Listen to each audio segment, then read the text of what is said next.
Well, well, well. If it is each join of the dark store blows on this fine Monday TDLO7 T3.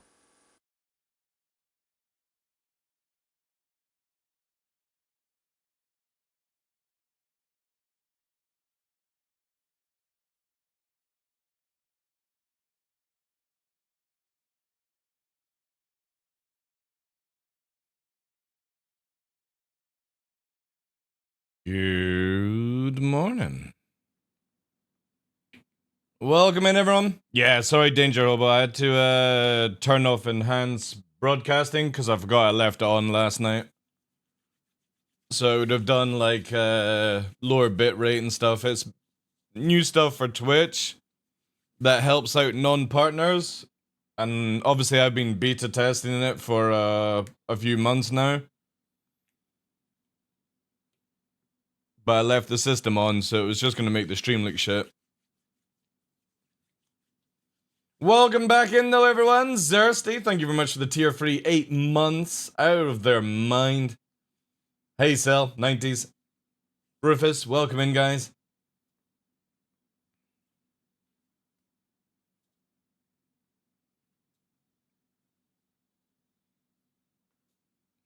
Hopefully everything is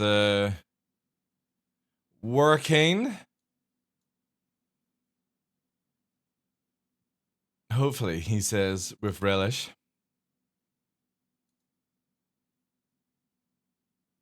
Looks good, looks good. Looks like everything is working. Hey Glitch, welcome in. How you doing, dude?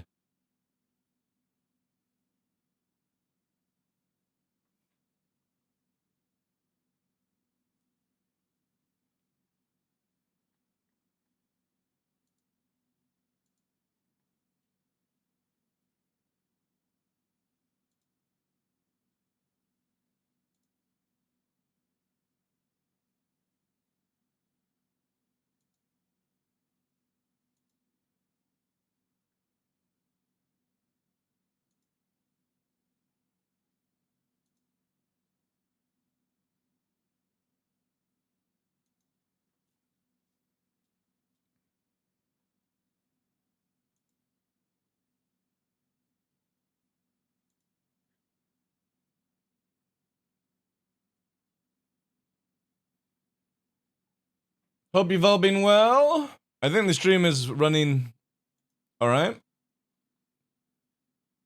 We're using a new bot for the dailies as well, so you'll just have to do a separate Monday. I don't think your Monday counts because of the sub Thursday.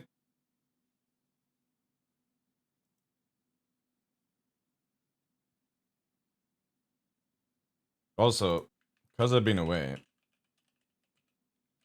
let's give everyone 250 there for being super early. I'm gonna have to be super generous with my points since I've been away for a week. Yeah, that worked. Thanks, dude.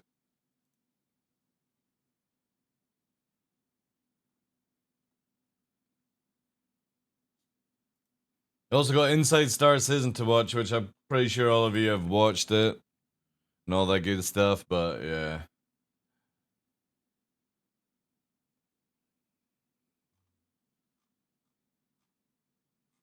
So you need to find the video for it. Star Season. Star Season, mate. Yeah, here we go, here we go. What's that? Mission statement.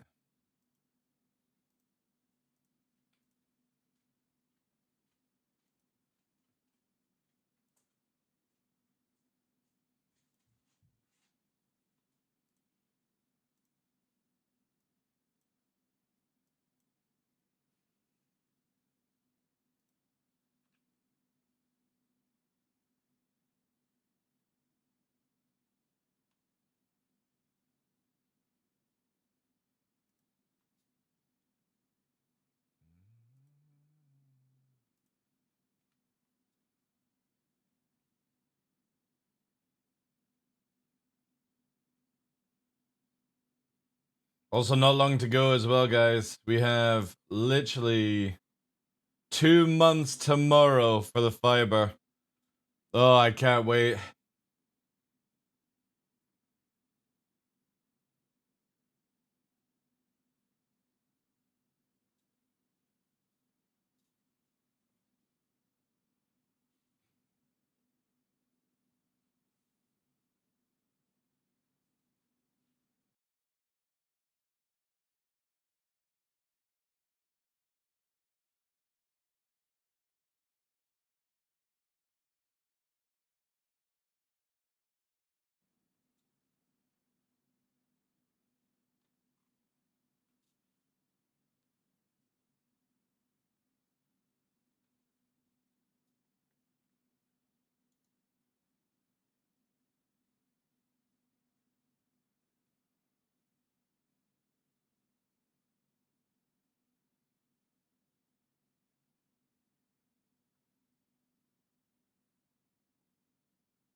Could you buy that castle?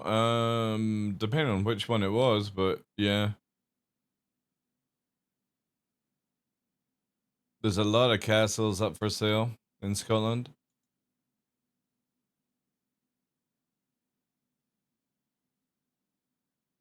Depends if they are registered or not. In the lock? Oh, no. No, no, no. No, not that one.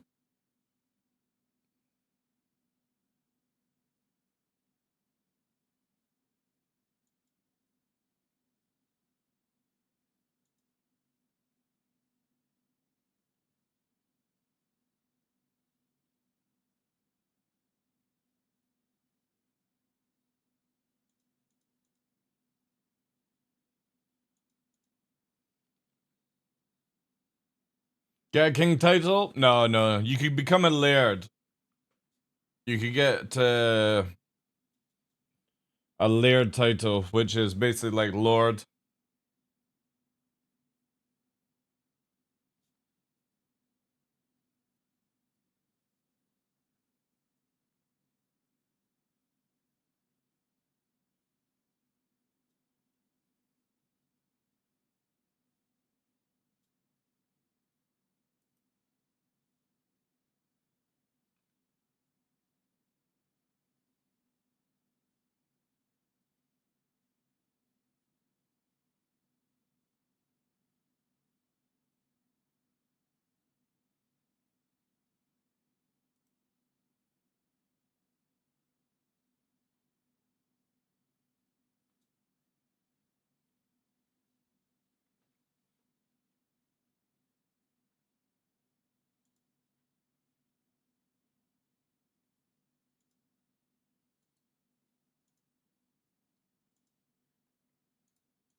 I think it all works. It all works, I think. Good morning, good afternoon, good evening, ladies and gentlemen. I'm your host, Michael the Dark Lawrence, and welcome to another episode of The Darkness here on Twitch.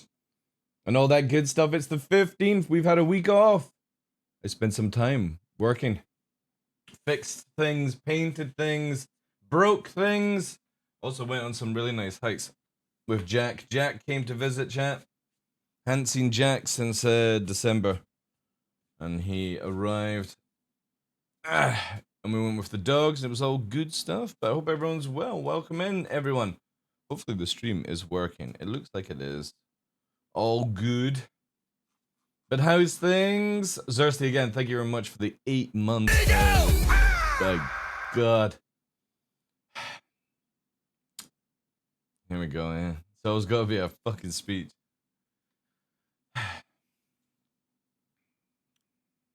ワットシーハウプラウドリハーをシティーズアープランシングディークグローブズオブスティール。トロットンダウンインゼアパスザ。アイズオブマイサンズライクゼア。ブライトスウォードアーグランシングトリウンファンテュリ。ライディングスルールーインデスボールドハーツノッティングプラムズウェーブを一重インヨーク。ER ゼアブラッティトゥームスディテアドインゴアイズザ。グリーンタータンズウェーブ。シベリングアーザ。ナンクスオブスティール。ダイアイズザホースマンズホイールビクト Thank you. Senala. Tier free, 47 months support. Appreciate that, dude. Nani? How you doing, Fresh? Welcome in, Pox, as well. Cheers for that, guys. Hope everything is good. TDL, shiny TDL looking good? Yeah, it's that lovely new razor I've got. It literally fucking does wonders on the head. Hope you're all well. Yes, we also got the merch site coming up as well. I think this command works. Yeah. So this website obviously now will have a timer for people. Oh, cool. It actually shows I'm live. Oh, that is sick. Ooh, that's actually really cool. You guys can't see it because obviously you're behind a password until it goes live. I think we got like what 16 and a bit days, something to go. Obviously, I'll be finishing off some other stuff. We have a lot of cool things. Also, the membership system is all set up, ready to go, which is really, really nice. Oh shit, I can actually gift it to Twitch chat.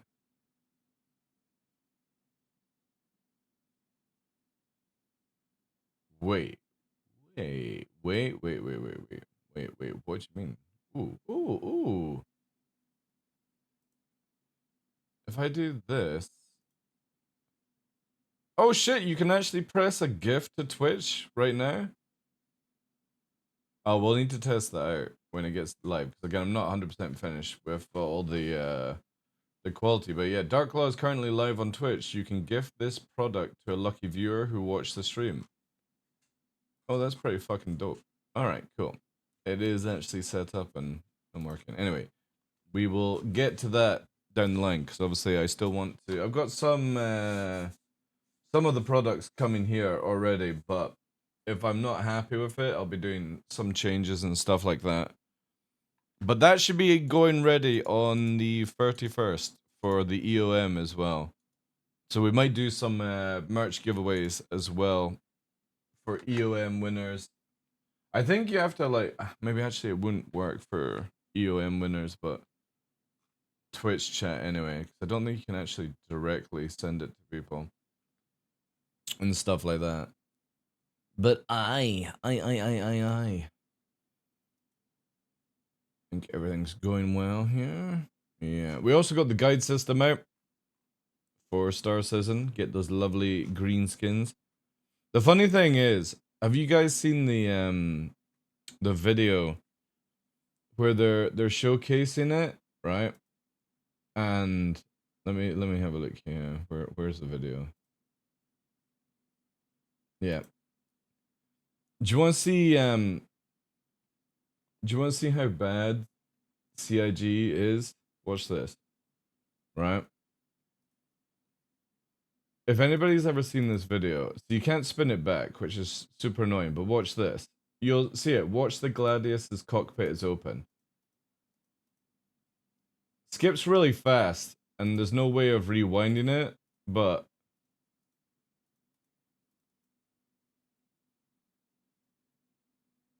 the fucking cockpit is open on their video. Bravo, CIG! Bravo! Disappointed no sendless spammers? It's a feature, yeah, and then it's closed here in this one. But yeah, it's funny how nobody at CIG working on videos noticed that, right? Unless it's intentional, which is fair enough. Well, the Caterpillar skin actually looks pretty decent.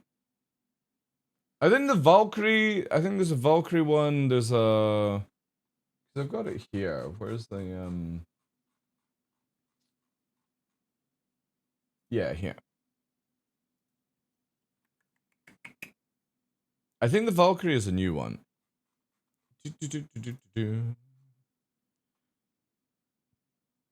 And I think there's a Cutlass Red, which I don't understand, because the Cutlass Black one works on all Cutlasses, so I'm wondering if there's a new medical version. I think the Starfare is a new version. However, they showed off a Caterpillar with the skin. Oh yeah, no, you actually can get the Caterpillar one now. Yeah, so I think Caterpillar, Cutlass Red, Starfare, and... Well, maybe they are actually. There's a lot more, like Valkyrie and stuff. Valkyrie is definitely one I want to get the coin as well. Were they out last year? See, I can't remember what we actually got last year. I wish they would actually like maybe put in bracket new, because obviously the Arrow Gladius is the coin is new. I thought the Valkyrie was new. They have all from last year, even the Caterpillar one. All right, okay.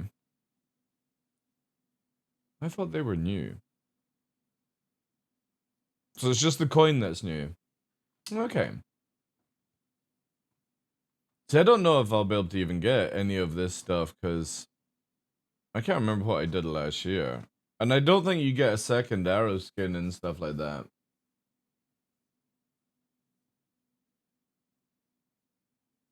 The arrow was out last year, dude, because the arrow's been out for 3 years. 3 or 4 years now.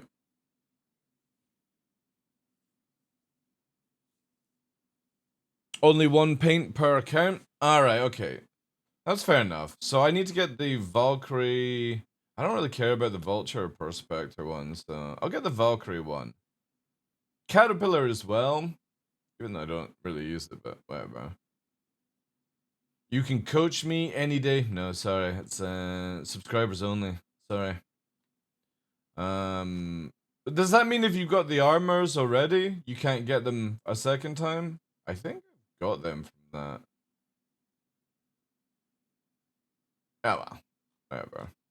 I'll still help out the guys with that one. But I'll definitely get the coin. The coin is one I'll get. It does say 1 per account in the post. Yeah, but I thought it was like... You know what I mean? Like here, heads up, if you already own one of the rewards...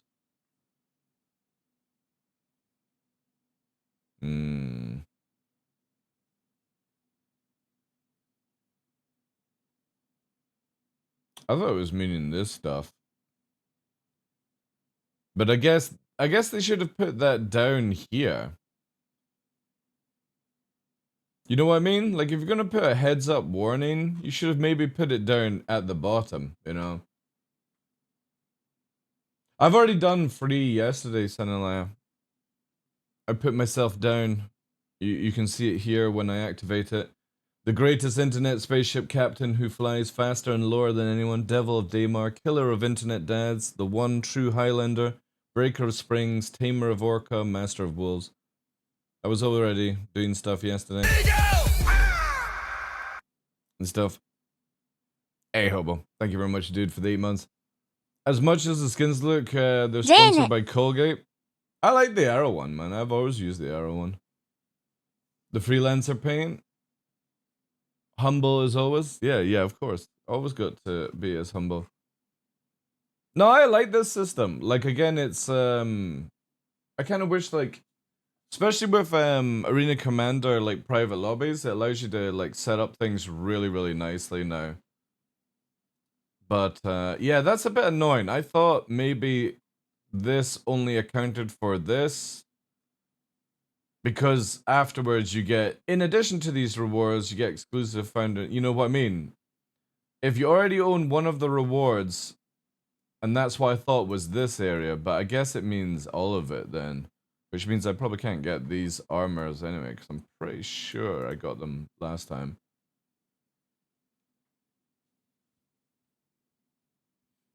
I'd much rather hire someone who does stuff like that over people who are best guide in the verse. Yeah, I got a few people last night, like, just like going in, like, hi. It was kind of funny. I also have a crowd stat as well. The armors are new, released last IE. Alright, okay.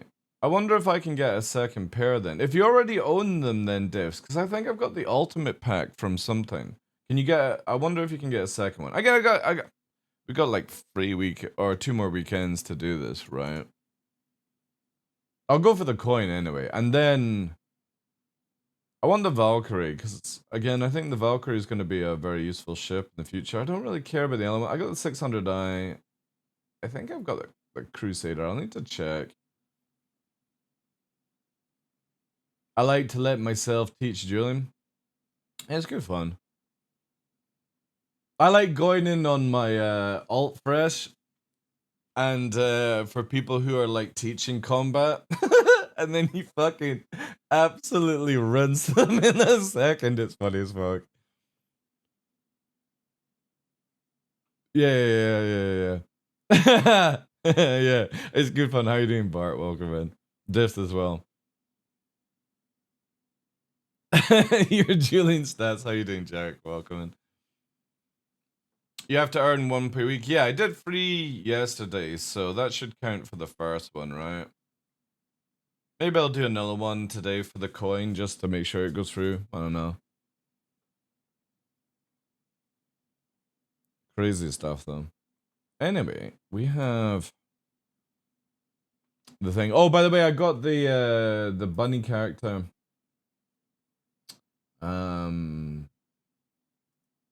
Yesterday, Jack. He didn't want to do it fresh. I actually said to him, I said, we need to go to the fallen tree and you have to walk across it. And he was like, no. No. I said, fresh wants a video. No. No. No, it was the shameful stuff.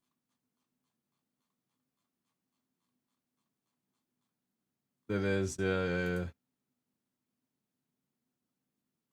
We'll have a tree competition, fresh.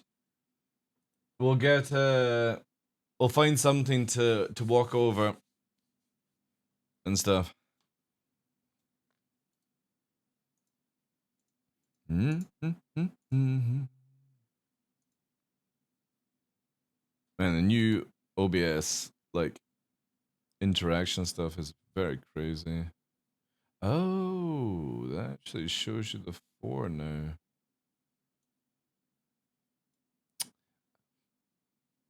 Oh yeah, is there any way to make this fucking smaller?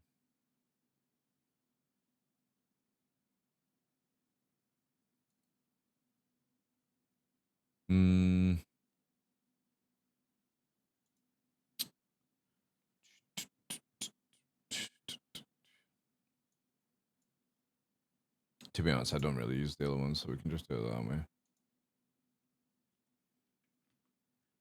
Is there trees in Manchester City Centre? I think there is, yeah.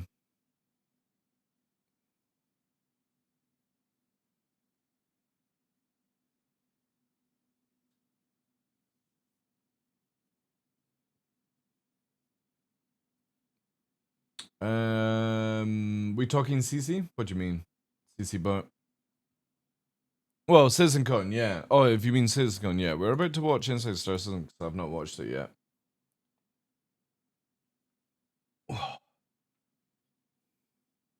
Depending on how drunk we'll get TDL, there might be a treat. Yeah, very true.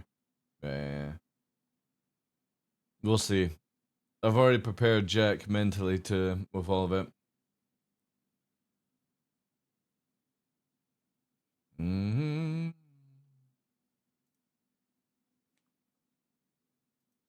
All right. Let's get this set up and have a look at this. Right. We have the wonderful Jarrett mission system. You guys will have already seen this, I would imagine. The upcoming Alpha 324 has a variety of life in the verse changing aspects, including the personal persistent hangars, freight elevators, and the next step forward in physicalized inventory. I'm not doing any babysitting of the old folks getting drunk. That's fine. Hey, Ondo. How you doing, Chief? Thanks for that. But with these changes come a new era in cargo-specific mission content.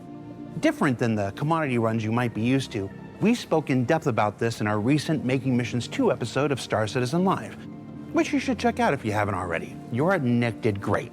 And on this week's ISC, they're joined by Elliot and yet another Nick to show you these new cargo missions and reintroduce us to the... Yeah, had a great time. I've not watched anything, but literally I've been away working on things. Then Jack Aferox came up to stay for a few days or a couple of days, and only last night was when I played Star Citizen and stuff like that to do some of the guide stuff. I've not watched the Inside Star Citizen or the live show or anything like that. long-mentioned Blockade Runner global event. Does Elliot just work on everything at this point? Needs a raise? No, he works on the mission stuff. So how many of these do you think you've done at this point? Videos for you, I don't know, over 20. You still like doing them? Yeah. This is the third one, so I guess I've done 2 before this. This will be my second. What was your first one? Also Blockade Runner. This your first one? Uh-huh. You nervous? Tiny bit. They gotten easier or harder? Easier. When I first started, I was focused too much on the camera, and that was making me think too much. When there's a camera pointed at you, it's still a little bit different than just speaking to people, but... I've tried to look at you or thought that the camera was someone. It made it easier because it felt like I was just talking to someone instead of looking at a machine. Is it gonna be one of these one fucking shows? Trying to be perfect. So you stopped trying to be perfect. Yeah, pretty much. I'm just like, yeah. That should have been easy for you.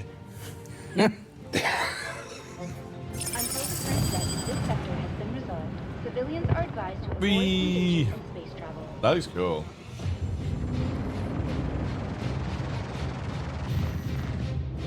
Blockade Runner is an event that focuses on cargo hauling and space combat. The inhabitants of a station ask for aid. The bad guy... Elliot almost as thick as TDL.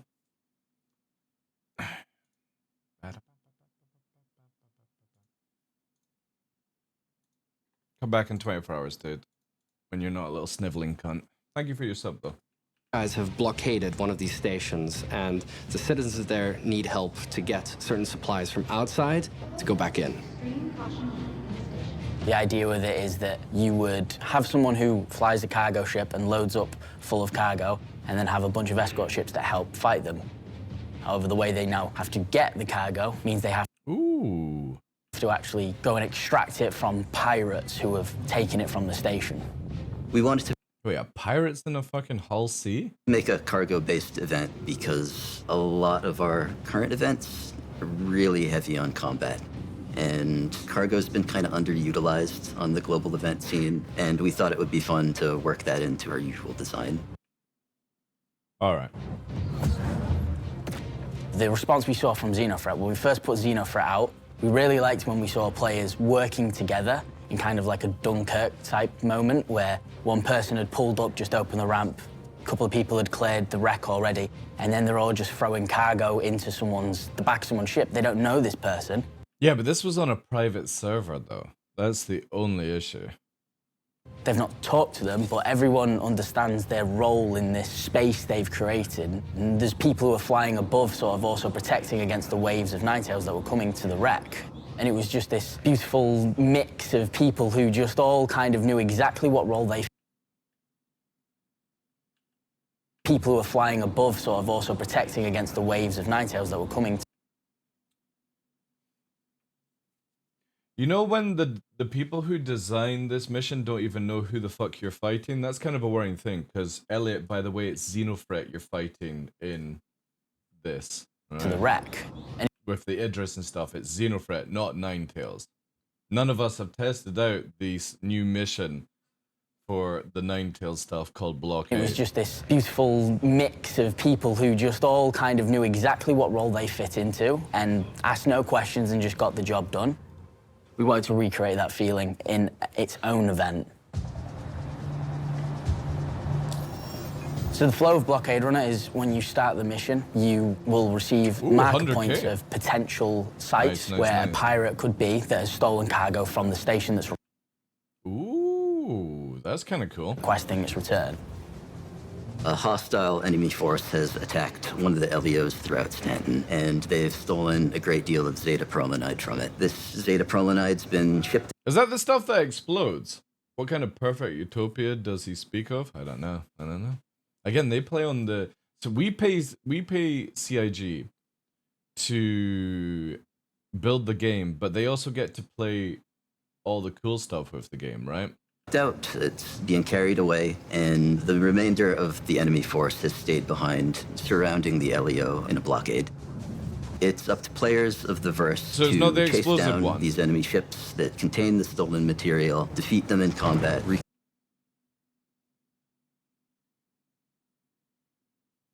Didn't this guy just say we want to make a mission that's not combat or like that's cargo? But this is a combat mission that then has you picking up cargo. Reclaim the material. Either via the use of distortion weapons. Has CIG tested distortion recently? To make sure you get every piece of cargo that's on board the ship, or via killing it and maybe getting less, but you run less of the risk of dying I do yourself. like these containers. These look really fucking cool. Once they do recover the stolen material from the ship. Yeah, if you want to play Star Citizen the way it's meant to be played, you do have to become a developer, which is really cool. It's a fantastic job. I mean, you get paid to build a video game and you get to play it on the best stuff, like the best servers and everything, where it just works. Scattered throughout space, they'll have to make their way past the blockade and return it to the LEO. There will be ships flying around that you have The LEO. to actually disable while trying to land, or else you could lose all of your cargo. Either way, their goal is to land safely at the LEO with the stolen material on. And once they Just remember, it's a mission with less pew-pew than advertised pew-pew. Wouldn't it just make more pew-pew, you know? I was at a cosplay convention yesterday and met someone who recognized my Drake shirt. He was like, I wish they would do a cargo event. I don't really like it. It's PvP centric. And I'm just like, well, good luck. Yeah, good luck. Because CIG have just made another PvP centric mission, even though it's not meant to be. they have that, they get to use our fancy new cargo elevator mechanic to return.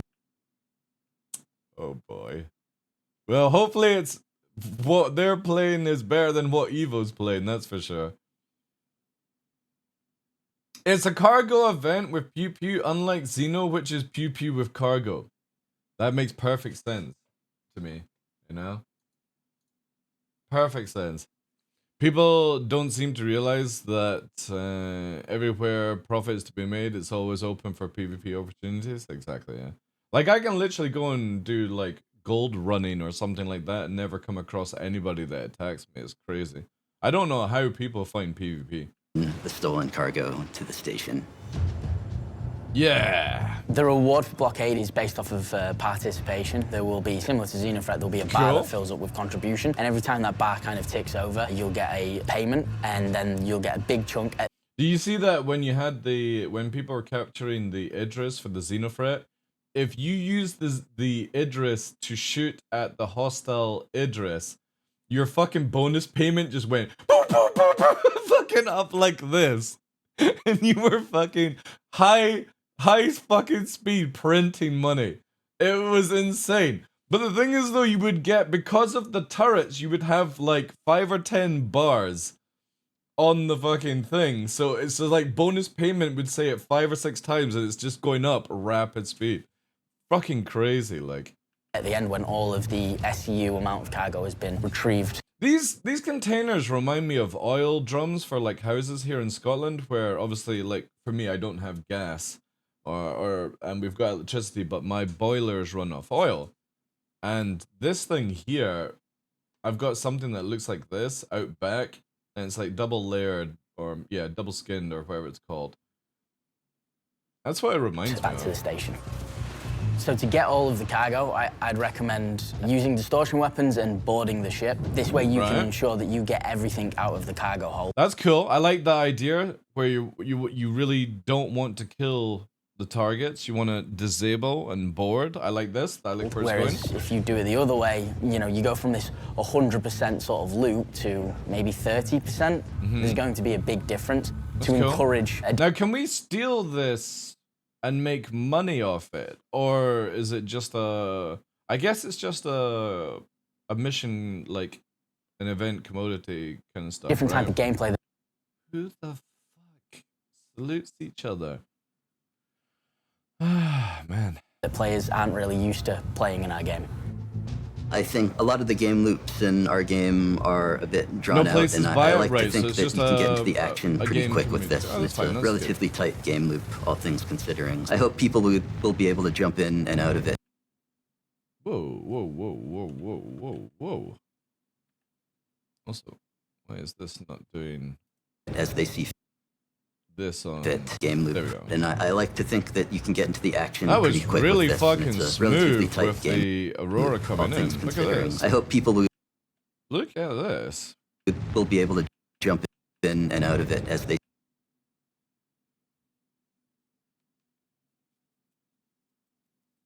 Interesting.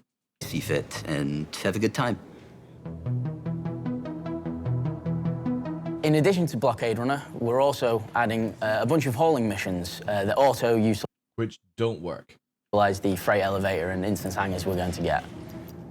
With the introduction of freight elevators, we can now make missions. For the first iteration of 324, I'm only spawning ships. The amount I have bugged my account, and I'm trying out hangar. Yeah, I literally am melting on my ships just to get through it.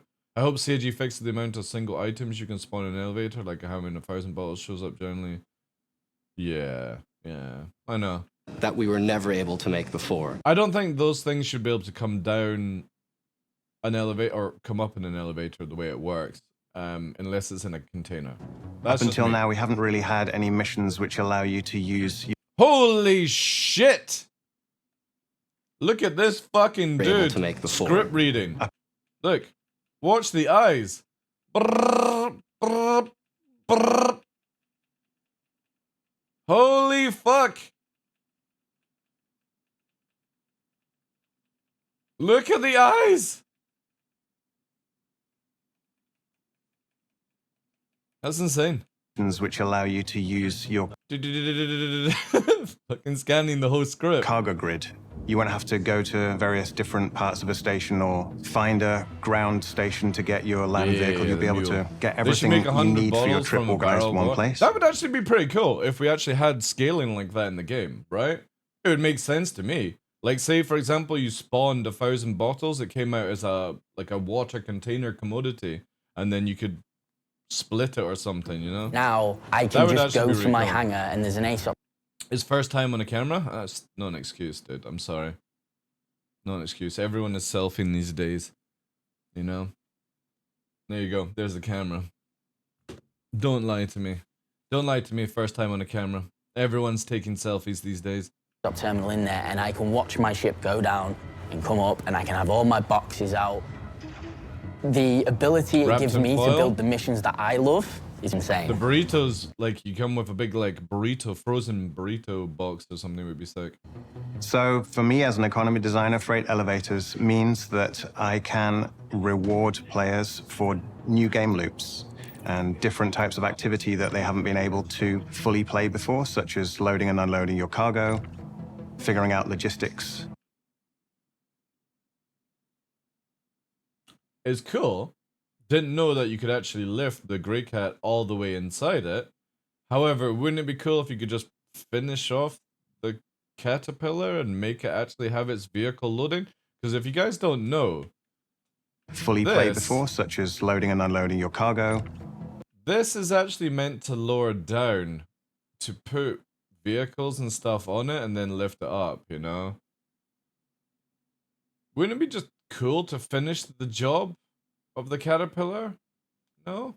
Figuring out logistics and actually allowing players to monetize that effort and get a suitable reward for it. So the more time and effort that it takes to use the freight elevators and do the hauling missions effectively, the more opportunities I have as an economy designer to find the appropriate rewards for players for that game loop. That's cool. And I don't want to see any Reddit threads on the rewards for these missions, because at the time of filming, we're still weeks away. That means the numbers you see in this episode aren't the real numbers. Don't go to Reddit. Give this guy a break. They'll Doesn't matter anyway until you wipe everyone. be real Nobody by the gives time a shit about money. You know, nobody cares. the thing comes out. If you want people to test your gameplay, you're gonna have to wipe every like 6 months. You might be thinking, well, we've been moving boxes for a few years now. Those delivery missions already exist. What makes cargo hauling missions so special? Well, in cargo hauling missions, we're actually allowing you to move real commodity containers with real value.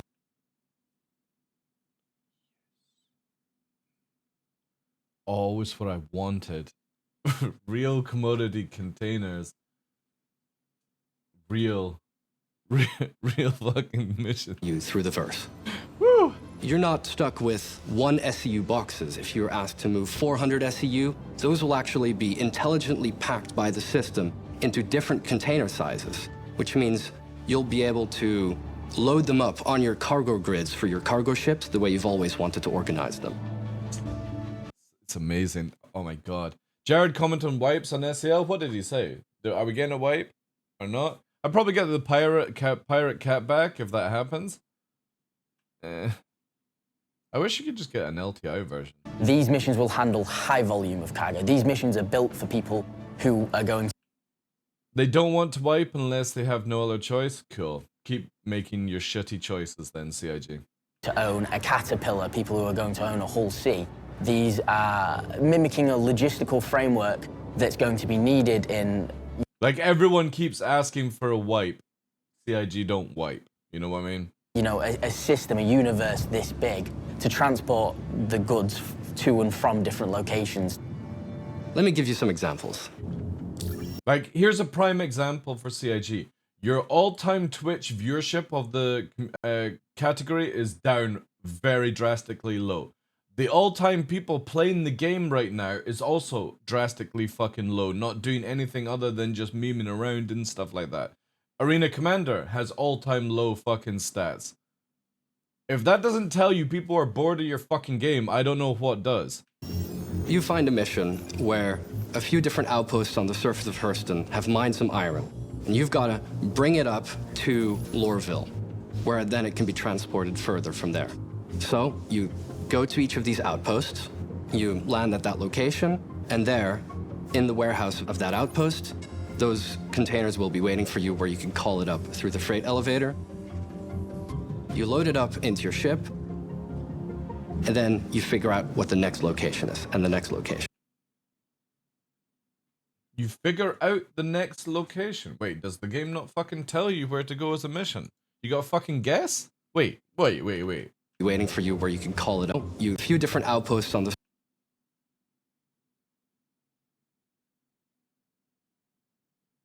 surface of Hurston have mined some iron, and you've got to... You got 4 hours to make 4K?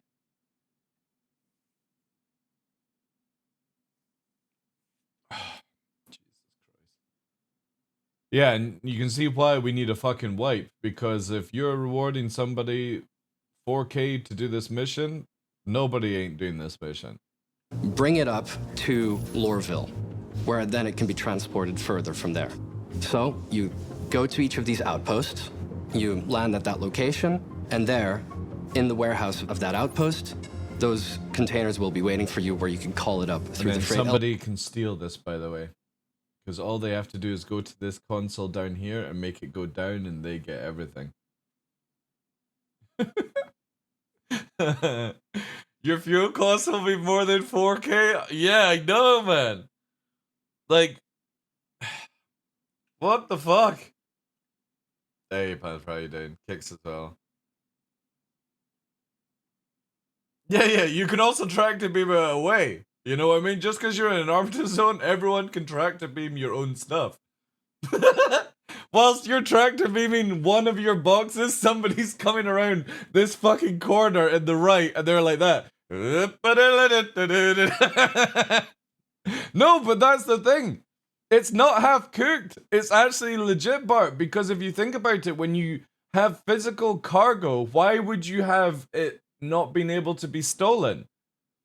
If you're in, right, let's look at it this way. If you're in a warehouse and somebody places 2 boxes down, and for you, Bart, to walk to the opposite end of the warehouse and go through a door to your car holding 1 box is going to take you 5 minutes, and there's also another door out the other side. I'm picking up the other box and going out the other door. It's just the same thing as it will be in Star Citizen. It's not half cooked. It's you need to be aware that somebody's stealing your fucking goods.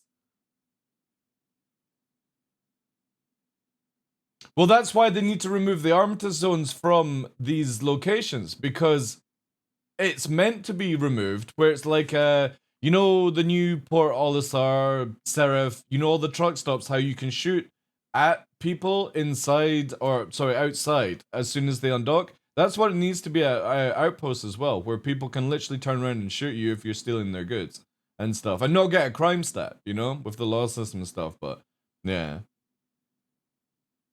Elevator, you load it up into your ship, and then you figure out what the next location is. And then, but then, Pox, you have to have it where the person stealing can also shoot back as well, or it becomes a very stupid system. Next location, and the next location. And you can basically do those in any order you like. If you steal somebody's goods, they should be able to shoot you and down you without getting a crime stat. But the person who's also stealing, and if they get shot at, should also be able to return fire and get a crime stat for killing somebody. Obviously, you'll not in Pyro, have though. single pickup, single drop off. So this could be picking up from the LEOs around ArtCorp, the Lagrange Wait, can the fucking raft carry 32s? points, for example, and taking it to Area 18 or to Bijou Oh, shit, Point, it can. the station above. Then you'll have a multi-pickup and a singular drop-off. And then... See, I like the idea where they're going with this. I really do. A lot of people will moan about it, like physical, and you gotta do all this work and stuff. But if CIG wiped and made sure there was no, like, exploits and stuff, and they balanced, obviously, the missions around, as they were saying, how much SEU and stuff you use, it's gonna be really fucking cool. Because, again, for me, this type of game, I don't want to complete Star Citizen in a month or 6 months. I want it to be a game that you keep playing and keep enjoying and stuff like that, you know. I shut down 2 attacking cutlasses on NPC with Caterpillar, then they come. The opposite of that. Get rid of Armature Zone 100%, place different sentries all around. I completely agree, yeah. Armature Zones are just a really bad way because it mentally makes people think that they're safe in this game. Oh, I'll quickly get to Armature Zone, I'm safe. It's like, no. The only time you're safe is inside your easy hab. That's it. Which is singular pickup to multi-drop-off. Could be... Well, the thing is, though, Otto, how you doing, dude? If you guys go to, like, the prison and stuff like that on a decent server, the prison sentry turrets and missiles are insane. They're really powerful. So I just don't understand why CIG doesn't add them to locations. You have one, like, turret that takes out big ships, and then you've got multiple ones, like at Grim Hex, the 4-size freeze and stuff like that, 4 4s or wherever they are. I just don't understand why CIG don't deploy them down. They were in Pyro, why don't add them to Stanton, you know? The complete opposite, where you go from a Hurston DC to 2 other outposts. Why does this ship look really where fake? you go from a Hurston DC to... That looks good, but look, doesn't that look off? 2 other outposts. Is it just the color of the Hercules? This Is it looks where you go legit. from Hurston, DC to... This looks like it's superimposed on top of the video. But I think it's just the lighting of it. These locations are really fucking sick as well. 2 other... I can't wait till they fix the desync for low flying, where you could like literally... The complete opposite, where you go from Hurston, DC... Go in on attack, where you come in and you go around these cliffs here and then like have people dropped off here and sneak in that way. But right now you'll just explode randomly. 2 other outposts delivering goods. Yeah, new brios and stuff like that. I've been testing this on Evo. Are really fucking sick now. Yeah, unfortunately it's not fixed in Evo Cati, but in Evo Cati with low pop server, with like 10 tick rate, 15 tick rate, still randomly exploding. Let's do a first static setup. Which is going to be really bad for 3.24 in general. I think it's only going to get fixed in 4.0 when we get server meshing. I think it's just one of these things where I just can't see it not being fixed until then. What is being called StarSim, where we can test out the flow and then really actually make... Because I would love to do some low flying, group low flying, because of how ship sync is now in the game and with master mode systems and all that stuff. But yo, sideways. Thank you very much for that, dude. Thank you for the 7 months out. The alerts don't go out. So Quanta is dead? I don't know. I think maybe they renamed it because Quanta was a bit of a meme and stuff. Hope you're well, sideways. Did CIG ever say what happened to Tony? Apparently, and obviously this is just rumors, I have no actual information, that he still works at CIG, he's just not the head of that department anymore or something like that, you know? Rebanded to the StarSim, yeah. Because again, you've got Quantum, Quantanium, and then Quanta. It was such shitty fucking name, right? And I think, like, StarSim, StarClaw, I think that's a better way of doing it, right? Star Warping, Star Shooting, anything like that, I'm fine with that. Yeah, I'm very glad that they changed some of these fucking names for their shit and stuff like that. But yeah, I don't know if he was demoted or he stood down in the department, but apparently still works at CIG, just not in like the spotlight, if you want to call it that way. The dynamic side of it work, where we can balance it based off of the needs and wants of the actual locations. Again, I personally, like, this is the same thing here, and I would say the same thing to Elliot in real life. I don't care if any of these guys quit or get fired from Star Citizen CIG, as long as the game gets made, you know? Everyone loses their job, everyone changes job, everyone gets promoted, put down, and blah, blah, blah, blah, blah, so... I just get the fucking game fixed, you know what I mean?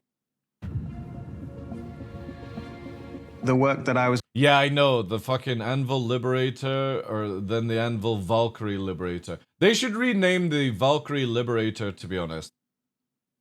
They really should. Involved with the missions with Yorit were... And to be honest, nobody's gonna fucking care, because it's an Anvil Valkyrie. They should just make it where it's, just call it the Anvil Valkyrie Spec Op or something like that. You know what I mean? Like, the paint is, takes away radar or something. Who fucking cares? Freedom, yeah, exactly. But then they'll make a ship called Freedom. I still haven't seen this skin, by the way. This looks fucking dope, man. They were meant to be bringing out other ones as well. Use the EVR algorithm that I created to make sure that all of the effort that you put in has a commensurate reward with the missions with Yorit. Side of it work, where we can balance it based off of the needs and wants of the actual locations. Nice. I like that. The work that I was involved with the missions with Yorit was to use the EVR algorithm that I created to make sure that all of the effort that you put in has a commensurate reward.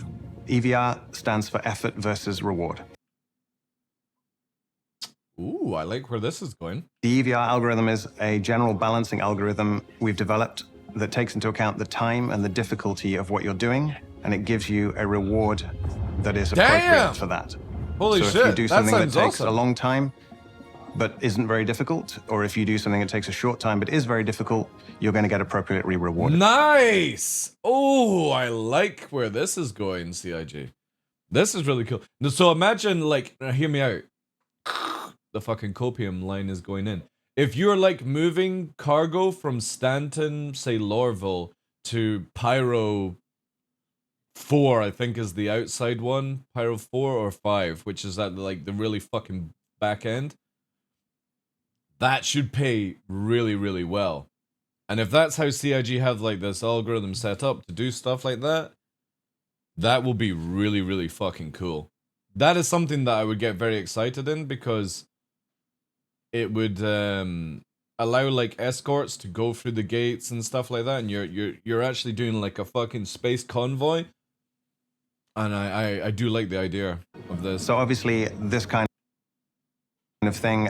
Oh, it's the Hull C is rotating, not the station. And reward. I was gonna say, how the fuck is this little smidge dot here continuing? Isn't a new concept. It's been around since the beginning of... Look at the fucking crazy amount of cargo on this thing. Of computer games, but as the economy team moves forwards and we work on all of the exciting new features that are coming out, we're really happy to be... Right, now make it where repairs, refueling, rearming is way more expensive. Make it where you lose your modules when you lose your ship. And we'll be in a really good place. Able to bring this kind of coherent approach to the entire game economy. In the end, cargo hauling missions aren't about how good you are at shooting the bad guys. It's about figuring out which hulls the universe needs. And ultimately... Why is it always the bad guys? Why is it... Like, how do you know that the hauler, the traders are not the bad guys? Right? I mean, they could be moving gold from slave mines on Daymar to fucking... You know, feeding the... Or bringing gold so they can put more gold at Lorville. You know what I mean? Those slave runners. All those poor people in the gold mines, you know? Yeah, exactly, supplying the evil empire. And when we kill them... Sounds like a case for Space Maven. Yeah, exactly. I just don't like that. There is no good or bad guys in the game. It's the same thing as, like, you can't say UE are good. Who's to say that they're not corrupt and all that shit, you know? It's about having fun, delivering some boxes. Tell that to every Domino's driver out there. Thanks for watching, everybody. So what did we learn this week? Actually, quite a lot. Well, hopefully that the cargo missions aim to provide a more involved and deliberate experience than the commodity ones you might be used to. That the blockade runner will benefit from boarding tactics more than simply just blowing things up. And that while your everyday life in the verse certainly changes in Alpha 324, it will continue to evolve in the subsequent 4.0 and beyond. And if you'd like to learn even more about these cargo missions, you can tune in to tomorrow's Star Citizen Live, where the team will talk even more about the stuff you saw here. Was the live For show Inside worth Star it? Citizen, I'm This is Jared actually pretty Huckabee. cool. Did they Thanks for actually letting us show share anything? the people and process Or of were they game just development with you. talking? And we'll see you all here next week. Very cool. I like where they're going with this banter here. And once of the actual locations. Other outposts delivering goods.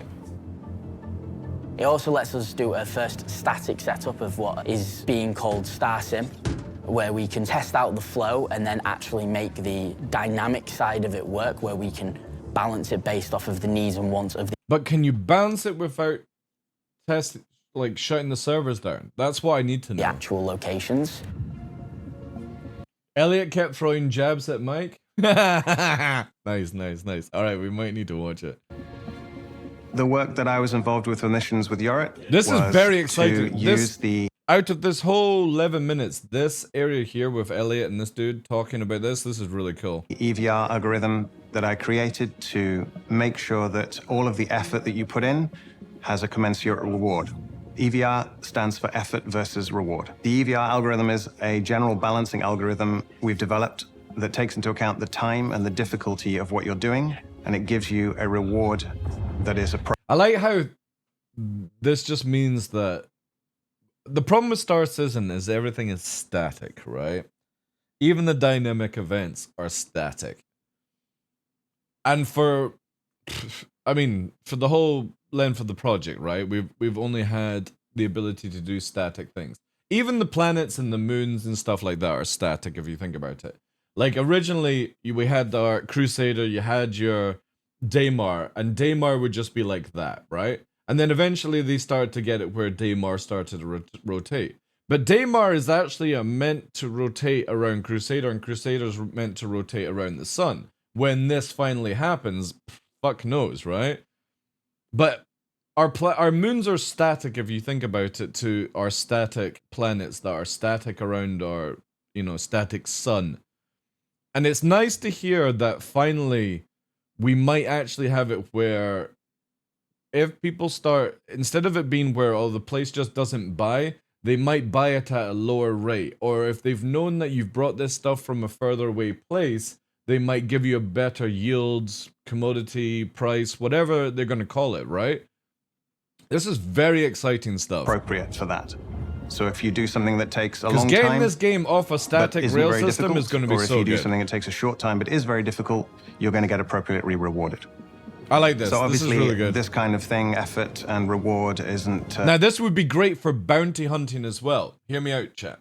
If you have to go from Crusader to Microtech to do a bounty, you should get more money for having to travel that far and spending that amount of time to do so. Even against an NPC or a player, it should take into account that when somebody's traveling around, or say for example, you're chasing after DarkLaw, right? Criminal 5 DarkLaw, and you've been chasing me for an hour. The money should be going up as you're wasting your time chasing after me and stuff like that.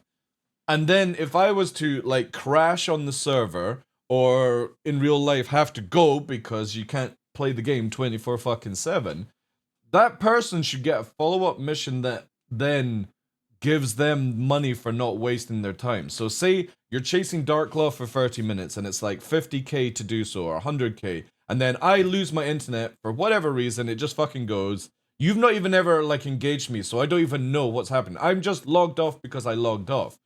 It should then give you a mission that routes you to fight an NPC that gives you that money. And that way people wouldn't waste their time chasing after players. And every time somebody bounces and you're spending more time, the money should go up, you know? People would just take the mission and never do it. Then they wouldn't get paid, though, Pox. Right? Because again, the algorithm would see that you're not chasing the person. So if they're not chasing the person, the money doesn't go up, right? And if you're not chasing the person, then when they log off, you don't get the follow-up mission. There's an easy way to work on it, because if they're talking about it that they've got the algorithm set up where risk versus reward gives you more money depending on where you travel to, obviously it takes into account your travel time and what you're actually doing. And we do know that CIG can monitor everything down to fucking you sitting in your ship, moving a can around back and forth. That they've got that data. That's why, again, like, this game is insane on how much the asset data goes through it and stuff, you know?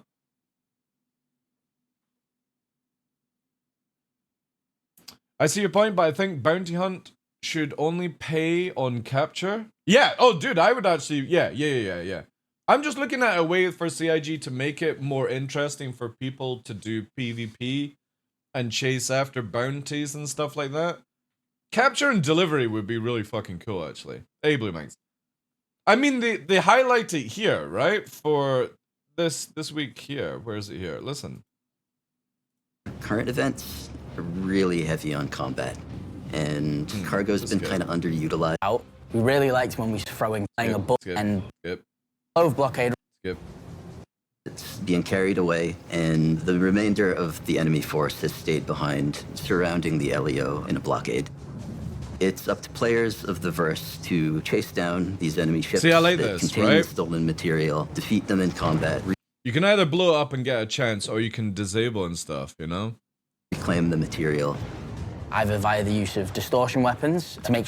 So, CIG are advertising to disable people is distortion. It would be really cool if there was a way to, like, stop people Alt F4ing in combat, and you could capture them and get more of a reward, right? If you fail one mission because they log out, you don't get any more bounties ever. I haven't had... Yeah. The easiest way to get that fixed though, mums, is you have somebody in your team share the mission, and if you actually complete it, it fixes your account. I know it's so stupid. Sure you get every piece of cargo that's on board the ship, or There should be via more killing intel it about a and player's maybe location getting to hunt less, them down. but you run less of the risk of dying yourself. It'll be Once interesting they to do see what they recover do with the new stolen law material system. from the ship. Obviously, we've not heard about it for a while, they'll right? have to make their way past the block. Another sales page event? Well, the biggest issue, right, is it will never run what we see it in this, for example. But you can already see how bad it is, because look at all the fucking clutter on your screen already. It's just insane. Look at this shit. You know what I mean? Shutterbug CIG. I know CIG are working on the new system and stuff like that, but it's just really, really frustrating how this is like that. Blockade and return it to the LEO. There will be ships flying What around. are they meaning with L? Is it LEO? LEO? What are they actually saying? To the LEO. Leo? What the fuck is a Leo? Will be ships flying around that you have to Is actually... it longitude?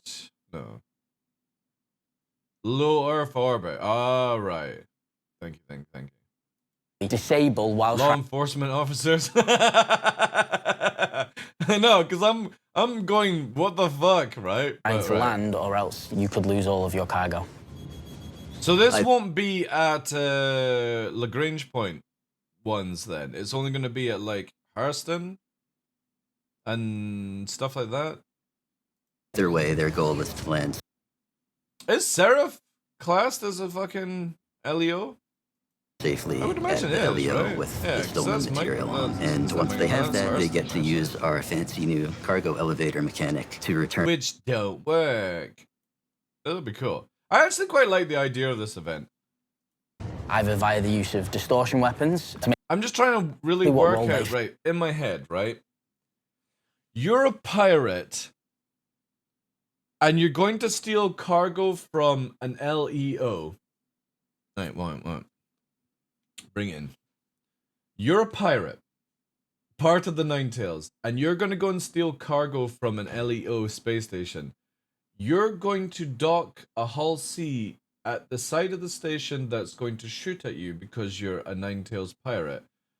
And then you're going to slowly tractor beam these things from wherever they come from, apparently, and clip it to the side of your ship and then warp away, right? Wouldn't it be more logical just to land a fucking Hercules inside and just do it that way? I just don't understand why they're using Hull Cs. I don't get that. Why the fuck are pirates using Hull Cs?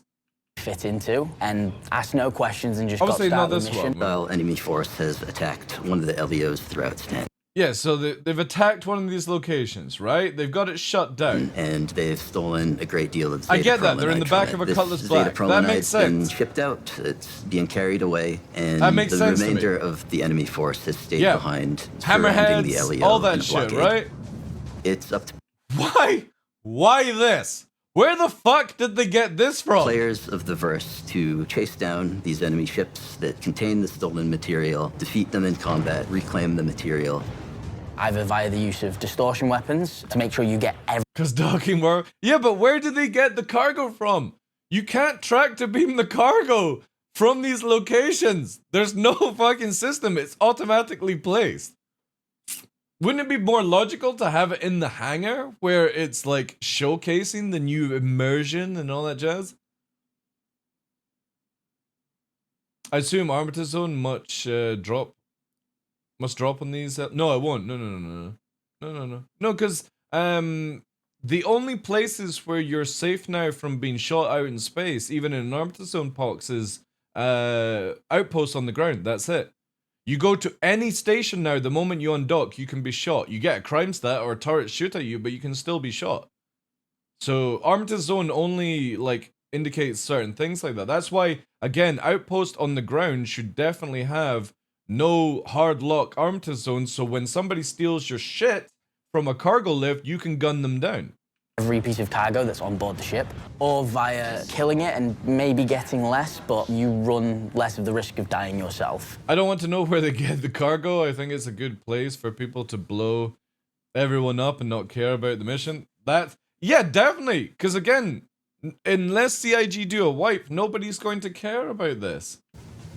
Once they do recover the stolen material from the ships scattered throughout space, they'll have to make their way past the blockade of players just shooting at everyone arriving. Because if there's NPCs taking the flak from the turrets and the missiles, it's an all-you-can-fuck buffet. And return it to the LEO. There will be ships flying around that you have to actually disable while trying to land, or else you could lose all of your cargo.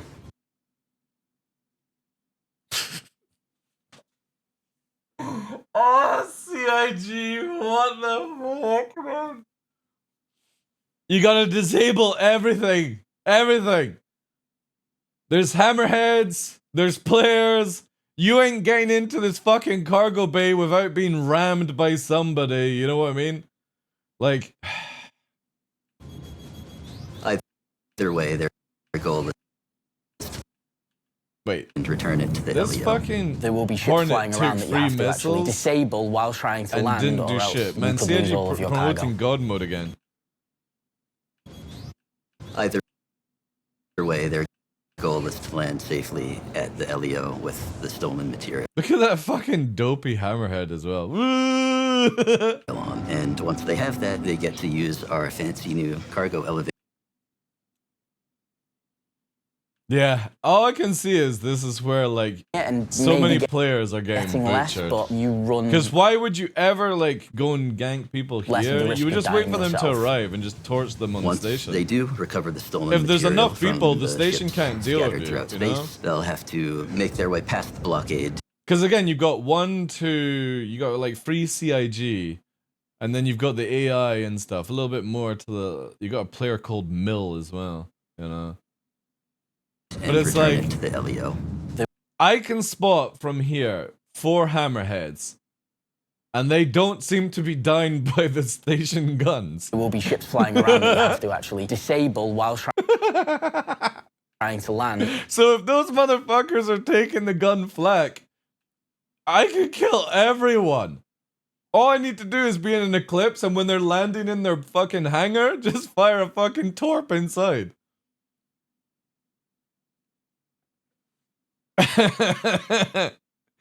Preparation for a new kind of ship? That's very or true. else Though, you could yeah. lose all of your cargo. Like again here, you could just literally torp this person. Bang, that's it. One torp goes in, blank fire. Hey, so how you doing? Either way, their goal is to land That's safely crazy. at the LEO. Their goal... There will be ships flying around that you have to Their actually goal is disable to land safely. while trying to land, or else you could lose all of your cargo. Oh no! No, my fucking cargo. Either way, their goal is to land safely at the LEO with the stolen material on. And once they have that, they get to use our fancy new cargo elevator mechanic to return the stolen cargo to the station. I like the idea of this event. The problem is, when you have everyone with far too much money, and nobody gives a shit about, like, reputation or anything like that right now, you are just going to have people in 10-man groups camping this location and just destroying anybody that warps in. Because you still warp away 20 kilometers away. All you have to do is interdict somebody with the new Peregrine Falcon or whatever the fuck it's called, right? And there you go. The reward for blockade is based off of participation. There will be, similar to Xenothreat, there will be a bar that fills up with contribution. So the thing is, who is going to do this? And every time that bar kind of ticks over, you'll get a payment, and then you'll get a big chunk at the end when all of the SCU amount of cargo has been retrieved back to the station. And what happens then? Does the event just finish? So to get all of the cargo, I'd recommend using distortion weapons and boarding the ship. This way you can ensure that you get everything out of the cargo hold. Whereas if you do it the other way, you know, you go from God. this 100... Chat, there's no comm rate in these locations. I'd recommend using distortion weapons and boarding the ship. This way you can ensure that you get everything out of the cargo hold. Whereas... There's no comm rate. This isn't all-you-can-fuck buffet. They're like, oh, this is not combat. This is skullfuck zone. I can literally bounce between 76 fucking to these locations and kill everyone trying to do this event. And nothing, I can do it without getting a crime stat. If you do it the other way, you know, you go from this 100% sort of loot Seems the red side have an easier tax? Yeah. to maybe 30%. There's going to be a big difference to encourage a different type of gameplay that players Alright guys, fucking salute all the fucking shit. aren't really Cargo used on to board, playing sir. in that game. I think a lot of the game loops in our game are Do a reward to get people to play. I feel like they might go down the road. If there's like armors and stuff to get, yeah, damn right. You know? Hell, I'll kill hostile players.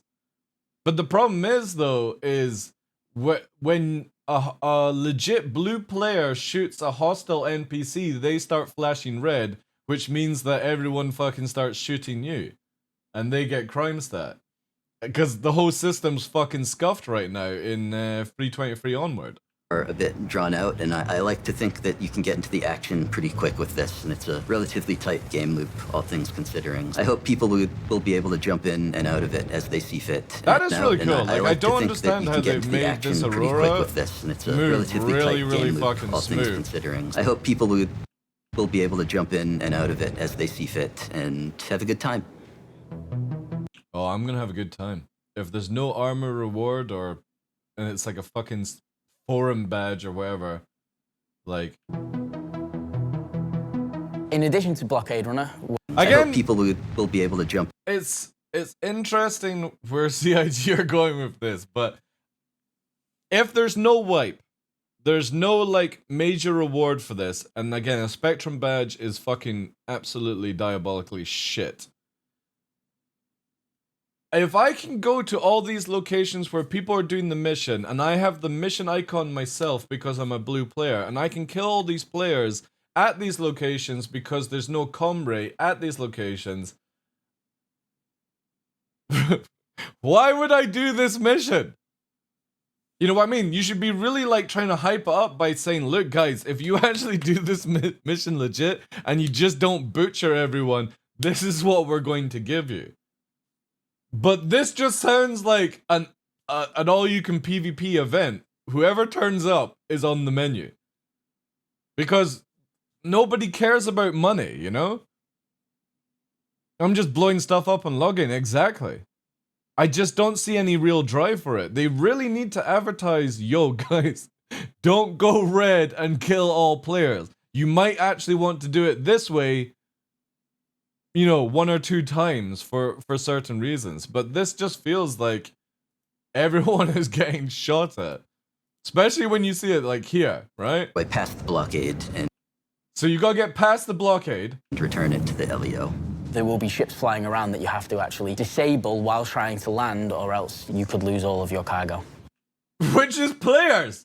It's not the fucking NPC Hammerhead, because they can't shoot for shit on a bad server. They'll probably crash into the station, which is more likely, because when you see this fucking MSR landing, look at the state of this Hammerhead up in the corner. Look, watch this. And safely. Whee! The fucking NPC Hammerhead is definitely going to smash into the station and die. So it's just going to be players shooting at you. And you are going to get torped. The stolen material on. Like, look at this. While trying to land, or else you could lose all of your Look cargo. at this Hornet. If a Hornet can sit here and tank fucking free IRs, right? Either way, they're... Because CIG have God mode on the fucking Hornet, because it just isn't in any endangered state whatsoever. Somebody's just going to be here going torp. Bombs away, you know?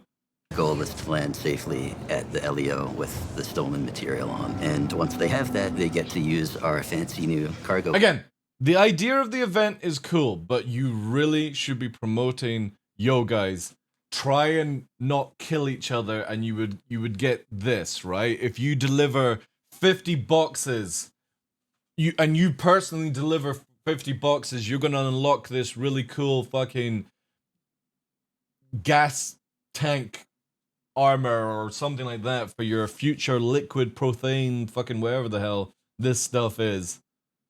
You know, future, so you actually can look like it. It's just, Who the fuck cares about a small income, elevator right? mechanic to return the stolen cargo to the station.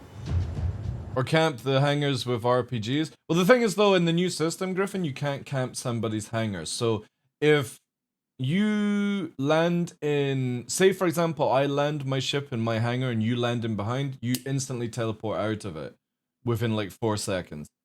You can't shoot people in their hangars. You, like, if you're not in the party, you get teleported out of hangars. You can't do a summit anymore. You know how like Summit was doing all that like sneaking into people's hangars? You can't do that in 324 because they're all private spaces and stuff like that. They can even shoot you. So the people who own the hangar, who make the landing, they can pull a gun and shoot you in the head. And there's nothing you can do about it because you teleport within 4 seconds. It's crazy stuff. So you just can't camp there. The reward for blockade is based off of participation. There will see be, here, similar to right? Xenothreat, there'll be a bar that fills up with contribution. And You have to bring in, you know, 150 fucking, or 15,000 SUs, sorry. every time that bar And that's kind what of the ticks mission is. So deliver the Zeta, 15,000 SU. over, you'll get And then see here, you get a bonus payment. You dropped off 214 fucking SU and you got a 60% bonus payment. But it's like, how much is that? Is that like 10K, 20K? You know, if this is, you got to go through all this hassle, nobody's going to do it if it's for low money, you know? payment, Nerf and Summit, then yeah. you'll get a big chunk at the end. Well, to be honest, I don't think anybody should be able to fuck with you in their hangars. I'm very much on the line of EVE Online. When somebody's in a hangar, you can't do shit to them. The moment they undock, you're fucked. That's it. That's how I feel about Star Citizen as an old EVE player. Inside your hangar, you're able to do things, you're able to prep things, yada yada yada. The moment you undock, that's when you've lost your ship.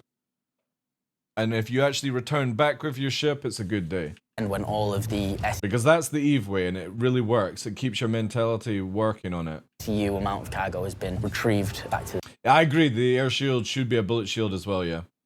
But CIG have never done that, so obviously that's how they want it to be. The moment you open the doors, free game. the station.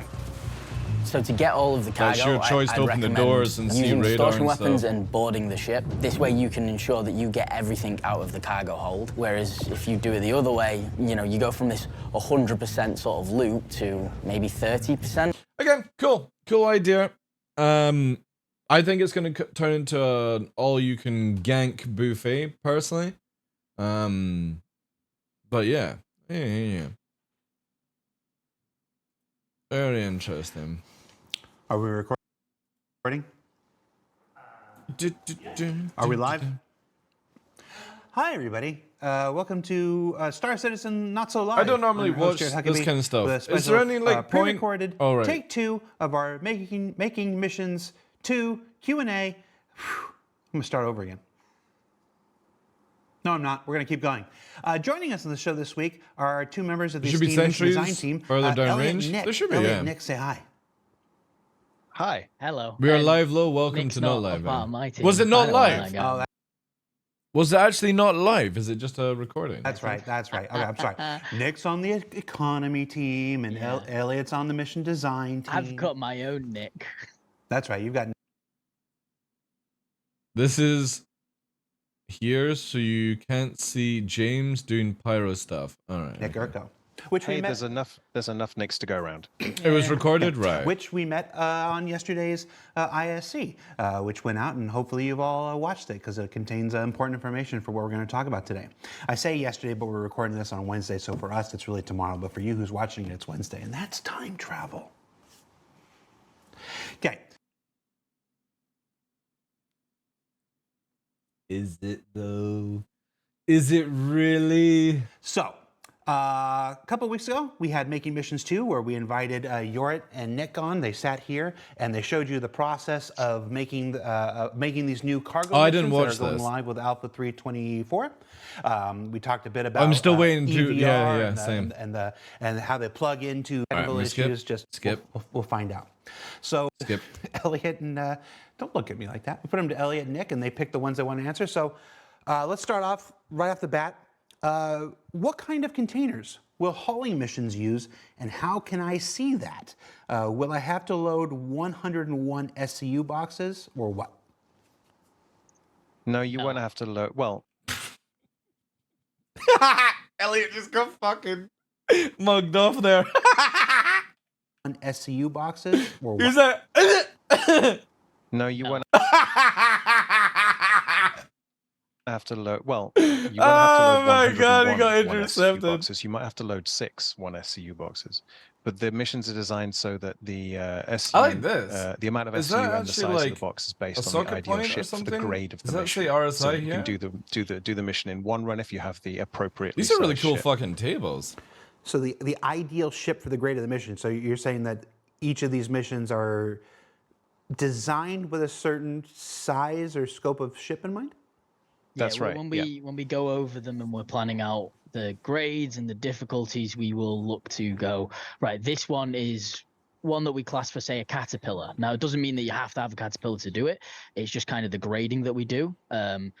So we'll go caterpillar. That means this much SCU. Yeah, You yeah, could do it in yeah. a Pisces if you want. It's Yeah. just going to take quite a bit longer, and you might have to leave the back door of your Pisces open with a 32 SCU stuck out of it. But that's how you want to play the game. And Sure. You have somebody to will. put a flag on it. Got to Yeah, put a so- flag on it too, otherwise it's illegal. Don't say that unless you're going to let them do that. Don't put that idea in their heads, because then Okay, they'll you just don't have ask to for put a it. flag on it. You can't put a flag on it. You're not going to let them. You shouldn't put a flag on There's Luke Presley. Fix jail, Luke Presley in the back. You dug yourself a hole. This is all you. Yeah, Wednesday shows, man. If you thought Friday shows were weird. So how are we communicating to that to the player? That this mission is designed for a specific size or scale of ship. How will players know what the ideal is supposed to be? So, it's all in the contract details. So before we just used to have the description on the contract, and we used to have to expose a lot of information to it, and it always kind of restricted the granularity of the information we can do. With the cargo hauling up, Some missions in the game don't even tell you what the fuck to do. we got the ability to Remember when we used to get the criminal missions from Vaughn and it literally said nothing in the description? You had to be a fucking mind reader to know if it was to go to Hurston or if it was to be to do it around Crusader. pre-generate all of the objectives. So when you go in your mobiGlass to accept the contract, you'll see the description, which is the narrative for the mission on the left, and on the right you'll see all of the your delivery itinerary, and you'll see every Everyone single just wants a commodity, waypoint maker? and you'll see the true. amount of cargo you have to haul. Now, as for the specific sizes of boxes, unfortunately, at the moment, that isn't something we can display, so you won't actually know that it's going to give you a 16, like a 16 SCU box, and give you 4 of them to meet the sort of max you've got to haul. But that is somewhere we want to go for the future. Okay. Wait. 16 SCU. Now, as for the specific sizes of boxes, unfortunately, at the moment, that isn't something we can display, so you won't. Oh. So you gotta fucking guess? Wait, what if I take a mission, right?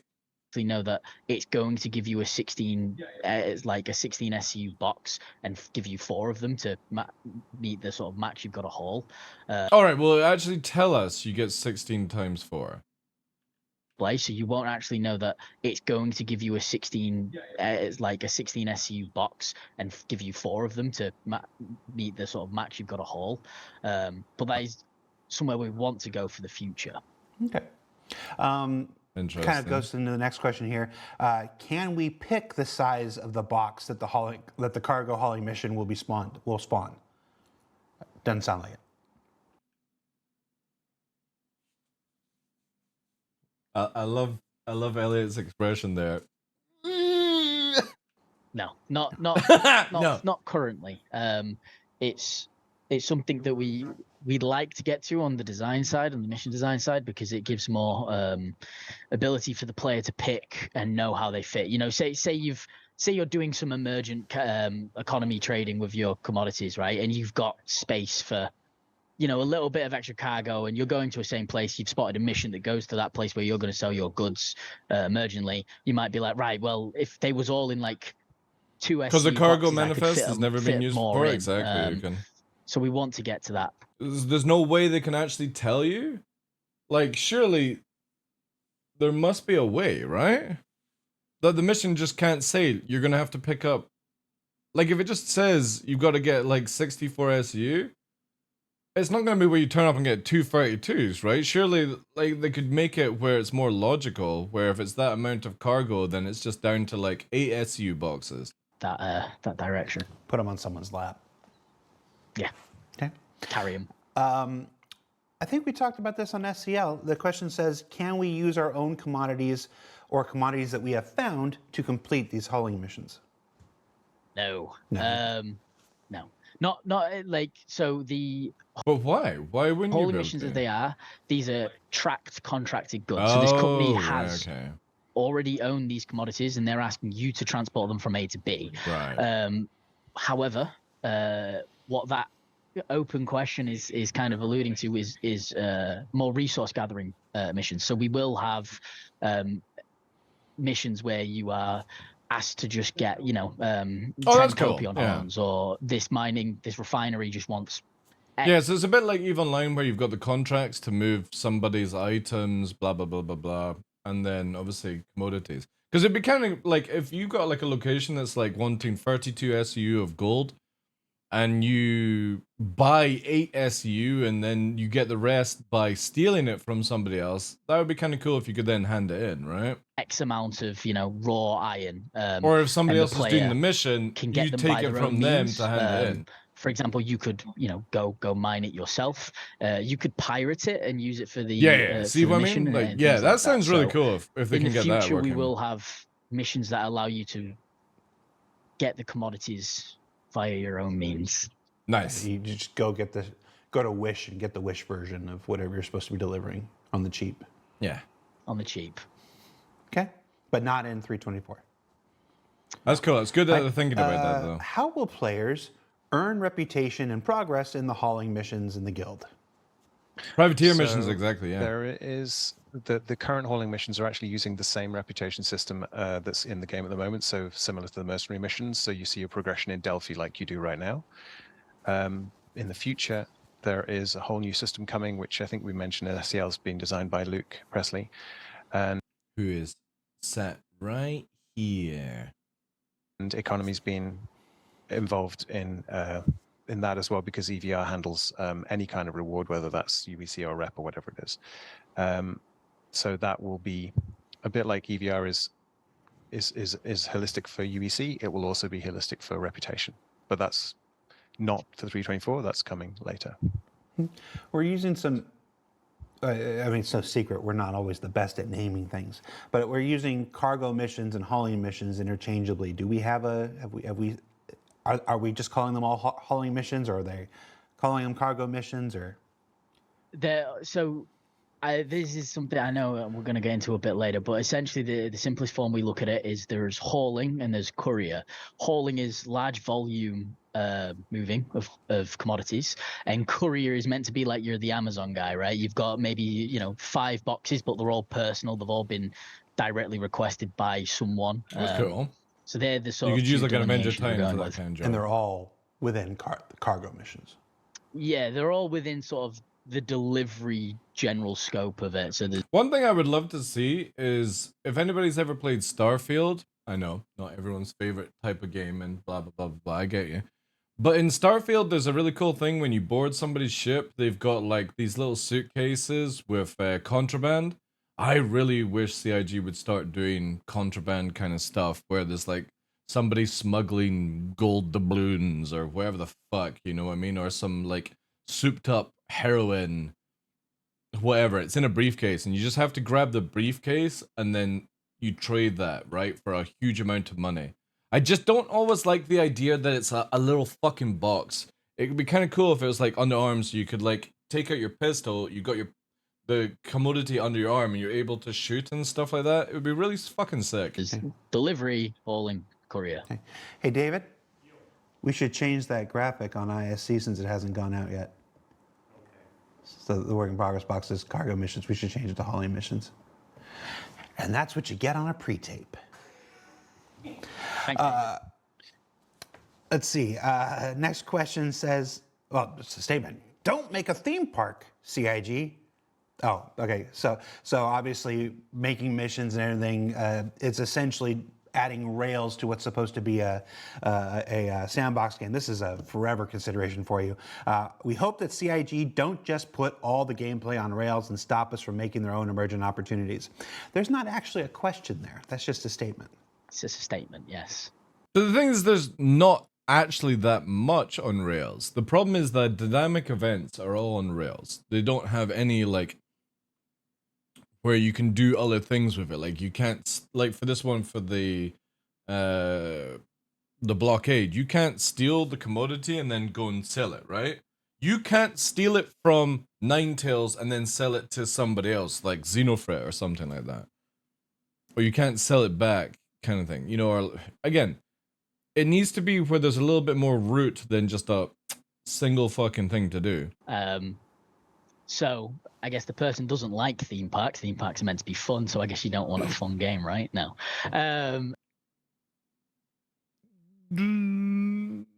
Well, we all bought into a sandbox, boo.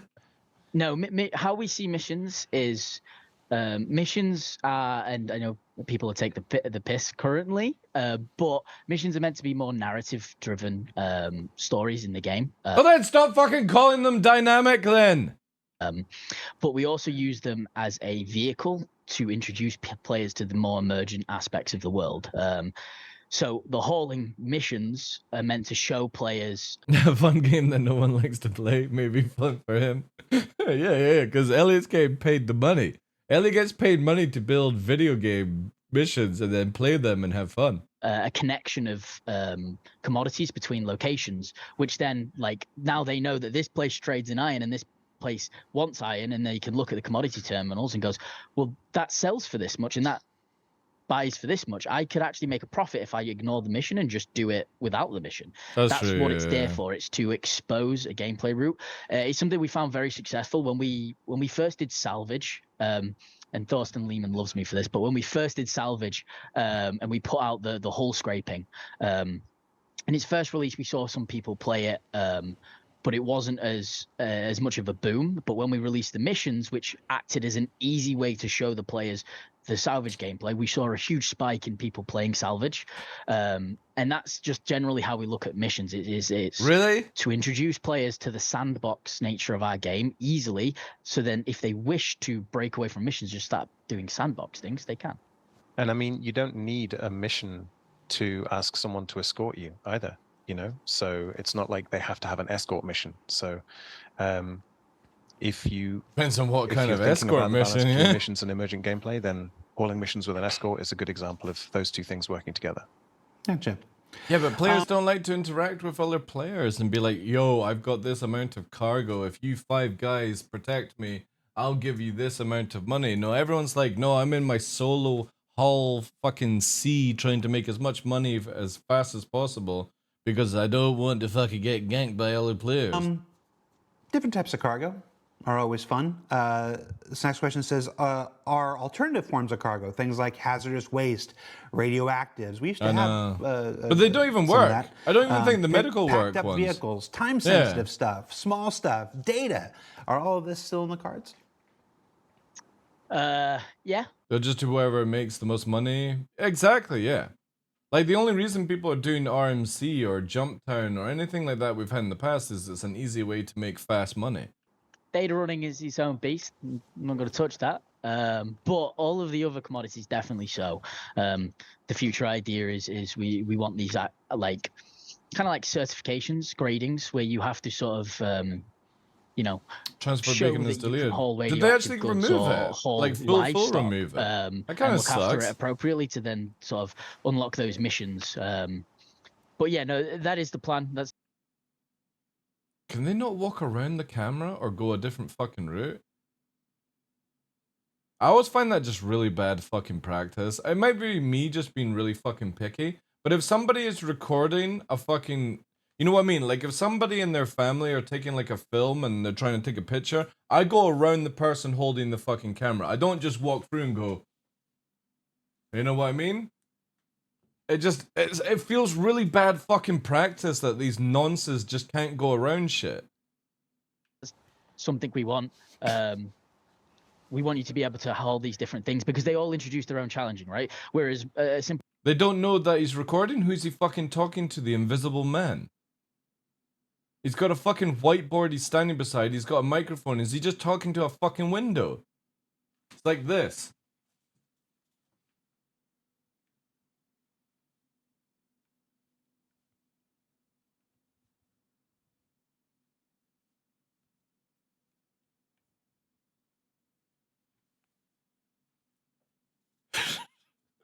Box mission from A to B might be quite simple, and you think, well, I just sit in my Like, ship. seriously. When you like, right now I've got a whole He could be livestock. doing pre-expression dance though.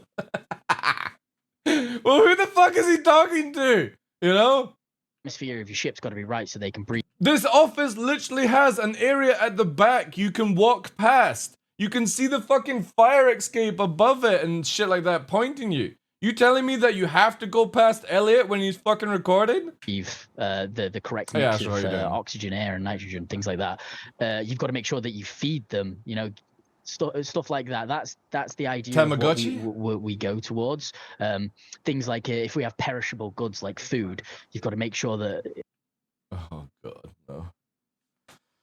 Oh no, no, no, oh no.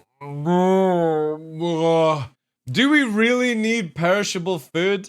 Like, right, seriously. We are not playing Sea of fucking Thieves or anything like that. We are 900 years in the future. You telling me that a fucking banana in a fucking crate is going to perish?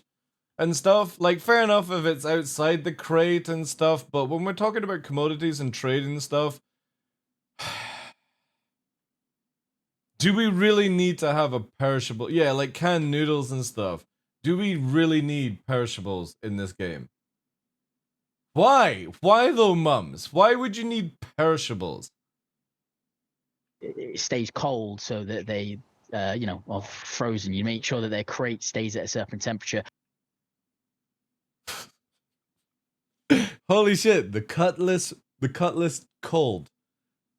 What? Well, since they've used cutlass blue, the cutlass white comes with fucking freezers in the back of it, you know? So it can prolong the lifespan of the food so it doesn't go rotten by the time.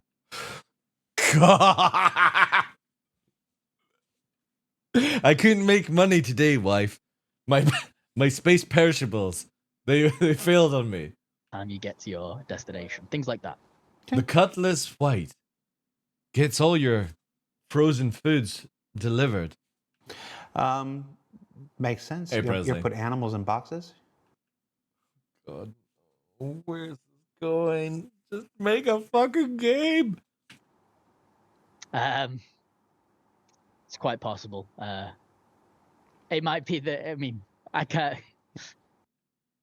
Fuck.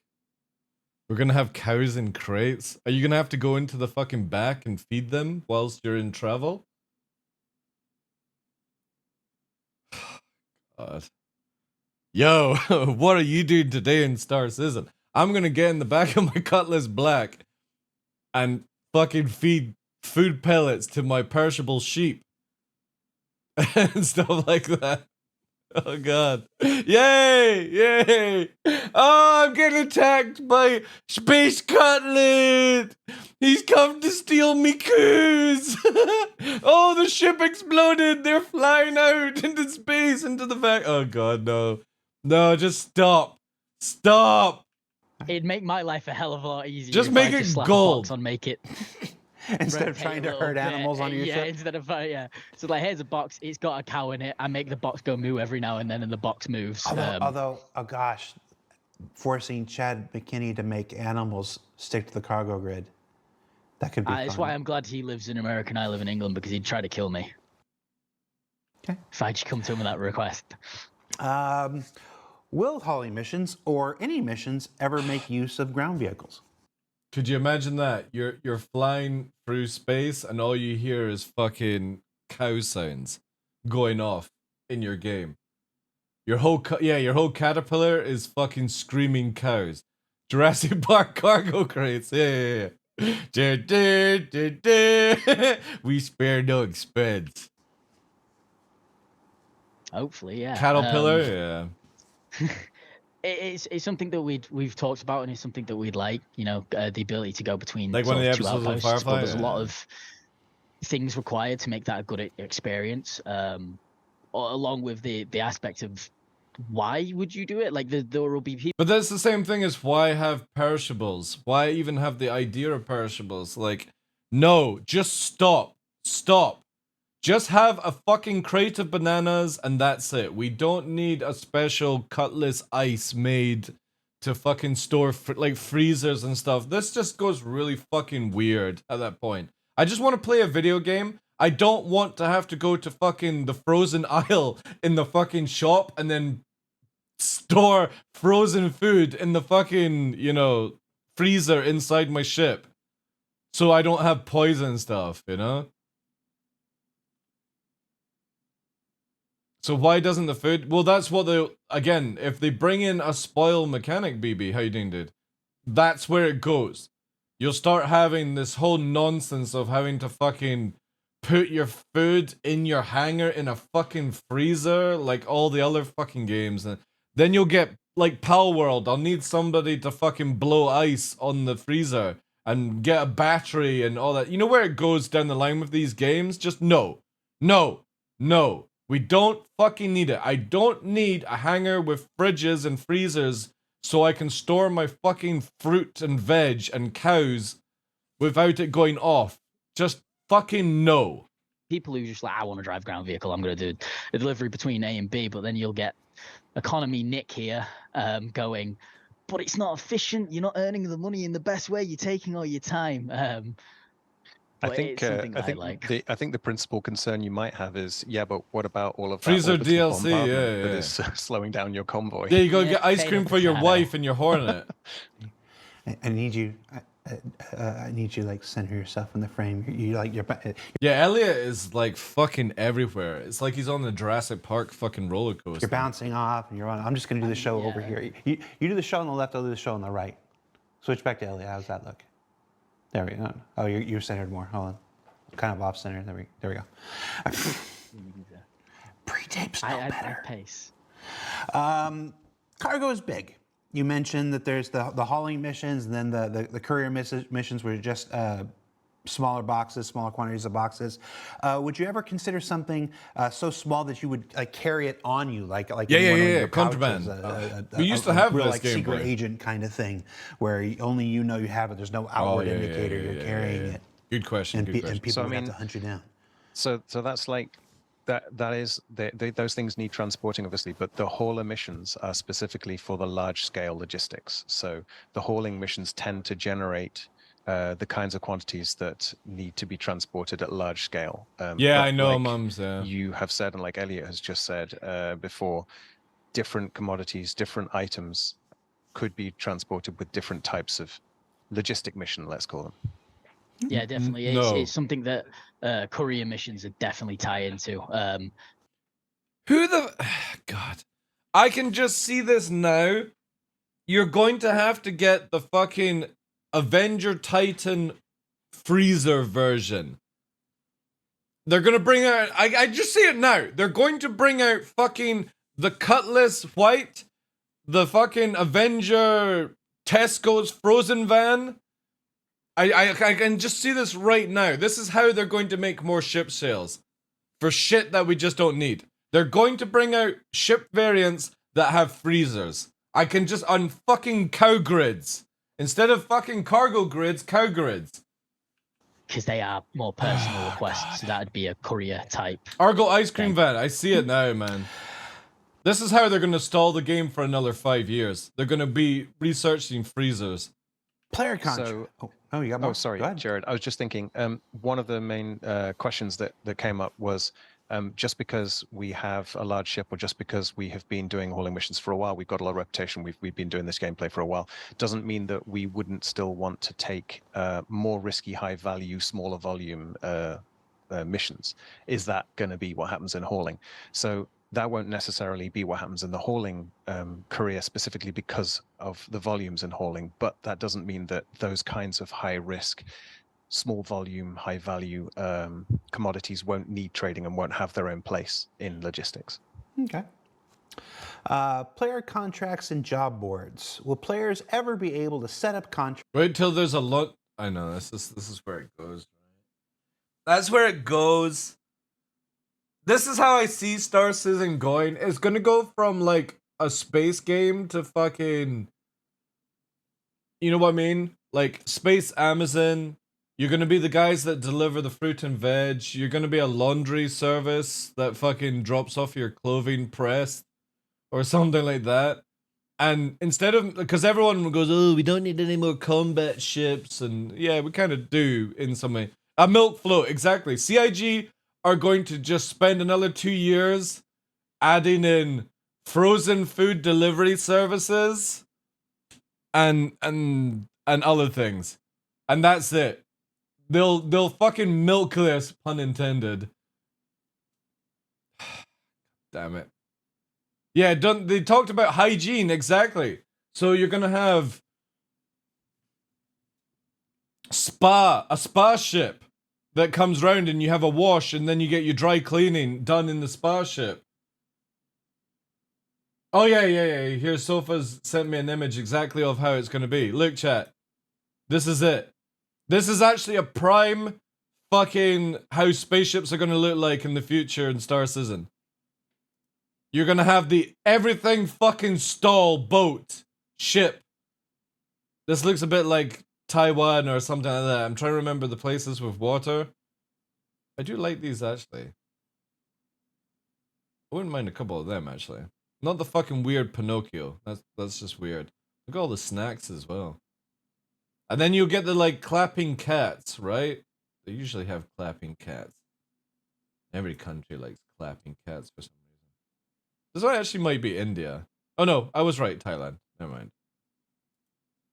But this is how you're gonna have your fucking stalls. Your merchantmen. It's gonna be like this. You know?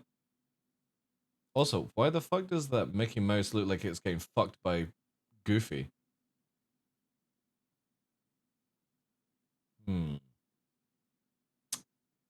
Interesting.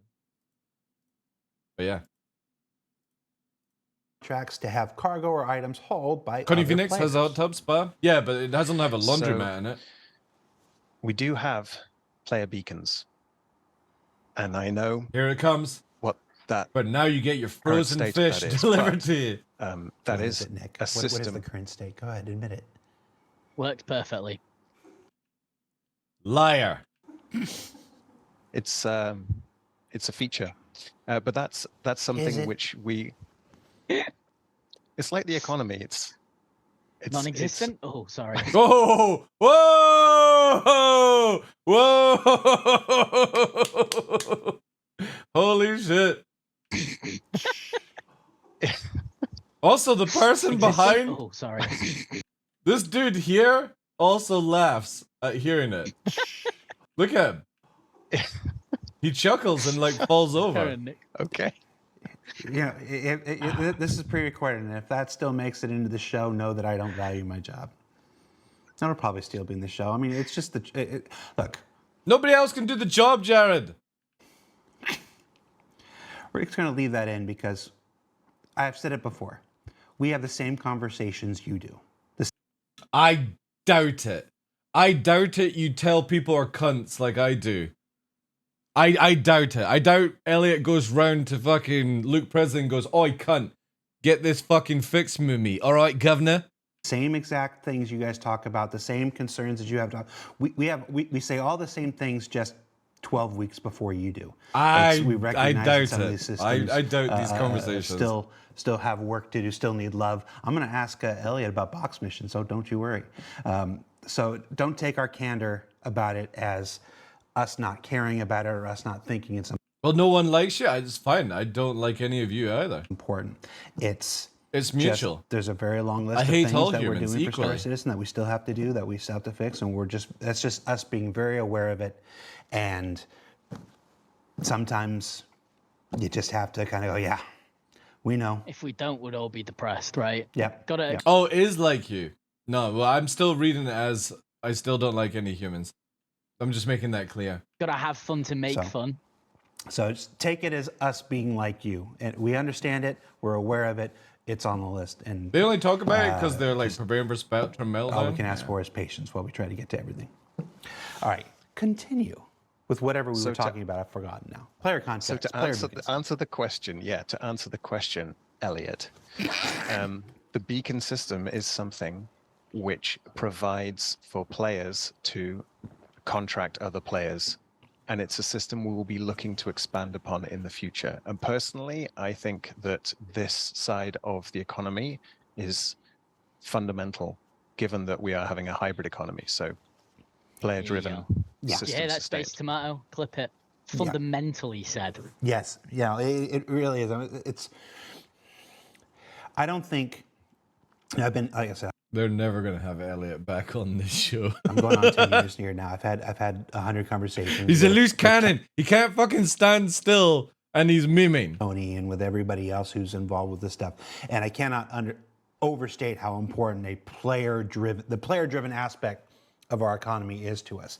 It's just things like the player beacon system and stuff. It's just waiting for the eye of development, Sauron, to turn its eye back to it, resources to free up, new technologies to work on. A lot of this stuff, it's like you don't want to put in a whole bunch of work when you know this other. Well, it's good that they've been working on what was it called, EVR or whatever the guy said, the algorithm that dictates like you're going to make more money or less money depending on the job. It's good to know that they've actually worked on something like that. And validate that, so we're forced to kind of sit there and grin and bear certain aspects of this while we're waiting for other new technologies and other new works to come online. But it is... Oscar Black, I don't know why that is still not in the fucking game, right? Is it EVR? Was it effort versus reward? I just don't understand why they don't have a contract system in already, you know, and just let players do that kind of stuff. But there must be a reason. How you doing, Jedi? Fundamental's a really good word for that, Nick. Thank you. All right. And we'll follow that up with dynamic mission generation. Oh, God. They used the word. They used it, chat. Dynamic. Right, this is going to be a good one. So we go from the players making it to the StarSim and Quantum making it. Dynamic mission generation, StarSim/Quantum, was always supposed to dynamically generate missions in response to the activities of players and Quanta. Is this still the plan? So the short answer is yes. And when we are ready to talk more about that, we absolutely will. You will be the first to know about it. It's only like, how many years since we've had the PU? It's like, what, 2015? Nearly 10 years, Chuck? Nearly 10 years? And I mean, the reason we're doing all this now is because we don't want you to have to wait any longer for this kind of gameplay. But only 10 years? Only 10 years wait? We don't want to wait a little bit longer. No, we had the PU, the PU opened in 2015, wasn't it? I'm pretty sure. So, yeah, next year we'll mark 10. But everything we're doing now, even though we're doing it manually, we'll be able to plug into the implementation of StarSim when it's ready. So we're not wasting work, but we just wanted to get this gameplay in so that you don't have to wait any longer. Right. But yes, the short answer is yes. You can make a good point. All that work to soon, exactly, yeah. To spec out StarSim, to design, because that's one of the biggest things for me is that, yeah, like Elliot and Co were talking about, you can make missions that are on rails to show you certain parts of the game and stuff like that.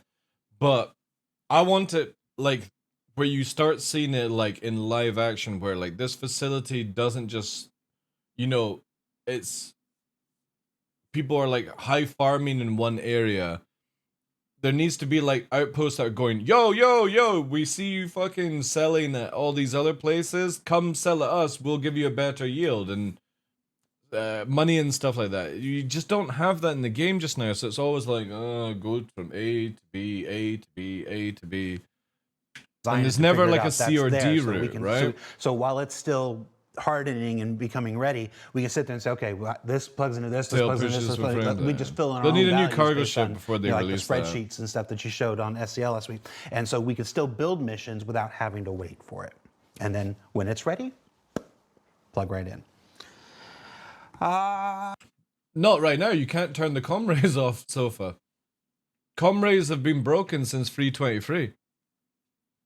And I don't think they're fixed in 3.24. SBK is the only dynamic. It's not really dynamic. Like, you can't take SBK over. You can't turn the turrets against other people. You can't turn it into a mini outpost that you just hold and stuff like that. So it's not dynamic at all. There's nothing dynamic in the game. What happens to the hauling mission that nobody takes? It's a good question. I like Elliot? that question. You want to answer that? I think mean, there's it a can. timeout, right? Yeah. So missions, as they currently are, they generate based on eligibility and then they stay around for an amount of time. So if there's a cargo hauling mission, it will stay around for, I don't know, like maybe 30 minutes. And if no one accepts it, it shuts itself down and we'll try generate a new one. There might be changes to that are in the future with maybe StarSim that Nick might want to talk about or might not want to, depending. But right now they just shut down and then they'll regenerate after a period of time. Yeah. So yeah, what missions are available and what opportunities they present to players is a Someone balance must have that we're waken going from to the have copium and to renamed it. judge as we go with StarSim, because it is a hybrid economy, and that means that player-driven is really important. But when this guy thinks, his fucking eyes scan something. It's crazy. They're like, we don't want parts of the universe to be abandoned or look at that. or It's fucking crazy, man.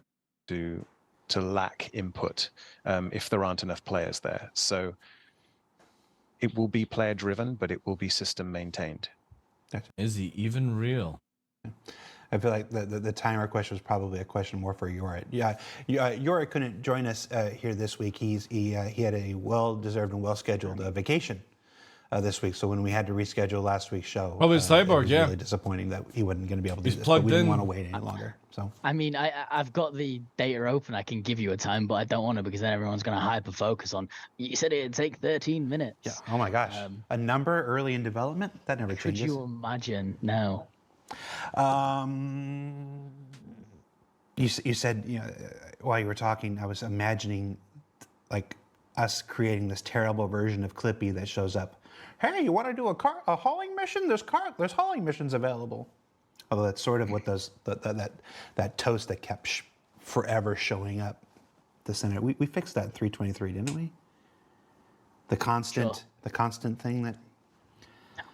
No, that's on my team to fix. And Oh, I'm dude, trying to if make CIG cargo ever work, add in Jared, the right? NVIDIA AI stuff constant to buffers Star are, Citizen, like, it'll be so down fucking here good. for me. But that's like 5 I had years missions away. that don't complete, man. For that tech to be like... we do have a Clippy. What the It's fuck not- is not going nearly- on in this Jared, right? office? The Look at it. Constant buffers. Is it are just the like, camera that's freaking out, or is there like a fucking gunfight going outside? The constant thing that. It must be the camera. Look. No, that's on my team to fix. And I'm trying to make cargo work, Jared, right? The Look, constant bang, bang buffers there, are, like, bang. down here for me. Ah, I had missions that don't complete, man. Have they got a tea lady? That's right. We do have a Clippy. It's just not nearly as. Have they got a entertaining. fucking food trolley that goes round? That's fucking sick. I don't think it was a food I had trolley. missions that don't complete. It did look like No, it, that's though. on my team to fix. And I'm trying to make cargo work, Jared, right? The constant buff-ups are like Did down they get here like for me. cake brought to their I had fucking missions table? that don't complete, man. That's right. That's right. We do have a Clippy. It's just not nearly as entertaining. She would be a fantastic spy to say. I mean, work her to go around the rooms and totally not take images of what's going on in the company, you know? There really is no difference between the pre-recorded and the live shows. We just go. Will we get missions in landing zones? Yeah. Look! Yes, and Yes, and yeah. Like, seriously, come on. There's no need for this fucking nonsense. Yes and no. Yes in the future, no right now.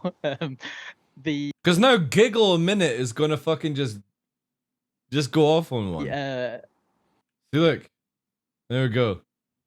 Hey, Heckle, how you did? The performance isn't great in landing zones, as I'm sure many players are aware right now. Holy fuck! Somebody get Elliot a better fucking webcam than this fucking Logitech piece of shit that is having a fucking flash attack. We used to have some missions that were in landing zones. This company makes so much money and you don't have fucking media kits that you've got? Veterans who can remember. You just need a fucking camera on a tripod that has its own light connected to it and you put it in a fucking case. And you send it to one to each fucking studio. 3.2? Yeah, like in like 3.2. I'm sure Salty Mike will be sat there going, I remember that, and start moaning about something else. Yes, we used to have them, but they used to take like 5 minutes to spawn, and that's because the server is like a box gets put in a spawn queue. I don't think they are supervised anymore, like, dude. It feels like they're off the rails. An 890 jump or whatever. The box is kind of like a lower priority, so they took ages, and it was just a really bad player experience, so we turned them off for the time being. But when performance at landing zones is improved, and we have, you know, a bit more stability there. See, look at this dude. All right, we gotta give this guy respect. He goes around the camera, chat. Look, by all means, see, because, he's gone around. The hopeful idea would be that you wake up in a landing zone and have things to do, so it makes it feel like that landing zone's alive and you've got things to do, you know. Pick up this trash, deliver someone's pizza, things like that. Like, why can't they get a fucking camera that Jared has on a tripod that goes to every studio? It's literally like under a fucking couple of $1,000. Put a fucking ship sail out. Get some updated this fucking cameras, not man. a question either. It's just a statement. It says auto loading time. You can't have Jared in 4K quality and then you've got the rest of them in fucking 32-bit. Yes. Yeah, we know. Cheers. Sorry about that. No, the reason is because in order to make them... Like, this dude is going orange and white, orange and white, orange and white because the fucking saturation and shit is set on auto. Look at it. More this guy can literally chameleon change color at fucking will. And everybody is very busy, so it is a priority and hopefully coming soon, TM. But we had to get something to work in a tier 0 so that we could at least. I bet there's a good Elliot emote in this. Not in that quality. That as soon as resources. That's just his pulse. But it is actually worth noting, just from a time calculation point of view, that the times when calculating the reward on the hauling missions don't use the auto loading times; they use the manual loading times, except for the Hull C. He's like an octopus. He changes based on emotion. Because that is always auto loading. All right. Speaking of we're going to get into a little section here talking about, because this is just again, it's just a personal take. I can't stand how good quality Jared is. Like, his quality of camera is incredible. It's so beautiful, you know? And then you go to everyone else in this fucking, you know, company, and they have the shittest quality of fucking webcams. Like, when you have Yogi and the guys on, they've got fake algorithm black screens going on, and they're fucking phasing in and out and shit. You know, effort versus reward and stuff. Well, as we talked about in SCL, as we talked about in ISC yesterday, there's lots of these missions that are chained to, you know, link from one location. It's a reflection of the explosions in the movie he is watching. Yeah. Another location, stuff like this. It fucking annoys me. Why not simply use a big, enormous C2 Hercules and... Because I just kind of feel like a company at this stage now should have really good media kits for people to do these interviews. Chain all of the small missions. Why would we ever use a small or medium ship at all? From a mission design point, the quality's getting worse. You can. Like, this isn't something I want to limit. I want you to choose, you know. Back in the, I mean, it was way ago, but back when we used to have the old delivery system where you could chain your own cargo missions together. That was exactly the point. Players could have this huge ship and take quite a lot of small. It fucking flashes every time Elliot blinks. I shit you not. Delivery system where you could chain your own cargo missions together. That was exactly the point. Players could have this huge Look at it. Every time he blinks, it flashes. ship and take quite a lot of small jumps and then go, oh, this one goes to this location, and then I have a pickup from there and it goes back over here, and I can make my. They need to buy hundreds of cameras? No, dude, that's not what I'm asking them for doing. I'm talking about a media kit, right? Instead of a fucking tripod with a little phone or whatever the fuck they're using just now, you have a literal camera that goes in a briefcase, basically, that can be sent out. It's called a media kit. And it has a fucking tripod, a camera, and the light attaches to the top of the camera, and that's it. It sits on a tripod, you just turn it the fuck on, and it can be remotely operated on. My own round. You don't need everyone in their office to do that. This dude, Elliot, is literally standing around, moving about. Delivery loop. Yeah, one media kit per office. We've got what? Manchester, you've got Frankfurt, you've got Austin, you've got LA. I don't think there's another one, right? I don't think they've got an Asia place up and running yet. So yeah, you only need 4 fucking things. It's like 4 or 5 grand to fucking send it. And you basically have these boxes that the fuckers are nearly indestructible. From just reading contracts and understanding where everything is locality-wise, you know, I know that this outpost is right next to this outpost, so I'll drop off here. Is a Nokia taped to a broomstick? It fucking feels like that. And I'll do a quick hop, grab it, and make my time more efficient. Oh, it was amazing, Echo. Sure. It was amazing. Might have lots some of other walking. reasons as to why not. It's Felt really good. Hardly played any video games. It was awesome. Not the most efficient route. You're wasting your time. Did a lot of work I mean, outside as well. Right, obviously, not only can you do it, but you definitely should. I definitely be doing need it. more of them. Not the question like isn't so much whether you should often, or shouldn't but be using a C2. I definitely need to start making like 1 or 2 Why times would a I year ever where I use a do small stuff or a like medium that. ship? Maybe that's all you have. Maybe you only have a small or a medium ship.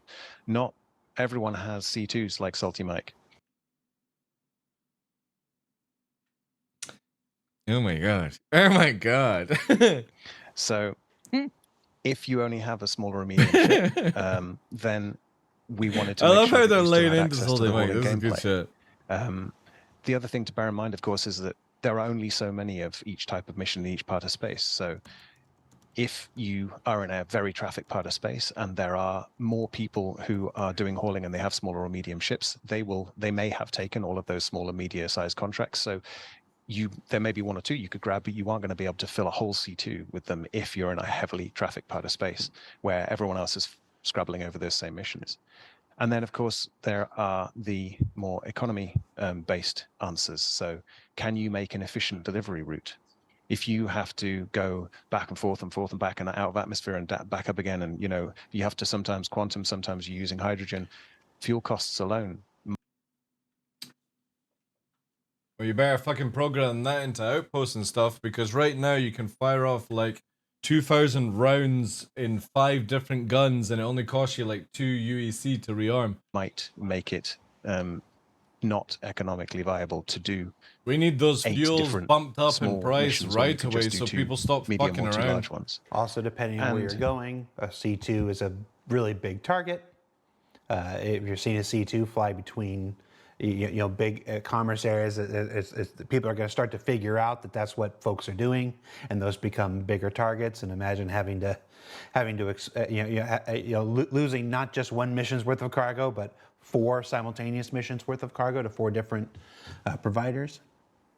Absolutely, that is a really good point. I mean, imagine there is a trade lane, a small trade lane, which is traditionally nomads and maybe cutlasses or whatever Halays are hauling this lane. And maybe there is a pirate lurking. If he sees a C2, or they see a C2, which one are they going to go for? The Titan or the C2? Well, if we could fucking scan that didn't take an hour, you would be able to tell which one you would go for, like in EVE Online. You can scan somebody down and be like, oh yeah, they've definitely got the good stuff, even if they're in a shuttle, for example, moving plexes or something. But the fact is, when you see a Titan, you go, fucking, then it doesn't give you the data. You gotta redo the scan again. It would be great if we could actually just scan the ships within like 5 seconds and stuff, you know? Eve has scanner bots? It does, yeah. Azuguma, thank you very much for the 10 months, dude. So there are considerations. So it's not, no, it's not. It's simply fixed scanning so I can scan the Titan and the C2 within a short period of time before they warp away so I can make a decision on who I'm going after. Yeah. But by all means, take... It shouldn't be, oh, I see the Hull 2 or the C2 fucking flying away. That's the one I go for. No, it shouldn't be. It should be, I should be able to find out that data so I know who to chase. Multiple missions. Be as efficient as you can. And the rep hit to that, like if you do get caught out, like that's 4 missions that are gonna fail. I think You get a scan rep should be hit part of the times hacking 4, gameplay. You know? It needs to you be might have a bit where faster, it's man. like, right, I can't play cargo missions for the next hour or so. Gotcha.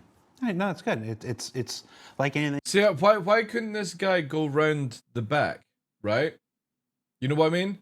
Anything else, there's options. What's Johnny doing? Hold on. Go back to Johnny. He was Johnny. Come here. Jared's asking questions about you. Oh. I'm on Hello? SCL. Oh, sorry. Right. No, it's good. No, it's fine. See, imagine if they just had a fucking sign saying we're doing a recording, right? Imagine if you had the media kit that had a tripod and a decent camera and a light and stuff. But obviously this is Elliot's desk, right? In a weird position, but okay. It's just, for me, if you're going to do these videos, you need to start doing them more professional. And professional is, I don't need somebody on fucking Hello Kitty Online walking past with their phone, right? Just set them in a different corner and shit. You have a laptop to speak to fucking Jared, and you have the media kit connected to the fucking camera. The laptop can do everything remotely, and that's it fucking done, you know? I'd sooner have this than nothing. No, I would have it more professional, dude. Simple as that. This is a fucking coming up for 10, well, it's over 10 years plus game. You telling me that they don't have professional stuff set up for these fucking videos? I don't ever see this shit in any other company, Pox. It's not excusable anymore. Fine. All right. So, yeah. I know SCL's Friday.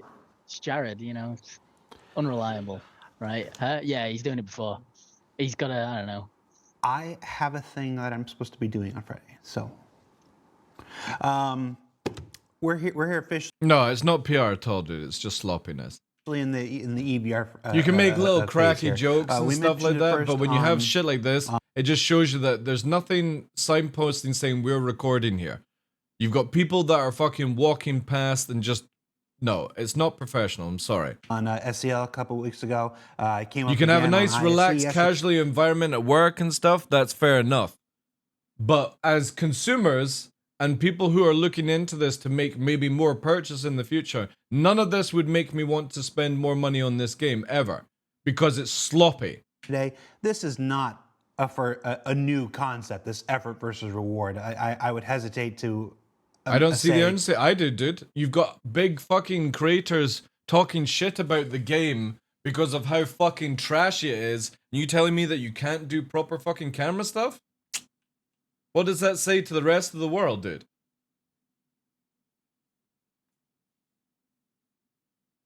Would not hesitate to say that. Aren't all just those about every guys in the video game same that's ever office? It looks like, yeah. been made involves So again, they could have gone into a conference room with a camera and both being sat in front of it. some kind of effort versus reward calculation. Why is this new to? If you're going to take an hour out of your work schedule to do this, then go into a fucking conference room and set it up and do it properly. Us? Why are we talking about it now? And He's not working, he's bouncing around for a fuck. We're 30 minutes in and all he's done is bounce around, Todd. He's not working at all. for the people who've chosen not to watch the other things, He's got a give standing us desk and he's the bouncing cap of left and why right. It's important. Yeah, absolutely. Yeah, it's not. This is not proprietary tech. This is No. No, way that actually, you the Jared's studio thing is in a different building altogether. Apparently, it's where they do like Coronation Street or EastEnders or something like that. I remember somebody saying to me, they're in. Jared has like he's in a proper actual like studio. It's right next door, but it's like a proper fucking studio thing. Approach how to balance the player's activities versus the reward that they should be given in any game. I mean, if Star Citizen were a traditional single-player game and we just had characters with levels, then it would be relatively easy to work out how much gold we should give you, depending whether you're a level 12 or 1150, 1170, or whatever it is. Oh no, please don't talk about levels. But because Star Citizen is not only an MMO of a very large scale, but we also have a mixture of structured missions and sandbox gameplay.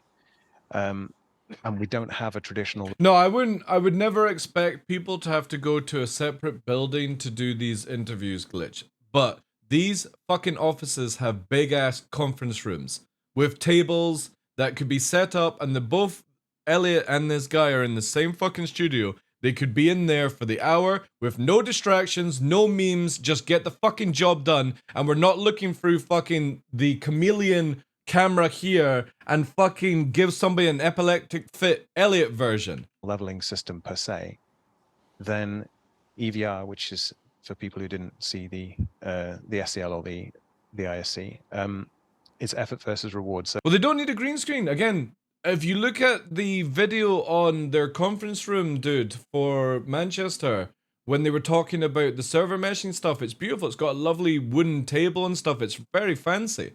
Just put them in there for an hour so there's no distractions. So it's basically time and difficulty on one side of the equation. How long it takes you to do something, how difficult it is to do it, will always be equivalent to the amount of reward that you will get for the time and the difficulty. So that could be UEC, that could be reputation, that could be the amount of loot in an area. And it allows us just to balance the universe, whether that's a mission or an area like a distribution center, or sandbox gameplay like piracy, for example. It's really important that people doing any kind of... Well, that's the thing. If they've got time to do memes and bounce around, Jones, that for me it just looks like it's lunch break, right, or something like that. And I just would prefer a little bit more professionalism, better quality of camera, where my eyes are not fucking straining on this shit, and there's people not doing shit in the background to throw them off. Of activity feel that they are receiving appropriate reward for the effort they're putting in. That's part of what... You don't see any of this in any other company when they're talking about their stuff. They have studios, they're doing professional fucking camera shit. Even Sea of Thieves has its own little set like Jared has. And when they bring people in, it's fucking quality.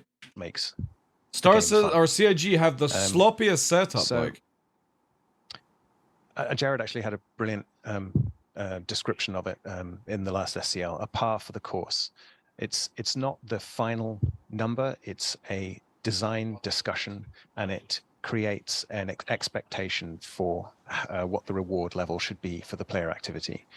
And there are additional factors that we need to consider, like, for example, how do you handle the risk of players stealing the cargo that are given to them in the hauling missions? So when we're designing the hauling missions and the reward for that, we have to consider what to do about that. And that isn't directly a question that's answered by EVR.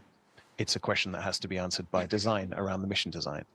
And all of these conversations happen with the mission designers and the economy. We work really closely together so that we can apply it to all of the different behaviors, all the different activities across the game. Part of the conversation that we have is Nick's tool will generate this value that we look at, and then on the design side, it's not exactly that we know the numbers and we know all of the economy, so we know how it fits and we know it balances. We can just go as simply as this doesn't feel like it's enough, or this feels like it might be too much.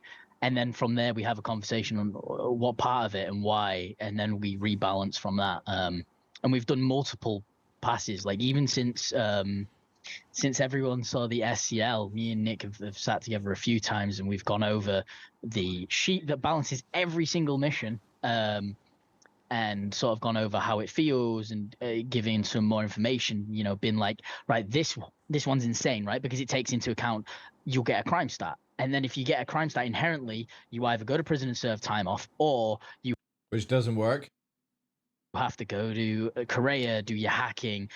People will come kill you. PvP. You've got all the AI there to battle against, and then because of that, it's like, right, well, every illegal mission baseline should have this value, and then anything that's extra gets put on top of it. So it's not like a cold and unfeeling system. It's something that is nurtured with love. And like And anything. the advantage. Okay. Sorry.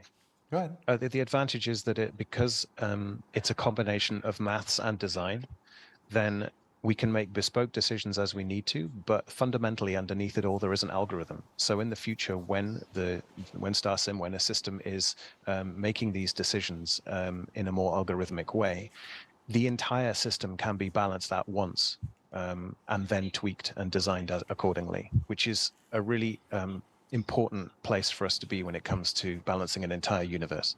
Yeah, I'm certain that there were people who looked at the information from the last SCL and did some maths and was like, it's going to take 107 days to earn an 890 jump at that kind of payout and stuff.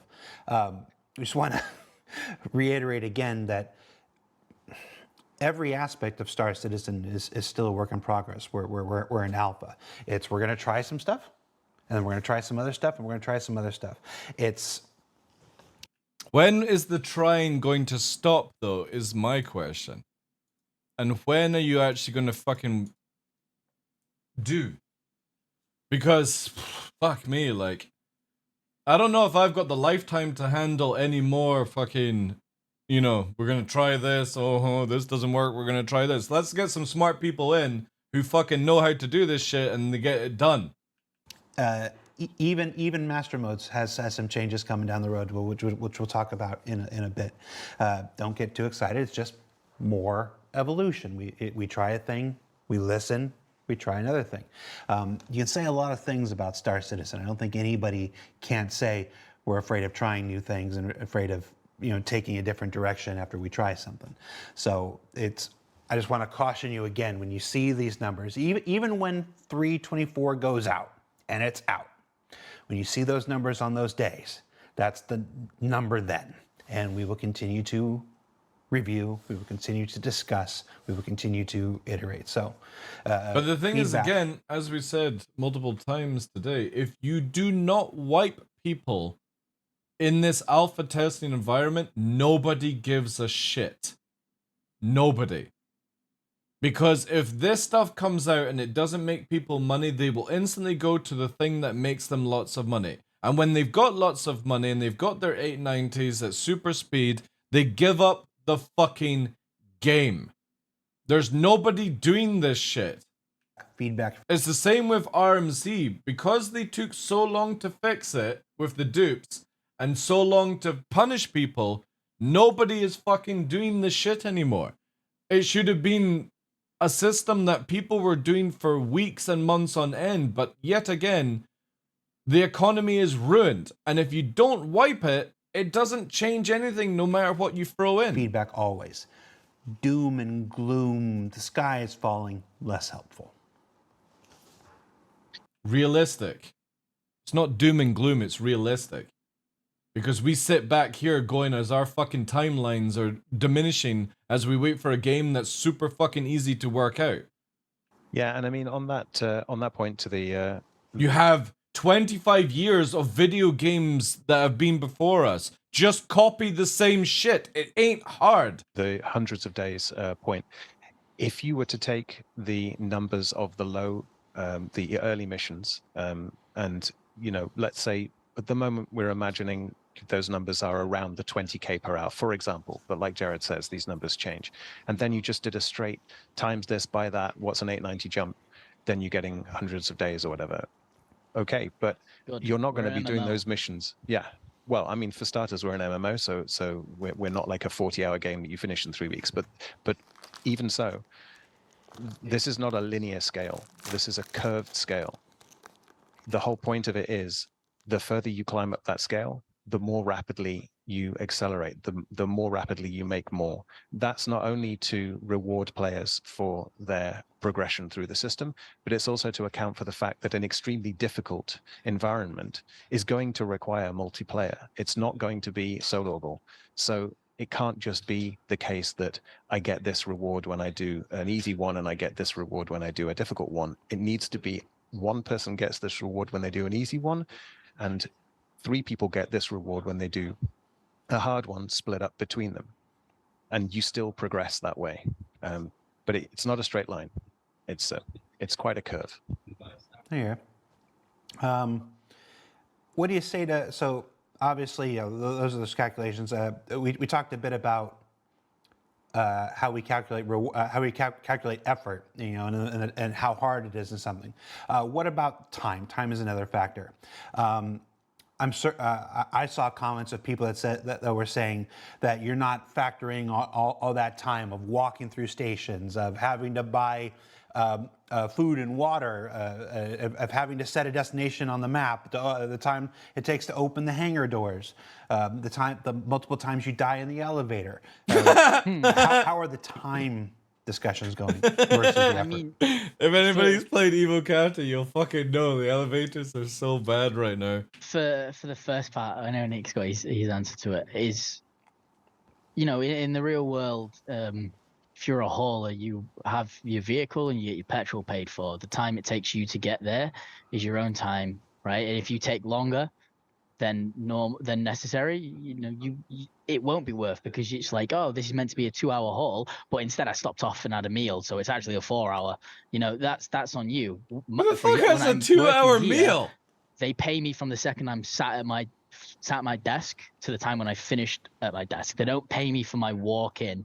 They don't pay me for my stop at Mackie D's for me breakfast. So for me, it's there are bits we pull in to the payout that make sense. Oh my god, Elliot's a But there are fucking also loose bits that cannon. just don't make sense. And I'm sure Nick will have more of a elegant. No, actually. No, sorry, Jared, go. No, I said let's hope. Everyone at CIG, exactly. Everyone at CIG apparently is getting 2 hours. 2 fucking hours to eat a meal. What fucking food is Elliot eating that requires 2 hours? I'm from the north, and Nick's from the south. You ain't from the fucking north. You're in the middle. South. I am not from the south. I was born in Scotland. He's higher up, Elliot. No, he wasn't. I was. Not got the accent for it. You don't. That's not how it fucking works, Elliot. You clown. He could have been born in Scotland and moved to fucking England the next day. You know what? Too soft. You can't. Too soft? Holy shit, Elliot! You're gonna get fired. From the south. I was born in Scotland. No, he wasn't. I was. Not got the accent for it. You know what? Too soft. You're too soft. Jesus Christ, man. You can't judge it. This is a fucking shit show. Oh my god, from bad cameras and fucking, oh god. This is insane. Person by their accent. That's a saying, right? Anyway, I was actually gonna actually reply this more from a design point of view as opposed to just a cold numbers point of view. Star Citizen job opening this week. Yeah. Like any game, you can play it as a min-maxer. You can play it as I want to make absolutely the most I possibly can. I want the best reward. I want everything in every minute of every day. Let's not stay on topic. I know, dude. I'm pretty sure this whole video could have been done in 30 minutes. The best thing I possibly can. But we're building an immersive universe here. If you want to spend time walking around the station, buying your couple food, of getting pints your burritos, takes doing your time. You shouldn't, dude. When you go for a meal, first of all, if you're going for a meal and you've got a fucking pint on the table, you have to be either going for a curry or something like that. Because I've never gone for a fucking steak or something like that and had a fucking pint sitting beside me. So you're obviously in a fucking Indian curry house, whatever, having your fucking beers. There's no way you eat a curry in 2 hours. No way. Don't feel guilty that you're somehow not earning enough. you're going to take your missions, you're going to do your sandbox gameplay, you're going to get a fair reward for it because of EVR and because of the ongoing balance and because of the feedback and the fact that we work with the community to make this happen. Wow, JJ's loud. And and if you want to just chill and not earn money every second that you are playing the game. 145 on the toilet.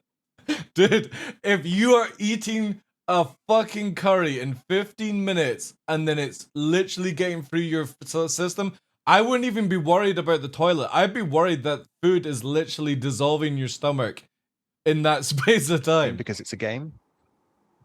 You have a digestive fucking tract issue at that point. Elliot. Yo. What breakfast do you get at McDonald's? It depends. It depends what day it is. I'll sometimes get like 2 sausage and egg McMuffins. Nice. And maybe a cheesy bacon flatbread. Cheesy bacon flatbread? What the fuck is that? But it's only on certain days. I don't do it every time. Do you put the hash brown in the sausage and egg McMuffin? I don't like hash browns. What? What the fuck? And this cunt calls himself a northerner? Yeah, but you put them in the sandwich. I don't like eating them alone either, but you put them in the sandwich. It dramatically changes the sandwich. Across McDonald's. I've never tried that. Don't touch that. I do like McDonald's hash browns. They're very oily, but they're pretty decent actually. I've had a hash brown before in a sandwich, in one of those, but it's just not. It's not for me. I don't know. I know. Don't judge me. I mean, if you're gonna judge me for anything, it's the 2 double sausage and egg McMuffins. That's what I should be judged for. Why? Going by his height, let's say 5'9", 5'10". All right, 2 fucking patties, or is it 2 double patties? Can't remember what it's fucking called. That's like what, 600 calories for breakfast? That's decent. I eat the 2 double sausage and McMuffins, which usually you get the meal, and then it comes with a hash brown, and then you add another hash brown, and then you just get the second one solo. You get the second one solo. It's actually like 40 cents or pence or whatever the heck you call the little ones here, cheaper than ordering 2 meals. Yeah. Really? Jared got the fucking hacks. I need to hear this again.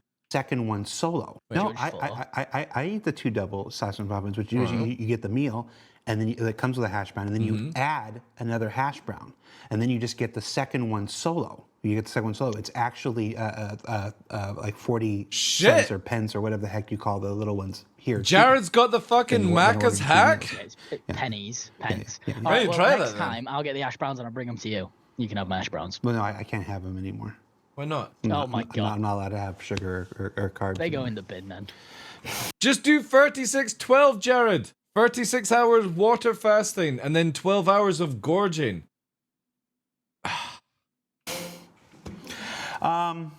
Don't deny yourself hash brown, son. We'll tack it on at the end. Get some potato scones, a little bit of haggis. So the live is all about what CIG eat. Well, yeah, they're taking 10 minutes out apparently. That wasn't lost time. That was me time. Jared's not in his 70s. What are you fucking talking about? He's clearly under 50, dude. Nerfing mission payouts, e.g. salvage missions, and why do hauling missions... I'm probably older than Jared. ...missions pay so little compared to other things I can do to earn UEC? Yeah, Nick. Well, to be honest, right now, Hookin, I would actually take Maca hacks over cargo hacks. Fun out of everything. Isn't this Connor? Isn't this Connor? I'm 42, Premster this year. Who's going out and nerfing all the missions? They're all one. It's a combination. It's a combination. Just tell him it's the whole of the economy team. He's not here. He can't defend himself. Jared's 47, really? Just tell him it's Connor. It's Connor. Yeah, it is Connor. It is literally, it's Connor for Jumptown, Connor for all commodities, it's Connor for everything. I'm going to have to stick up for my esteemed colleague Connor here. Go right Connor ahead. is Yeah, so under commodities. 50s. Connor is Yeah, he commodities looks good. and those kinds of things. Jared needs to have his fucking hash browns. Sorry. You can do other things to lose weight if that's what he's after. He knows exactly Hey, what he's tough, how you doing. doing? Thank you, Mr. Maltby. But, I never said he didn't. I just said it was him. He's responsible. Jesus fucking Christ, Elliot, will you take your hand off your fucking standing desk and stop dancing around like you're on fucking cocaine? The camera is literally just going up and down, up and down. Connor, we love you. You can get him when you come over. Okay, so what do we have to say about nerfing of these mission payouts? So we're in a strange situation right now where we have hundreds, in fact, we have thousands of missions. And Really? in order to get them all into the balance with EVR, there's quite a substantial amount. Is there 1,000 missions? God, I couldn't even count. Like, say, even within the things, I wouldn't have said thousands. There's easily maybe like, what, 200 different missions?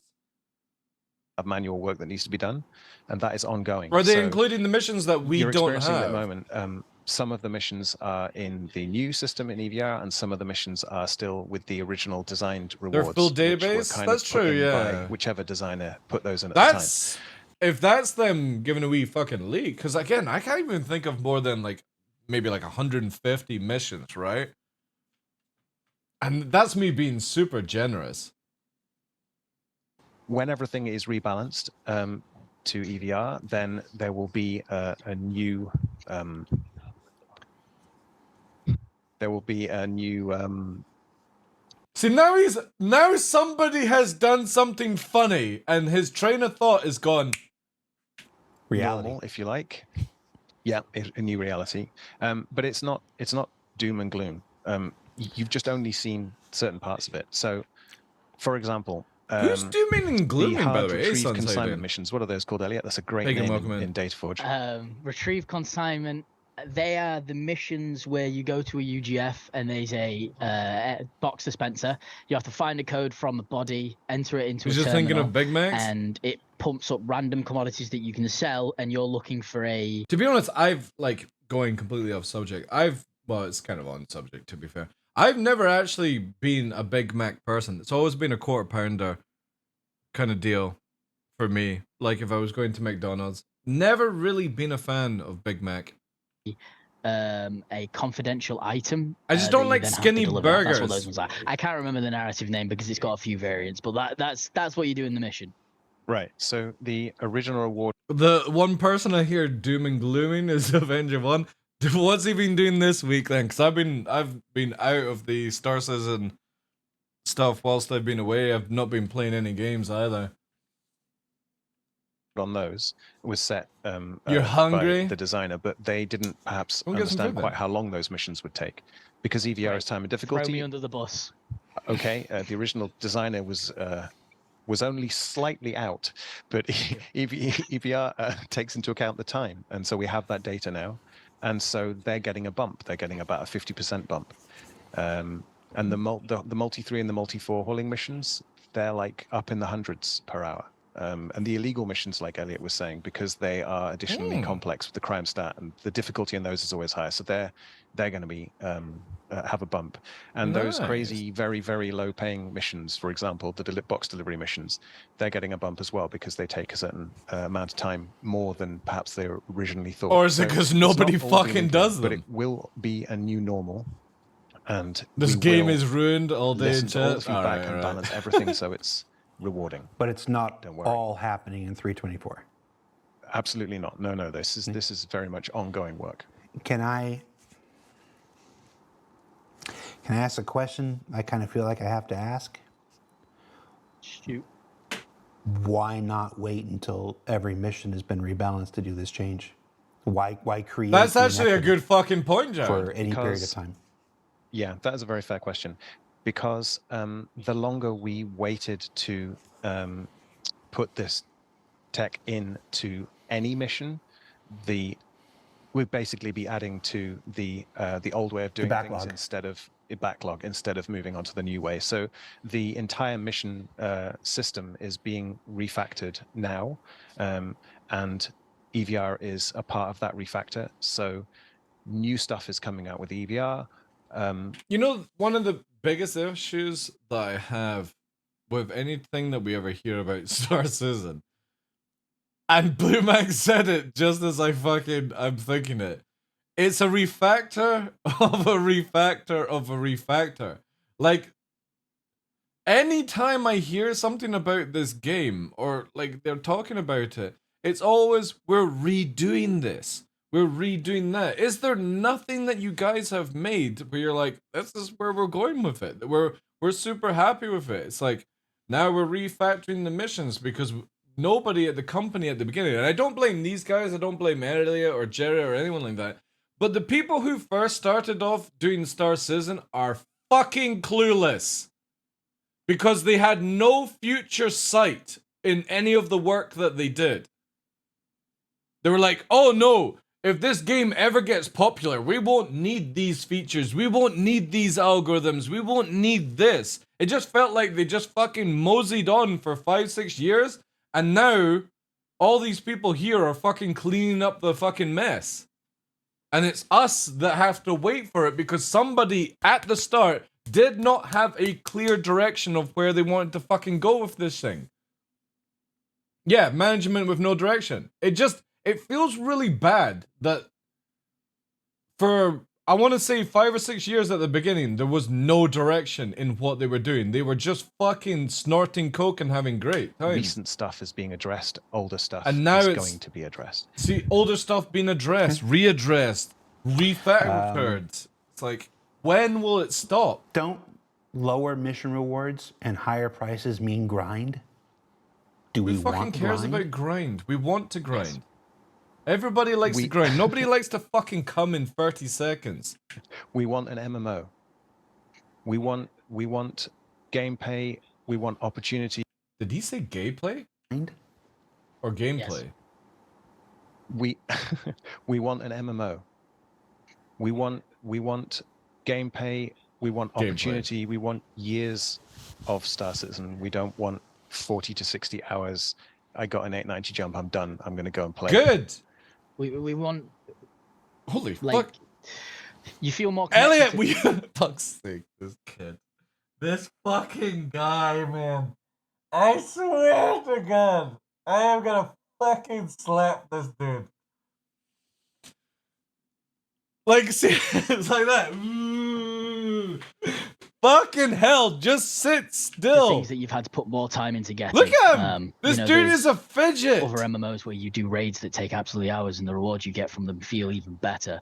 And the camera's getting rocked again. And it is effort versus reward, right? The grind is a part of the effort. And the reward is how an item makes you feel. There's a really popular community event a while ago, which was kill 50 players and you get a Vandal mask. That Vandal mask means something to those players because they put in that time, they put in that effort. The ones he is super hyperactive, yeah. Had all their mates on a server. And he's fucking everywhere, like. Put in the grind, it means more to them. And it's the same thing that we've been going forward with some of our other events where we've been giving you gameplay armor that shows that you've done a bunch of stuff for it. It feels more rewarding to you as the player. And that's what a lot of MMOs do. You know, you put in time, you put in effort, and you have something to show for it. I can't tell you how many times JJ sits next to me, has loaded up World of Warcraft and shown me all of his accounts. I was going to say that's horse shit because I've never. These are the guys we're paying, by the way.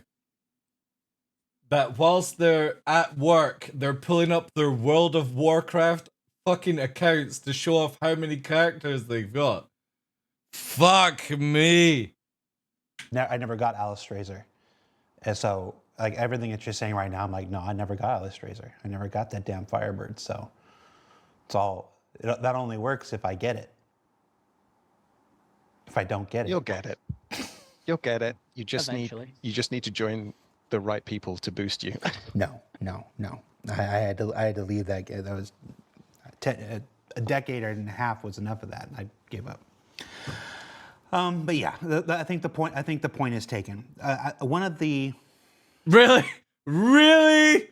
Do you think the point is taken? Also, let me quickly just bounce back here, because you guys have completed the community thing. Let me just quickly sort that out. We'll take a break.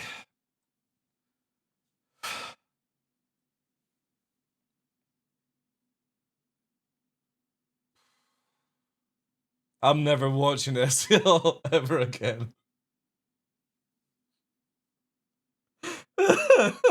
I'm never watching this again. Oh, God. Right, let me sort this out.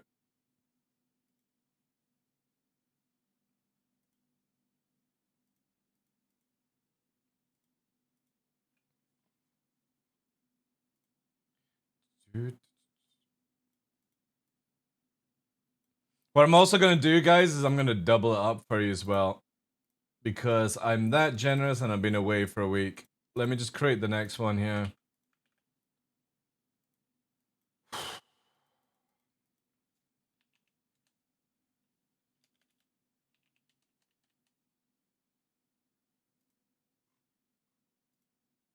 Alright, there we go.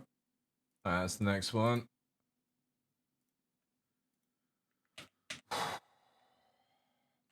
Alright.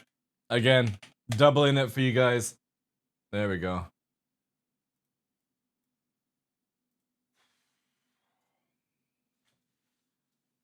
Let Salty Mike do the salty streams. One of the weird challenges that are unique to Star Citizen is that we're running a live environment in the middle of our development. Exactly, that's why the servers suck. They're running WoW servers in the background. The development of any game, many things will start easy and then become hard. Some things will start hard and become easy. It's this continuous sculpting and reverse sculpting, and most of this is done in secret. Most of this is done in private in any other game. By the time they open it up to the players, they're well along, and a lot of those big sweeping changes have been done. We have this continuous thing where, because we've run a live game environment since late 2015, November, December 2015, to this day here, these growing pains are experienced not just by us, which is normal, but I hope some fun happen with SE, because I think they can't pull anything that makes sense if the people there are kind of clueless. That's true. Oh, I owe you a bang? Ah, for fuck's sake. Yeah, when we're in React View, it doesn't work. I gotta fucking bring us out, chat. Give me a sec. We gotta go to here.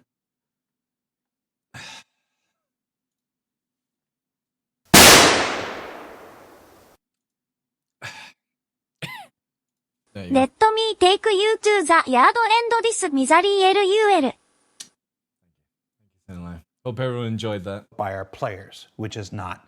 So players who have played a long time, players who have played a tremendous amount, can get used to things being a certain way.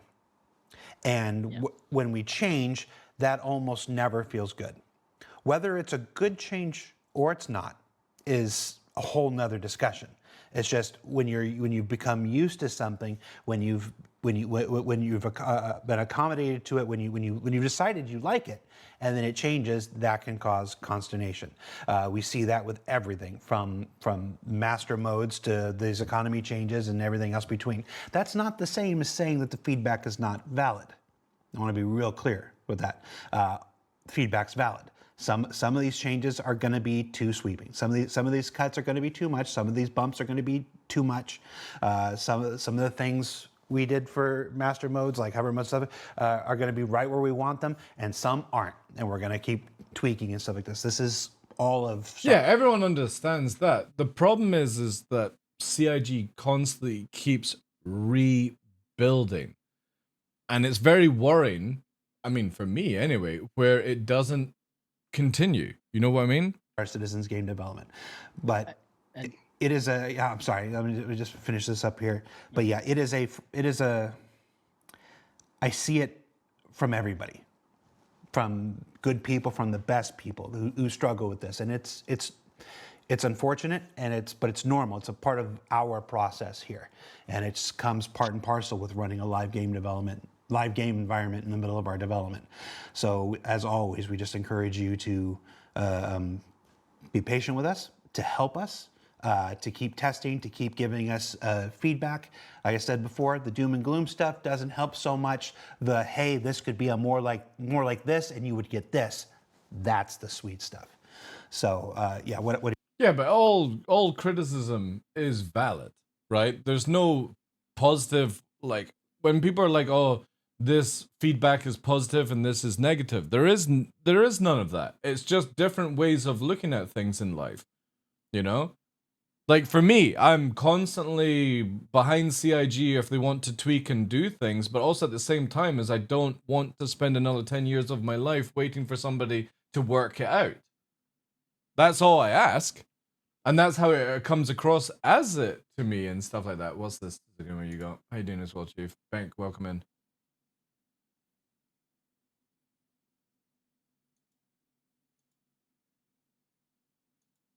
Are you game pay? Yeah. Game pay. Yeah. CIG are talking about game pay. What do you want to say, Elliot? It's just something to add. Is like he seems more about generalizing statements like master. Oh, right. Is that what he's talking about? I thought he was talking about like anyone that was like getting doom and gloomy, you know, upset about things and Star Citizen and stuff. Oh, if it's about that, then yeah, okay. I agree on Jared on that shit. Like, that's just not needed. Like, criticism is fine. You can have my type of criticism, you can have Salty Mike's kind of criticism, and all that jazz. Again, it's just an opinion at the end of the day. You either play the game or you don't play the game. But it's more, when somebody gets heated up, like, again, you can use Salty Mike as an example, is that he's passionate about the game, and he's been here, like me, from the very beginning, and it does eat at you away, because you're also like, I really want to play this cool game. But you're taking so long to fucking make these choices, or you're reworking the choices and stuff like that. You know what I mean? It's just, it does eat at you and stuff. But if you're like somebody that's like, oh, this game is 100% going to fail, it's like, well, why even fucking give a shit, you know? The reactions we get, we understand why for most of them. We're making a grindy environment in something that we constantly reset and wipe as it is currently, and that obviously isn't. Elliot, we've not had a wipe in over a year and a half. A year and a half, chat. I want a wipe. Give us a wipe. There's no reason to play Star Citizen. Fun because you're not getting that long-term reward out of the effort you put in, but eventually, when we're closer to done, you will, because we'll have solidified a lot more of this. So therefore, the grind and the wipes will go so that you can put in the effort and get the effort out. I understand right now that it won't be as fun to put, 80 hours into getting some up there in the hauling things just to next patch find out that we need to wipe because of a bug or because we're balancing. It's part and parcel of just having to lay the... Yeah, but if you don't wipe and everyone has exploited money and you don't fucking punish them for it, you only punish 600 people or whatever it is, then you've killed all the economy in the game because everyone has their ships that they want and they stop playing the game. There is no grind then. Like, if you actually had proper money sinkholes in this game, it wouldn't be of such an issue. If you had it where if somebody wanted to speed up their insurance time, it wasn't like 5k, it was 50k to do it. Then people would value their fucking ships more. They would, if you lost all your modules when you died, you would value your ship more and spend more time stockpiling things and stuff. When you refuel, rearm, you would have to fucking spend some serious money. But because you don't have anything like that and everything is practically free, people don't have a loss. So if you don't wipe and people are not losing anything, it gets to this stale point where there's no point in doing anything you design. Because why is anybody going to play this game? I'm not going to do it to test your fucking mechanics out. I'm not a fucking Q&A. I don't pay you to build a video game for me to test it. That's so fucking backwards. The tracks while we're still running the train down it. Yeah. Although I want to... Wipe the fucking game. So then, whilst we're having fun and trying out new things and different angles of the game, you're getting the data that's required. Add to what Elliot If says, you don't, I've had and especially again, a year and a half since we were wiped last, there's no reason for me to do any of these new missions or give a shit. I was like, why am I looking at Elliot? And we want to try to avoid as many wipes as possible. That's always this. That's always the other thing. It's people don't want to invest time. People don't want to invest effort. Then tell them to fuck off from the game. Just blatantly say fuck off. Thank you for your money. Now fuck off. Knowing this thing is going to wipe. It is our intention. But for the people that are actually playing the game and want to try and work on these things, wipe the fucking system. Give us the option to be wiped. If I have all my ships, all my modules, and I've got fucking 5k or 5 million in currency that pays for my refuels, my reclaims and all that shit, why do I need to do anything in this game? From this point forward to not wipe for anything or anything. That's not the same as saying that we're not going to. Now, I want to be real clear, because every time we say what we want to do and then something changes, people are like, CIG promised. No, we told you what we wanted to do. What we want to do from this point forward is we want to try to avoid any wipe. If That's fine. I get why CIG, but give us the fucking option to be wiped when you do a major patch, like we used to have. I want to press a button on my account and get rid of all the ships that I've bought in game, because I would like to see what the new stuff does to generate the money to buy those ships back, the ones that I haven't spent real money on. And if you don't do a wipe, I have no reason to test out your new shit. None. Jumptown? No. No reason. Yo, Wyvrex, thank you very much for that, dude. Appreciate the 60 months. If people don't want to be wiped, they don't need to press the button. But for somebody like me, I would love to spend the next 6 months grinding and doing all the new stuff that I just can't be bothered to do because there's no fucking reason for me to do it. we have to wipe from this point forward, it'll be something severe. It'll be something that we've all come together and said there's just no other way forward. Then there's no point playing this game. So instead of worrying about the people who have already quit the game because they've got all their ships and they don't care about wipes and you know what I mean, they've already stopped playing. What about the people that actually like playing your game? Let them have a wipe so that they can actually go and do these zero hero things without fucking making new accounts all the time. And so that is still a possibility. How would giving players an account reset ruin or hurt the game? It wouldn't, you know? So the exploits will persist. They will, yeah. Because CIG is not wiping the system down. That they don't realize that the only way you catch people like exploiting is when they've got a reason to cheat. But if everyone has all their money, all their ships, all this stuff, there's no point. There's no reason to play the game. I'm not gonna go and grind 50 fucking missions of box running for, you know what I mean? Like, for no reason. Fuck's sake, said lie. Possibility. I'm not going to sit here and lie to you and say it's not. But the intention from everyone at every single level is to do every single thing we can from this point forward to avoid any more wipes. That's fine. You can keep doing that. But please, give us the option to wipe our accounts. I should not have to spend the next 2 years, 3 years until you decide 1.0 to come out to not be able to have fun in the game because I don't want it. If I have no ships to grind for, and I have no modules to grind for, and I have no need for billions and billions of money because there's no fucking economy, what reason do I have to play this game? If you let me wipe, I have to then grind those ships back, grind those modules back, grind the reputation, and start playing the game. Give people the option to wipe. So...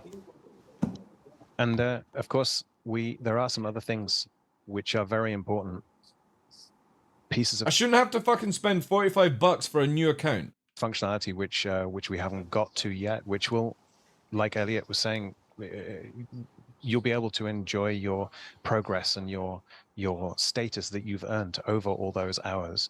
That's only good in a 1.0 environment. In an alpha where shit is 30k and lifts are not working and cargo lifts are not working, the fuck do I give a shit about my fucking status? And it will become even more meaningful with Death of a Spaceman, where it'll bring a bit more consequence, more meaning to decisions you make, and server meshing where we'll bring more players together interacting in the same place, which is going to bring a lot more life and collaboration to decisions you make. And StarSim in the background makes the universe dynamic around you. So at the moment, it might feel like it's a grind and it's Groundhog Day. Who the fuck thinks this game is a grind? You can literally make 200 million in a fucking week. Who the fuck is saying this game is grindy? Ah! But we're building for the future. Ellie, you mentioned earlier about, as these missions get harder and harder and stuff, wanting to have Death more of a players Spaceman in a and game other that people kills to you help more than playing the missions? I know. Let's talk about security. So it's while loading and unloading, and then while flying through trade lanes and stuff like this. Yeah, make this guy do the fucking prerequisite for the fucking F7A. Go and do those 6 missions in those bunkers. You know what I mean? And then do all that shit. Talking about security while loading and unloading. Is this? It's so easy to make UC. Does it just you have to get friends, or are there other things we're looking at here? There'll be areas where you're safe and there'll be areas where you're not. Places that you have armistice zones and green zones, you'll be very safe in. But ones where you don't, you won't be. I swear, Elliot changes accent every time he comes on camera. Like, this sounds like a grunting American right now. Zones and green zones, you'll be. There'll be areas where you're safe and there'll be areas Take you down here, where you're not. Places that you have armistice zones and green zones, you'll be very safe in. But ones where you don't, you won't be. It's the intention, right? It's going to be an experience you have in Pyro when you're trying to do these sorts of missions. You're unprotected. Like if I go to an outpost that has a freight elevator that doesn't have a green zone, he's changed accent again. And I need to be ready to defend myself. Whether it's I leave people in the turrets of my ship while I load, whether I hire myself an escort by talking in chat and trying to get some people that I don't know or do know to help me out. There's meant to be some risk, and that risk is calculated when we do the reward. Like we know the locations we're sending you to, we know all this sort of stuff, so that risk is inherently calculated. But no, I'm not here to hold everyone's hand through the unloading and loading process and make it all safe. Good. There will be obviously things to aid you. Like I believe currently, if you try to steal a box, say I surgery drinks are wearing off. Freight elevator with my cargo on, and Nick, who I don't know, tries to take it off. They should get a crime. Like there'll be a way in the legal system for us to defend and to allow you to sort of enact justice yourself legally without consequence. Yeah. And as you mentioned, obviously where you operate is important. Like there's the green zones and stuff, but even in a place like Pyro that doesn't have any green zones per se, it's you can align yourself with one of the factions there, and if you're aligned with the citizens of Prosperity and you're doing your loading there, you'll have a certain amount of protection from the. Dude, you know when CIG said that we're gonna reset your money and stuff like that for free 23? Literally, it was the easiest way to make money. Everyone's buying ships, right? All you had to do was buy like 2,000 fucking modules and then sell them when we got the wipe. That's all you had to do. And people were literally making fucking 100 million in seconds. This is what happens if you don't do a fucking wipe. We will always find a way to cheese your shit. The folks there, but if you're aligned with Citizen Prosperity and you try to go to one of the headhunters trading posts and try to load up there, you're gonna have a worse time and stuff like that. So it's these decisions are part and parcel of the process, and even without people green salvage zones, their there will own still be ships too. places Exactly. Yeah. for everyone based on your decisions, the decisions you make for your character. To okay, this is less risky, and this is more risky. The choice is yours. Yeah. It goes Again, they need to make it where you can schedule in, like, say for example, 324 was coming out in the next 2 weeks. They should have it where you on the website can go and press a button that highlights your account for wipe, which means that you just go back to what you've paid for. Your reputation, your ships, your assets, everything is lost in game apart from the stuff that you've pledged for, okay? They need to do this because then that allows us to go through all the new stuff and test it out as somebody fresh to the game, who knows what they're doing in the game, that can give decent feedback. But if you don't do this, there's no reason for me to try out Elliot's box missions. I'm not going to do them. Because I don't get anything out of it. Oh, I'm going to get some money. Wow. Let me just fucking look at the 5-6 million I've already got. Woo. Awesome. Goes into, you know, doing, like in real life when they do shipping lanes. If they know that they're going to go through pirate-infested waters, there are mercenaries on board to defend against it. And that should be the same thing. Like, the players will... If they want to do these missions, that at some point they'll have to adapt and understand that, oh, this location I know of because it doesn't have a green zone. That means that this portion of the mission I'm safe, but as soon as I'm getting close to this location, I need to be prepared for anything, right? And it will be something that comes with the player's knowledge, and then building their game knowledge is they'll understand that this location but does the isn't safe for mission me. know that? I need to make sure I've got protection. And while we have some version of it now, with these new missions that are, you know, designed to link, to go from this place to that place to that place, natural trade lanes are going to start to form. Yep. As server meshing comes online, and we begin to increase the number of players, and these natural trade lanes will start to harden, and will start to solidify, and you'll start to see more and more ships. That will create a lot of interesting opportunities for players on both sides of the moral compass. What natural trade for lanes? I protection know, and I for, know. Piracy. Absolutely, and in the long term, the very long term, when there is a system of a broader system of law across the various solar systems that is being managed, so the original quantum demonstration that Tony gave us shows how different action areas can be spawned in response to different types of activity in an area. If there are a lot of pirates, then there's a security response. If there's and that could be player driven or it could be system driven. But can it still do that though? Then different the original quantum demonstration that Tony gave us shows how different actors are kind of tangential to hauling missions, but the more other profession stuff. But let's see if we can squeeze them in. Elliot, for miners, will there be missions to sell what we mine to something like the distribution centers, so that they can then be hauled away with other hauling missions? Yeah, as I mentioned before, this is the resource gathering type missions, so we will have missions that require them. It says, I know the question is... Fucking Elliot, stop bouncing on your fucking table. The camera is like, we're like in the fucking worst sea movement or whatever. It's going like this now. To miners, like you can steal those goods. You could buy them from somewhere it's really cheap and bring them over, or you can mine them. It's a You would choice think he's that I at wanna give to fucking players, sea. so you can choose whatever gameplay you are interested in for this mission. But yeah, we're gonna have missions where you have to bring Christ, resources man. to a location, Earthquake in Manchester, and yeah. then naturally that What's location this? would then take those What's resources, this white produce bar? something, and then another location Mayday, would then camera fail. consume what that location produces, and that makes the what do you call it, the the hauling sort of mission. Currently, our He's hauling been missions are banging very his static. fucking They're not thing so reactive hard. based on locations. Wait, is this on my Inventory end? amount. That's something that No, it's is not on my something end. more on the side of like StarSim, because you know, that will keep track of sort of things like that, so it knows what to generate and whatnot.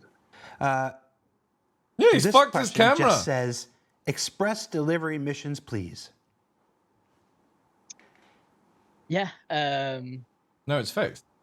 Again, it goes with the type of cargo that you're hauling. We will also have like express hauling requests. So these will just be missions where, you know, maybe a company's like, we've got an order on from another company to make this many sort of shield plating for this ship, but we've run out of, you know, tungsten or something.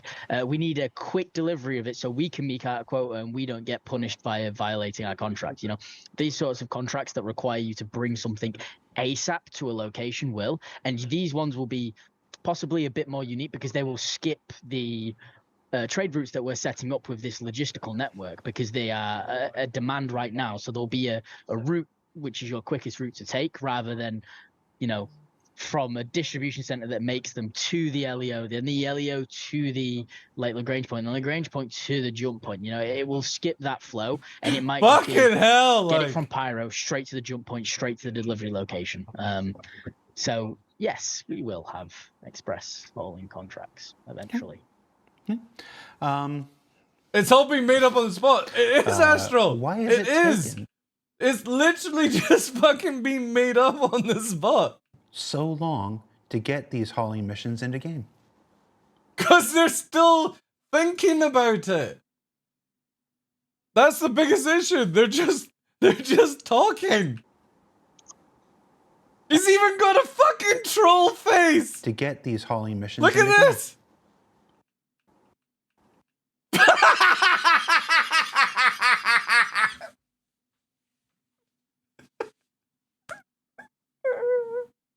Oh my god.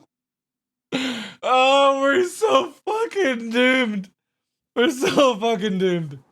I can't think of it on the spot. It's we don't want to do a half job, right? For the longest time, our cargo just appeared on our ship, right? And then you take it from A to B, and we wanted more of an involved gameplay loop. So we chose to put them on the back burner until the tech was ready and focus on other things that we thought would be more fun. I play a lot of hauling games, like Hauling games. Euro Truck Simulator and Death Stranding. So it's kind of something that. Wait. Oh yeah. Death Stranding. Yeah, you got. It is a hauling game, isn't it? You actually have to run around. It's not like. Yeah, I've never played it. It looks fucking sick. I take like quite personally that I want to ensure that I've got the best experience for the people who like the games that I play, because that for me wouldn't have been fun. So we wanted to wait for the fundamental tech that actually was how we want this system to work, so that we could do these sorts of missions. Those are the two types of games: Euro Truck Simulator, Death Stranding. Everything else falls in between.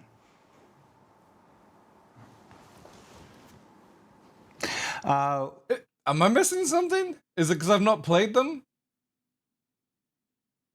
Truck games, so this is what they're doing, not do it. Yeah, so they're playing World of Warcraft, looking at each other's accounts, and they're playing Truck Simulator and fucking Death Stranding. And that's how they're coming up with the ideas for fucking our cargo. Somewhere in between. What do freight elevators mean for the future of missions? Research! Shut the fuck up, dude. He's not researching. They mean quite a He's lot. fucking playing video games. You know, we can do a lot more now we have them. Now we have this sort of thought out structure of how we retrieve stuff. Like I can give you missions where you have to deliver vehicles. I can give you missions where you have Oh, that would be cool. Go to a freight elevator to collect a part. You know, maybe we do a repair mission, and it's like, well, we'll put a bunch of the repair stuff in the hangar, in this like location.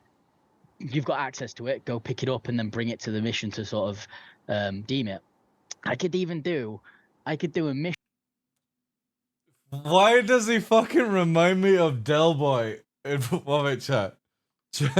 I need to put this in the background. Fucking, oh God Almighty. We need this here. Only fools and horses theme. All right.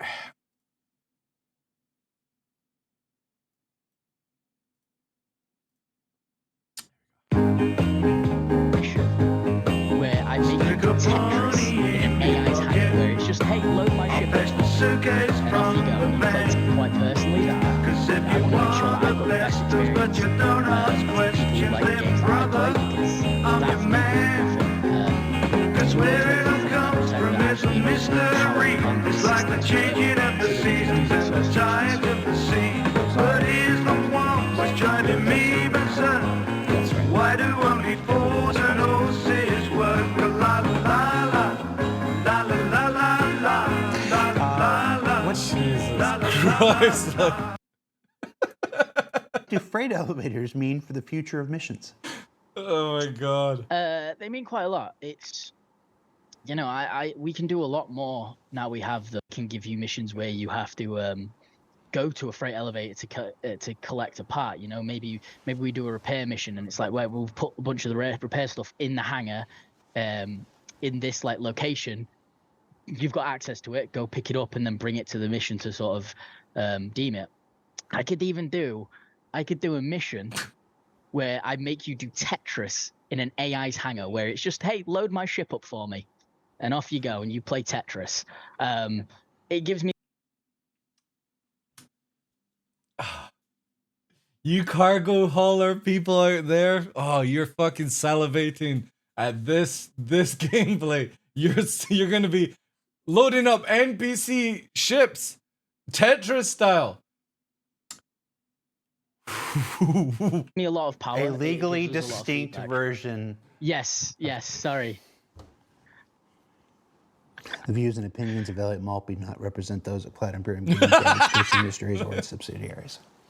I just watched the Tetris movie. That's why it was in my head. It was good. The Tetris movie? Wait, there's a movie about Tetris? Is it about playing Tetris? Does anybody know? That's good. That's good. So yeah, I can do stuff like that. It gives me more opportunities to do it. You know, there could be a mission where it's like, gear up for a raid. We've put all the gear in this location. Call up freight elevator. Here's a box full of guns and masks leaving Russia? and whatever else. You know. Oh, about the creation of it. Oh, that sounds interesting. It unlocks a lot of possibilities for missions. Wait, it was made by somebody from Russia, leaving Russia. Cold War? Okay, cool. Yeah. I'll look into it. Does anybody know the name of it? It's not Tetris, is it? That sounds actually pretty cool. Nick, we only have time for one more question. It's not a question for you, but I want to... are you there, Nick? All right. Oh, yeah. Nick, we only have time for one more question. It's not a question for you, but I want to... are you there, Nick?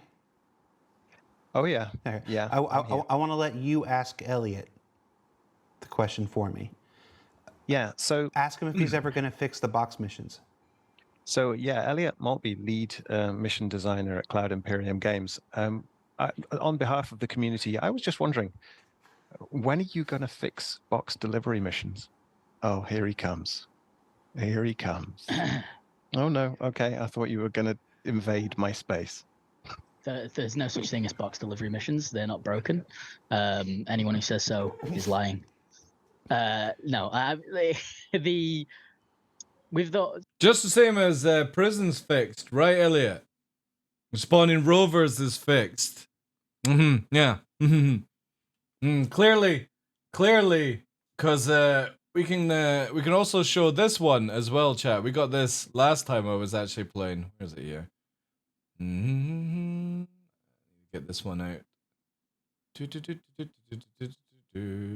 Yeah. This one. This is a good clip as well, which is great. Because prisons are 100% working. if which is great.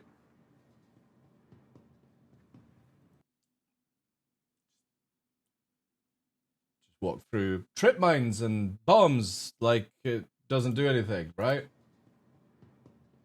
Yeah, prisons are working. Prisons are working. Don't worry. So the hauling update and the freight elevator update that came in allowed me to, if anyone remembers that very Yeah, you prone and you just blow system, up, yeah.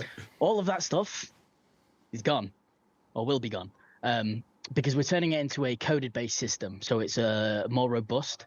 It still allows us to put our hooks in it on the design side when we're building logic, so I can still request things and tell it to do things and manipulate it in ways I need to. But for simple missions where there's no extra gameplay that we start up in logic, it's a lot better if it's a coded system. So alongside the freight elevator missions, we have the ability now to do the box missions the same way. So instead of it using a logic system, which can sort of go a bit weird when a server's gone on a bit long or when it's at a low server frame rate, we can use more of a coded system, which makes it more stable. And it will be something that we look to refactor. I can't speak.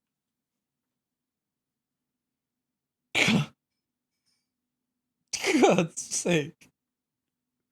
This is going to get refactored as well. Everything is a refactor. Why?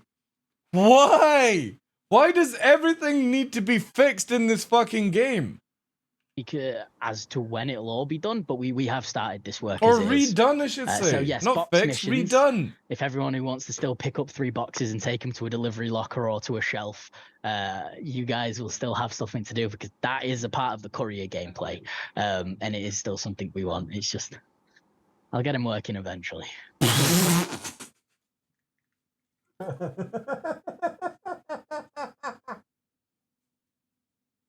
I'll get them working eventually.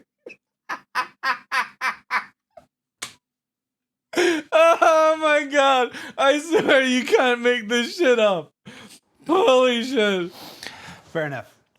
Elliot, Nick, thank you for taking the time out of your Wednesday to be here on the show. Yes, if it wasn't clear this whole time, up here in the corner, it tells you this has been a pre-recorded episode of Star Citizen Live. Again, if this wasn't Nick, a live system, it would just go offline for 9 months. See, here's the thing, right? When we talk about old ways of doing things, and especially with offline where companies will do a playtest, then they'll take the feedback, they'll shut it down, they'll work on it, they'll bring the servers back up. You know what I mean? It's like the old closed alphas, and you would get alpha 1, alpha 2, free, all these sort of things. I generally feel it would be probably in a good sign with CIG if they just basically shut the game down for a year and then bring it back up. And then we give feedback on that stuff. They shut it down for like another 6 months and see how it goes. You know what I mean? Get to the phase where there's the closed alpha. You know what I mean? No more sales, no more ship sales. Just literally you close it off and we get the finalized fucking product. We test the finalized product for a couple of sessions and that's it.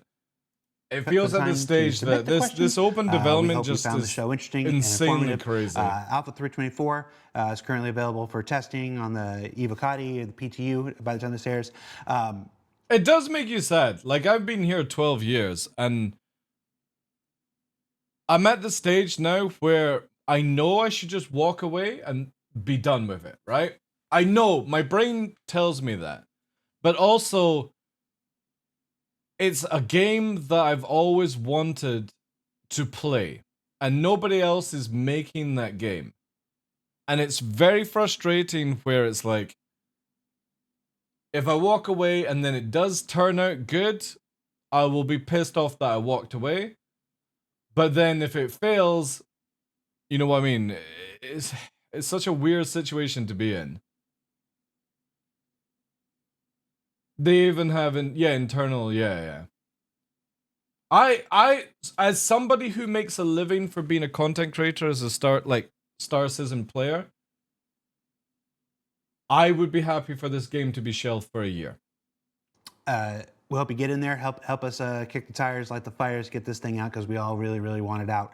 Not just cargo missions, not just Blockade Runner, which we talked about yesterday, a whole host of new changes to... The atmosphere changes in 3.24 are so fucking good, though. I'll give CIG that. Really, really fucking good. The personal persistent hangars, the freight elevators, basically just a complete overhaul of life in the verse for almost every just existing aspect of the game. So we want to yeah, that's a good way of looking at Astral. I want to start testing Star Citizen after they've done all the refactors. But the thing is, though, if I was to go away and stop playing Star Citizen, I think I would never return. And that's the issue I have. The sort of like, I don't want to walk away from the game, but if they made it where you were forced to not play it for a year so that they stop with all the refactors and they just get down to it, then I'd be fine with that. Excited for this in 324. We will be following up with Master of Chads. I'm sorry, Master of Master of Chads. Oh yeah, we're gonna have Master Chad. New changes to the personal persistent hangars, the freight elevators, basically just a complete overhaul of life in the verse for almost every just existing aspect of the game. So we're really excited for this in 324. We will be following up with Master of Chads. I'm sorry, Master of Cargo. It's probably Master of Chads. I mean, I'm not going to say he's not. I'll ask him. We're following up with Master of Cargo, Chad McKinney, on ISC in about 2 weeks. So not this next episode, the one after that. And we'll basically... Shit. Does that mean they're not bringing it out of Evo County for a while? I think we're going to do it. We're going to try. This isn't a promise either. This is one of the things we're going to try. We're going to try to do a Calling All Chads. Calling All Chads. Inventing that right now. We're trying to call it. We're just going to put a bunch of these questions to Chad and have him address all of your concerns and find out what has changed, what's still the same, how it works for cargo and all these things in 324. That'll be ISC in 2 weeks, where we can also show you all these things working, which is why it'll be different than in SC. Hopefully it's out of Evo County by then. Like 2 weeks. That's what. Isn't that into next month? It is. Oh no, they had this on Friday, right? So that'd be the 26th. Okay, so we're still in July. Still could technically just be going to... Because Evil Catty's nowhere near ready to be going. I would imagine next week is maybe the earliest for first wave. That still leaves a wee while for it. Well, 2 weeks. Yeah, this is definitely going into August before it goes to live. SEL.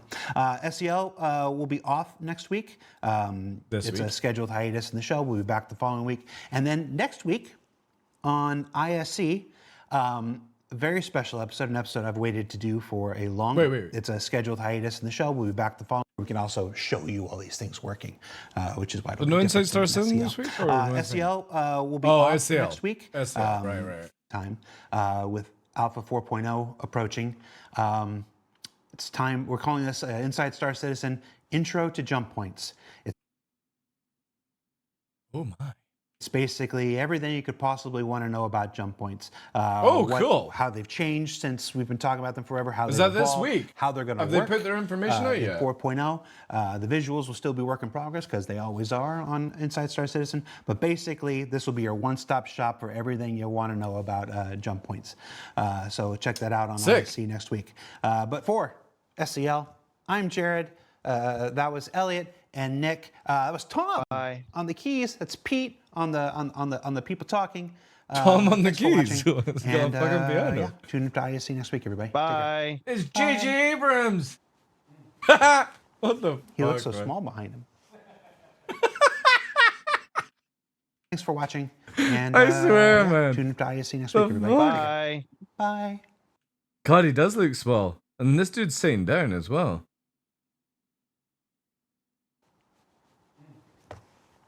He looks so small behind him. How dare you?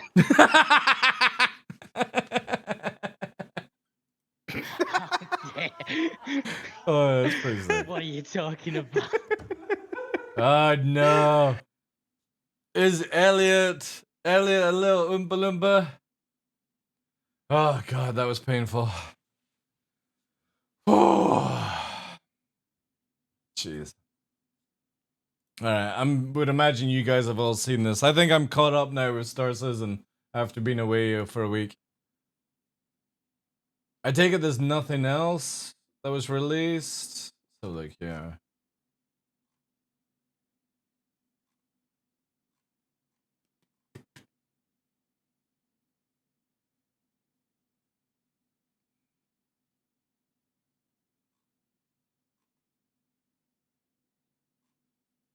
Yeah, it looks good.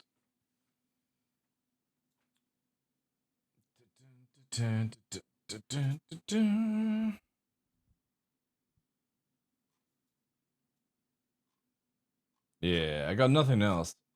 Nothing else, unless somebody's looking at Salty Mike stuff. No, it's good. Yeah, I think I'm all caught up, chat. Caught up. Dude. They had the shows, they had the shows running for months at the start of the year until 323 dropped. That's true, yeah. CIG is not stressing this hard enough? What do you mean not stressing it hard enough? You talking about Evo Catty? Jump gates? I know, Echo.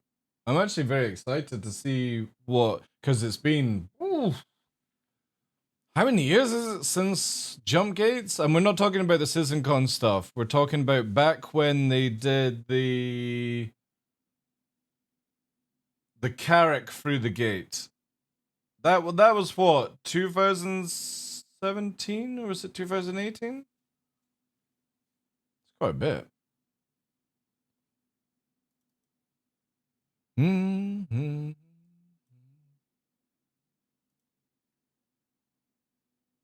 Nice video of the carrack, yeah.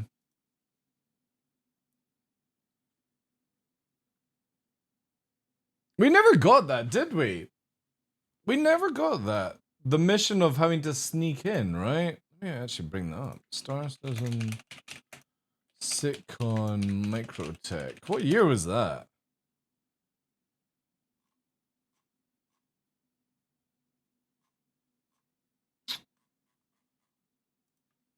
$2019, was it? Really, was it 2019? Oh yeah, because it was in Manchester. Yeah. Let's see the full playlist here.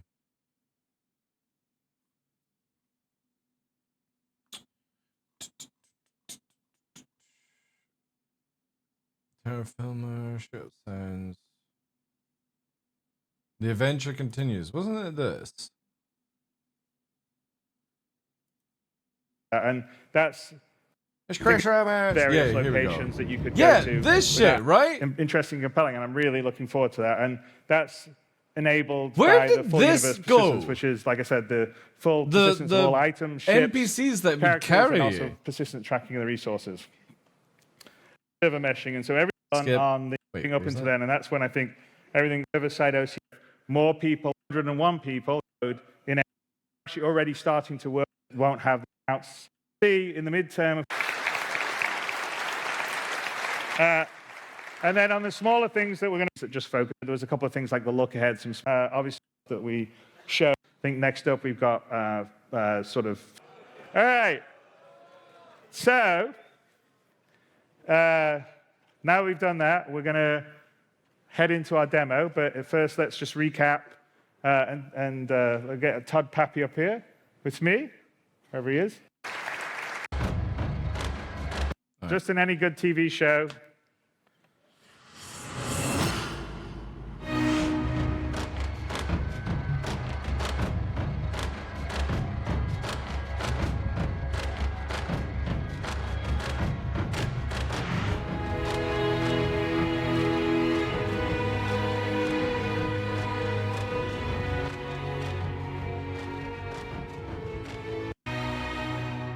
Share in the game. Yeah, here we are. All right. This is it. Where So the we're fuck on, did this shit go? The microtech shuttle to the lab.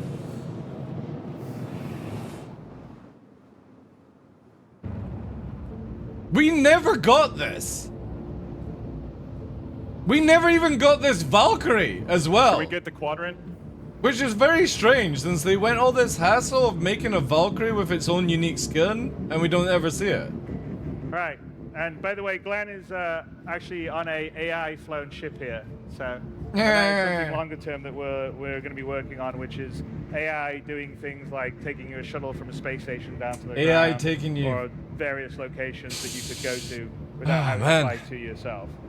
So think of it as a bigger version of the transit system. Jeez. Look how smooth it is as well. Where are these globes as well? We don't have any of this.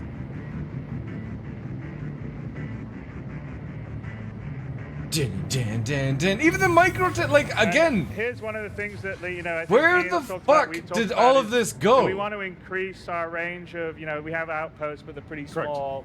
And we want to have points of interest that you would have in various planets or moons that you can have mission content in, things to do, and this is sort of things to do. Imagine that, eh? Things to do. Sort of first prototype of that. Yeah. So basically, multiple entries, multiple exits. Obviously, with outposts, you got one way in, one way out. So for us, from a design standpoint, this allows us to build these in a modular way so that we can have different entrances, different exits, different room layouts, different mission content associated with it. From there, then we start looking towards towns and villages. I love the added extra sound files as well. NPC Taxi was on the free 17 release view?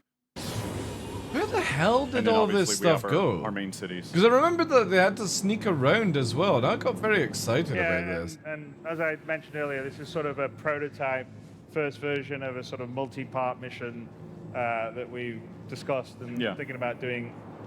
Oh, I should have heard. Think about doing. In the longer term, not 3.8 obviously, but 3.9 or on beyond that. Of course, it's cold here in Microtech.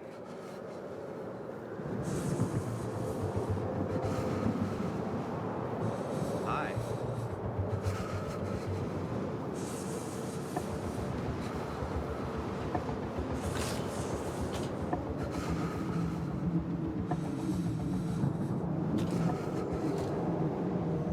So you'll see, now that we've entered into the room, the temperature that the character feels changes, and he actually starts returning back to the big normal. push. It's just a little sad that all of this was lost.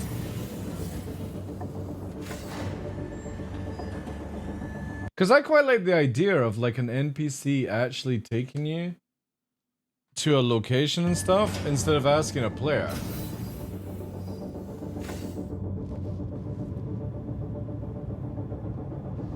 But for a prototype, this is like super well done if you think about it.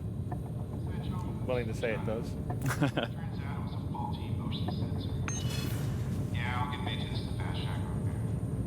And we take a look out the side. Look at the fucking scenery outside, like, so man. One other thing, which we're going to get into a little further, but if we actually take a look outside, the other thing that we're showing here is dynamic weather. Yes. And so actually there is a dynamic weather, chat. A ground snowstorm blowing in. Can you look out the window a little bit, Glenn?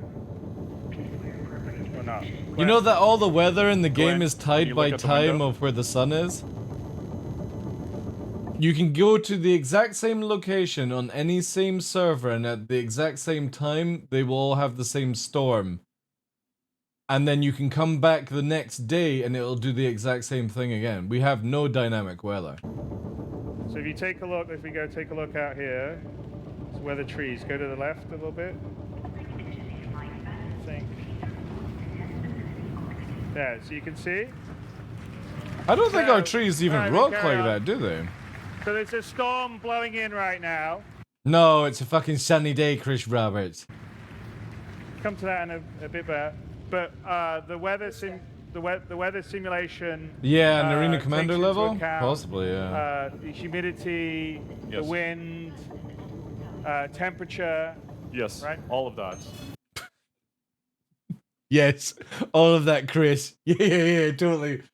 What are you talking about? And it's dynamic, so it's set up. So not going to have. We've got a couple of elements still to come on the fully dynamic planetary weather, which would be volumetric planetary crowds and volumetric ground fog. We have a large amount of the pieces in place for our weather sims, and we'll get into that in a little bit. But let's. Well, 2019 to now, we still don't have it. So we're gonna go look for the. Isn't that amazing, chat? Look at these elevators actually working. Data center. Oof! Look at that bad animation though. To try and steal the algorithm. So it says it in the demo, or basically in the mission briefing, that you're looking for server number 5. So we'll be looking around and getting closer and working our way over there.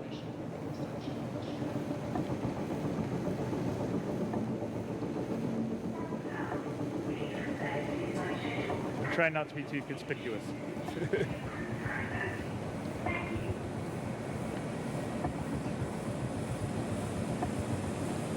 And the idea with these kind of missions in the longer term is to have the ability to do like stealth gameplay instead of combat gameplay. Oh yeah, totally. I'm looking at this controller and they can't see me. So solve some puzzles. So it's not just going to be about shooting people all the time. Well, and it's something that Tony and you and I have talked about a long time ago, which is basically breadcrumbs as well. So it opens up to other aspects. So we want a sort of combination of sort of the procedural dynamic stuff that would be generated by the universe simulation that Tony was showing earlier. Fucking crazy to me that this prototype kind of more narrative missions has and more in in it than really some of sort our nice stuff. Flavor and variety of things to do. And we never got it. So like we need to figure out a good way. We're gonna we kind of know a good way, but as a game player, you would actually have to suss this out. So we're gonna go back here in the maintenance area.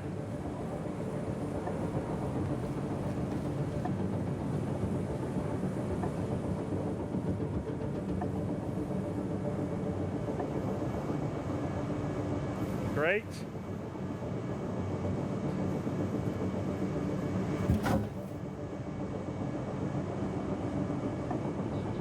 Where the fuck is this gameplay?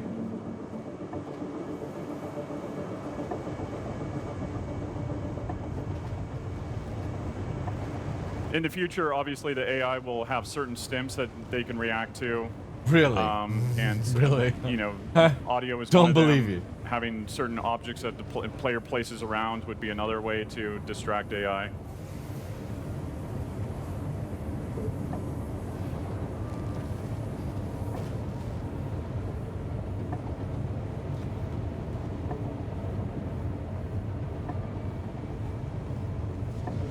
Why don't you use your personal scanner? I know. Nobody's gonna notice me popping this gate. And, you know, again, there was things like we took the Glenn's gonna take his pour. There's the like multi-tool? locks on the multi-tool, and we can pretend we're gonna pour them off or not. There you go. But yeah, the idea is, you know, like the FPS mount, like the multi-tool has different modes: cutting, could welding, be mining, could be welding, repairing. In this particular case, we're just going to cut the core, just kind of breathtaking, hinges, breathtaking. locks off, so we can take the grate open and get through it. They would never hear me cutting through, right? And again, this is, you know, I think we've talked a little bit about, you know, especially with something like whether the weather or the temperature, it's about taking, like the physical inventory, taking the things you need. Taking so the right do I things. need a tool to go and do something? Do I need to have an outfit that will keep me warm? The rooms you know, are super protect me from loud. fire? Yeah, I know, but I you've mean, I got think security even with guards our just combat and literally everything like outside. that, we dude. want people to actually think about what Oh they my need to do god, first. look at that fucking... Oh. Yep. Totally not loud noise. Return to game. It's broken, guys. It's broken. Are you looking for the exit? No, he's looking how to turn that off. No, it's on the bottom here. Go down here. There. See that square? Move your cursor down. It's fucking. Tap to it. It's broken. Your mouse isn't working? Your mouse isn't working. I. Press every button on the keyboard. Oh, yay! I forgot about this fucking shit. Come out, do that. That's one way. Hey, workarounds. So that's the as you guys know, there's All right, let's sort of spin this work on. thoughts. Again, where is this shit? Why did you go to the hassle of building all of this and not let us play with it? Get out of that way, Glenn. There you go. Dusk, I think. Yeah, exactly. Look at it, it's crazy. All animations and everything. And by the way, one of the reasons why, yeah, there you go. One of the reasons, obviously, why Microtech, they like this planet and the big What are you prone for? cool. Insert the card. Oh my god, it's so bad. How are you, Dave? And again, this is building block UI, right? Yes, So yes. that's all.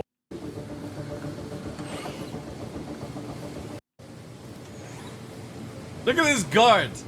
Look at this fucking useless guard that didn't see somebody with a bright, shiny card.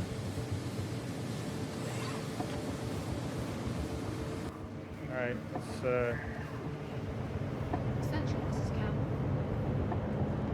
This fucking dude just sneaking through. All right, I don't know. This looks all right. Ooh, all right, Glenn. Just pretend that you're blending in. Did he say pretend you're glending in? Or blending? It sounded like blending. You mind telling us what the hell's going on? Yeah, this is definitely like, I don't get why CIG shut this down or just didn't give it to us. This is It's our project. You can't just freeze us out like this. like this has more than any of the distribution centers has.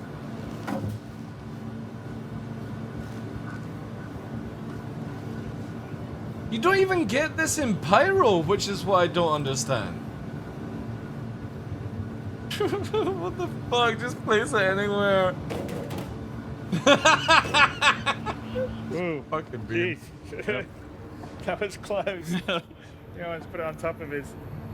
Okay.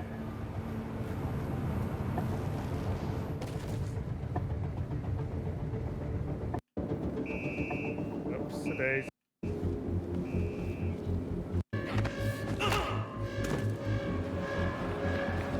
Central.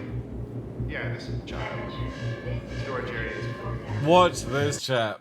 How many times has somebody done this? Watch.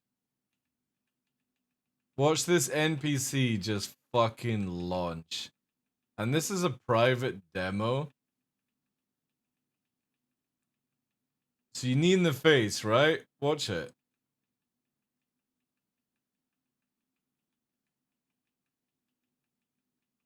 It's going to fall down there. And then look, see? Right at that point. See it?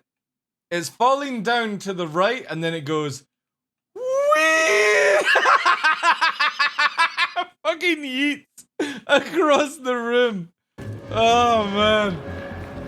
And everyone's like that. we have non-lethal takedowns now? Yes, great. Great mechanics. Yeah, let's get out. Yeah, it's part of that. So melee combat does ship at 3.8, Yes.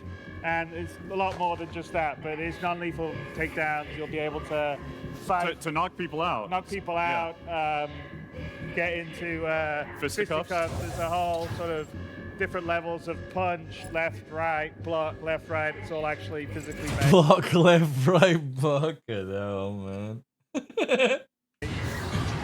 So we grabbed something kind of warm, but we're not really ready to. I know we were meant to be just watching the part where they go for the jump gate because I wanted to be reminded of how it looked like, but Traya, I want to bring up to the stage. So, Richard's the lead. It's basically an extension of the room system, and the room system contains temperature, wind speed, humidity, and it basically amalgamates all of that into what you're seeing on the HUD at the moment, which is the apparent temperature. So the apparent temperature actually comes in and is part of our player status system. when does it ever look like that? Oh man, we got robbed. And the actual environment starts to play into the gameplay. So you can see here that actually the physicalized wind, he's actually leaning into the wind. He's putting his hand up to try and shield himself. He's leaning into the wind, but all right. he's not wearing the correct attire. So he's not wearing the correct equipment because he's just basically grabbed the clothes and jumped outside. And as you can see, it's really cold. So he's starting to shiver. On the bottom side here, it is. Yeah, it's like minus 120 degrees Celsius. So obviously, you can only survive at like at least 2-3 minutes in that temperature.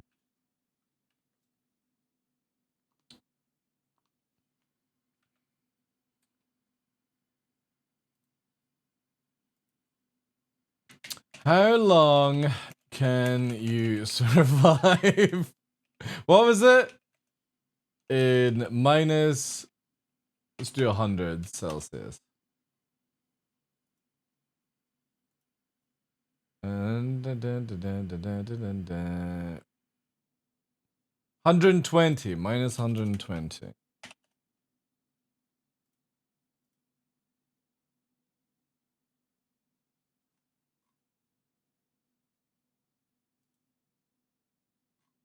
The temperature the human body cannot survive.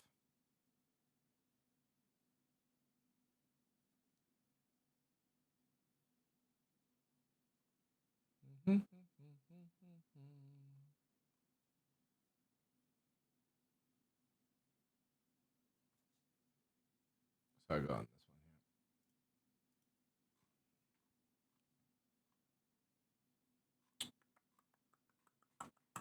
I think it's going to actually give me.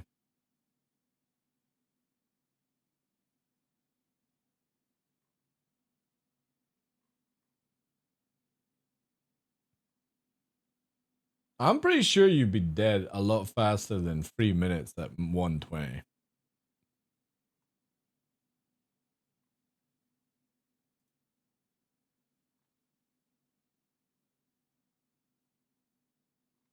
This is the same thing as it? Yeah.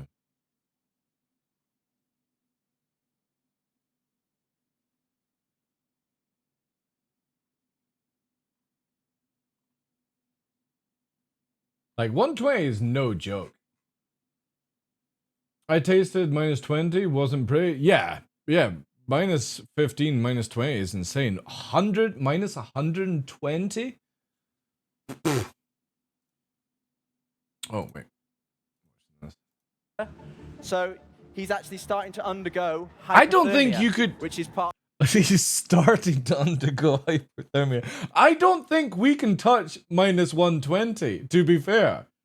of our status effects, and hypothermia actually ties into the gameplay. So his heart starts to raise, his I'm pretty sure you go to minus 20, you're fucking dead. stamina starts to decrease.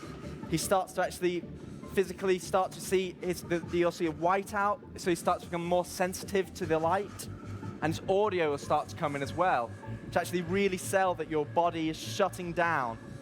And the player status system really, it just incorporates multiple different things. So hypothermia is part of the temperature gameplay, and you're seeing the cold aspect here.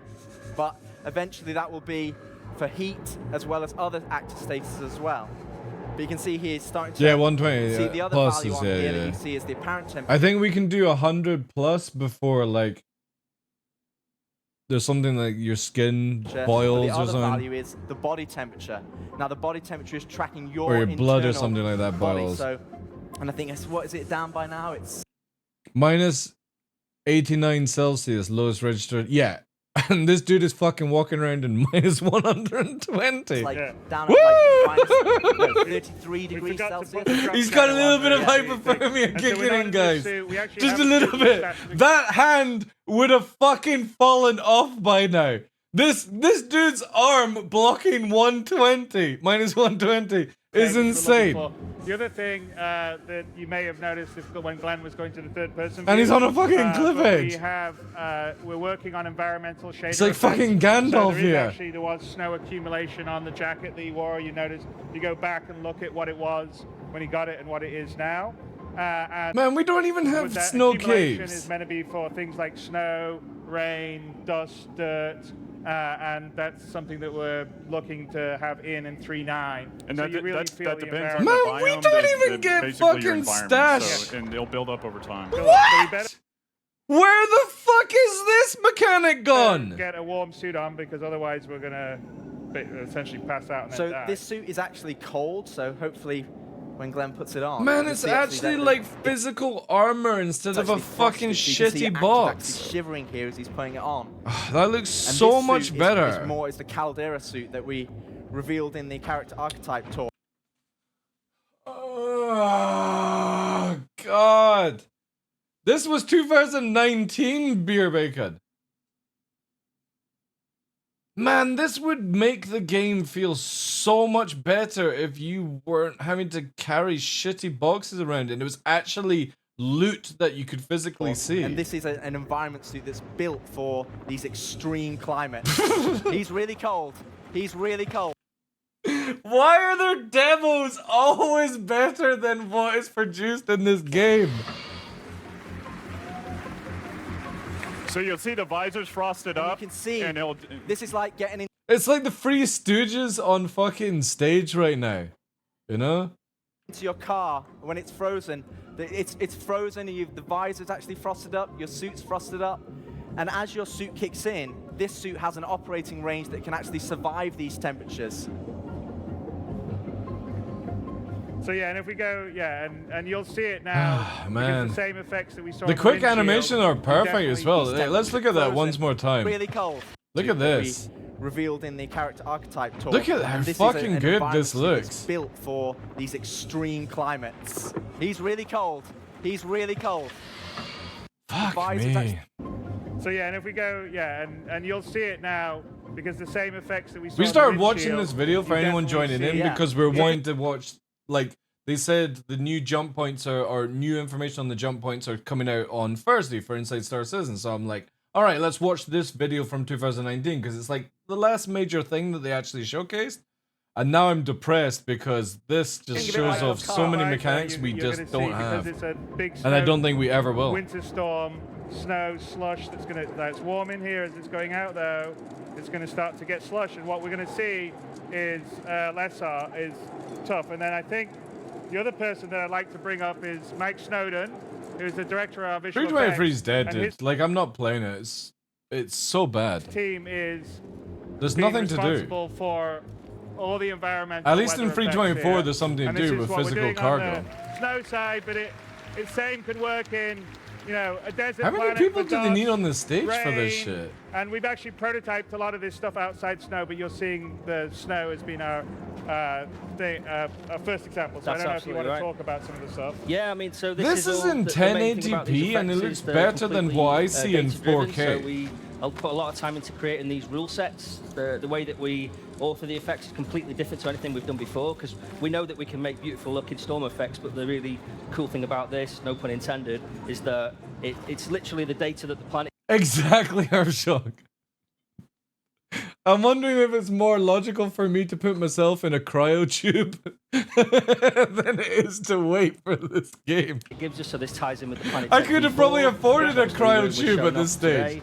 It ties in with all the active status stuff, so it's like bringing everything together. So they look fantastic, but they're completely driven by what the game data is. Yeah, the temperature, altitude, humidity. Yep. And so it's systemic and it's. Yeah.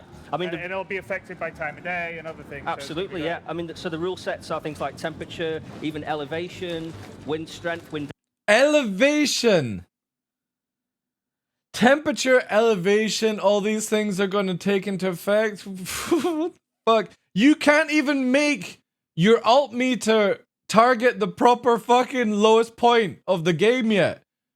When we're fucking low flying at 200 meters above the deck, it's because our fucking altimeter tells us or where the center of the planet is. Direction, even angle. There's a lot of complexity in the rule set that makes it really easy, actually, for us in the long term to make these effects across all the kind of hundreds of planets that will eventually be created. And, obviously you can see the Imagine if they actually had a working elevation system. Yeah. And as you see here, we're in fog. You see the snow.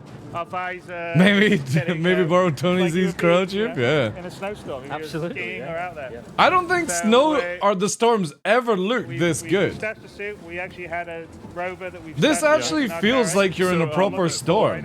One of the things before we go on too far, the other thing is with the armors, you will run into planets that are outside your temperature range. And so you might last there for 15 minutes, but obviously we want to make sure that it's very lucrative for you to be able to, go in there and risk reward.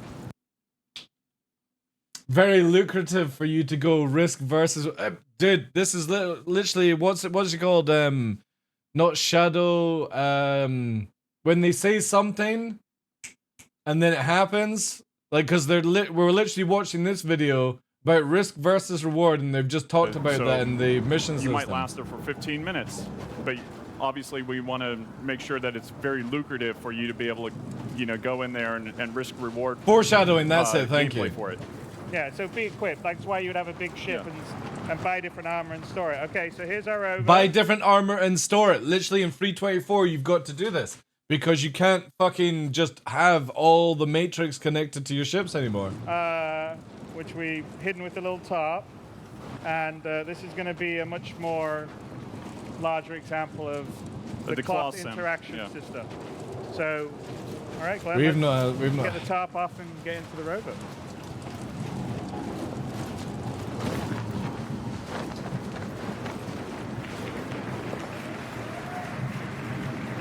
Imagine if you could do that, right? And it would then get rid of the radar and all that jazz. We could drop it now. If it was real, Chris, the tarp would fly away. And again, that's an example of all the physics stuff coming together. Self-fulfilling prophecy? Yeah. Star Trek. Yeah. The wind's blowing it. The server would instantly die. And the wind itself here. One this thing is I crazy, wanted to call man. out is that the This wind demo is just different looks so much strengths better depending than on what where we you are. have. So if you're down in the tree line or in the troughs, the wind is actually a lot slower. And then as you get more exposed, that wind comes out. So it really is a dynamic environment. And as you over now, Really? will have the effect on its canopy. Space Industries. Enjoy the ride. Wow, the rover just works. So let's go to break the... I don't know if you can hear.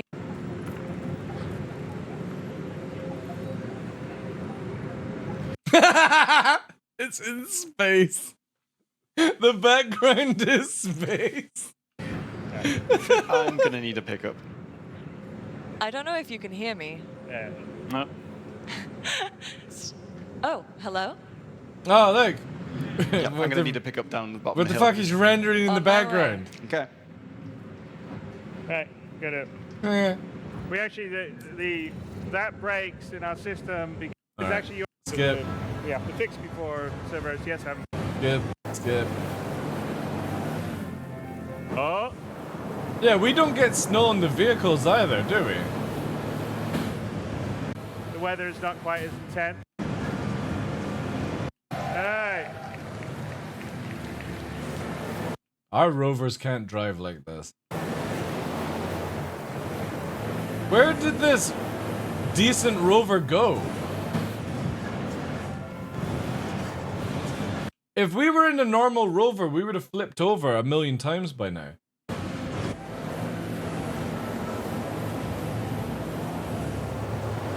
Yeah, you would have flipped over there trying that maneuver. Wait. Also, where did the fucking spines on the carrot go?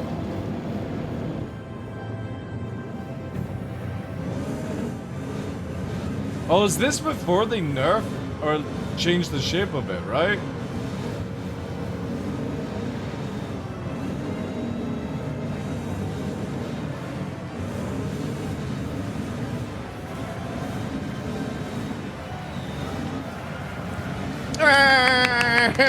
Star Citizen! Good job, Glenn. Yeah. Good shit. But yeah. so we're talking about storage. Well, look, so we got it. Storage, guys. Storage. Kind of early days and stuff. So Yo, Valdes, thank you very much for the fairy monster. We put our suit in there. We need it. So the idea is that you would have suits and stuff that you would Hey! store depending on what you would need on different planets.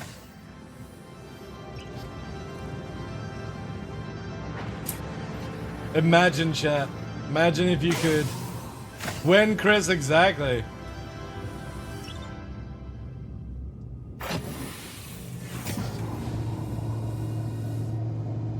Oops, hang on. We gotta. We gotta quickly load the fucking script. I think someone's shooting us from behind. Hey, I got a pretty hefty crime stat. We're gonna have to get out of here. We're being tailed.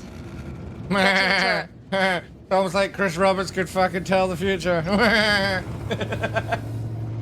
Oh my god. I can't stand this type of shit, like. Carrot owners were melting this moment, I know. Come on. Let's get to the turret. Our first iteration of ship AI in atmosphere. Yeah. So Oh, there's a Pisces. because they figured out that we've stolen data and we're making a getaway. There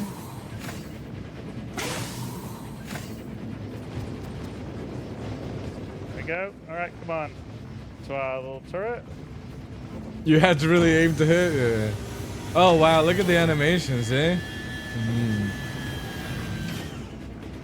Oh wow, it's an Avenger Titan. Oh wow. Oh, combat roll. Totally AI driven. What the fuck is this shit? Have they been watching fucking Star Fox? Okay, come on, let's get rid of it. Wow.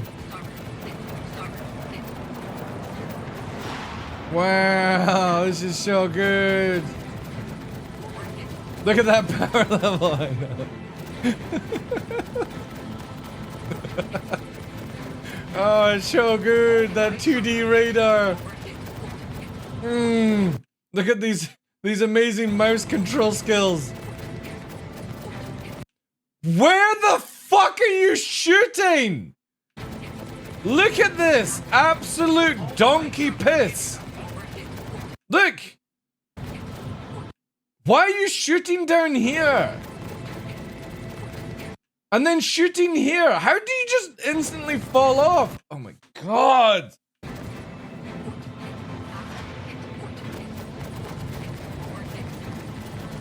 No wonder people are so bad in this game. Get it. Come on. Blow up.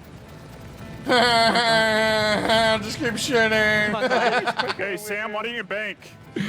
Bank in a carrick. Alright, one more. Okay, come on, let's get him. God, imagine programming the fucking AI to do an aileron roll.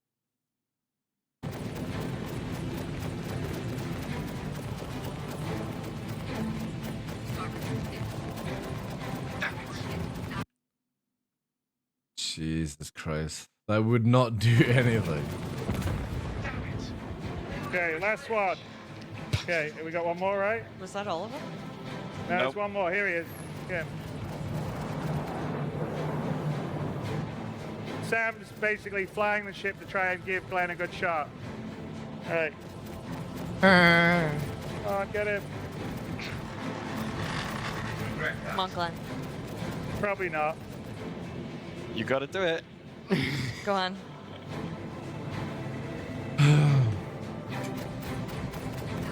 Yeah, you can actually see the snowstorm in the distance there at the back. Yeah, it's dynamic snowstorm. Quickly bullshit them. Bullshit them now. Background, as we're leaving, that was where we came from. Yeah, dynamic. We have yeah, I can punch it. Okay, come on, Glenn. No pressure. Come on, Glenn. It's only fucking CIG-AI. Joe, take him out. They asked for community volunteer so they could have asked us. I know. Imagine that. This is hard. Shoot it, shoot it. Okay, Glenn, come on.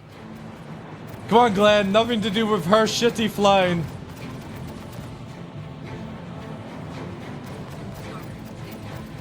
Did it take us this long? I don't remember. Glenn. Does it take this long? This fucking dude can't fucking play the game. She can't fly and he can't fucking aim. And Chris Roberts goes, and quote, listen, chat, listen.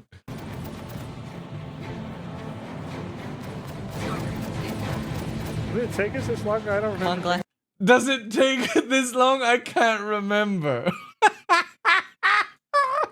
Fucking hell. Oh my god, where is he shooting? Look at this. Watch this, chat. Did it take us this long? I don't remember. Glenn. Look! Why is he shooting here? Holy shit! All you have to do is put this fucking crosshair on that pip. That's it.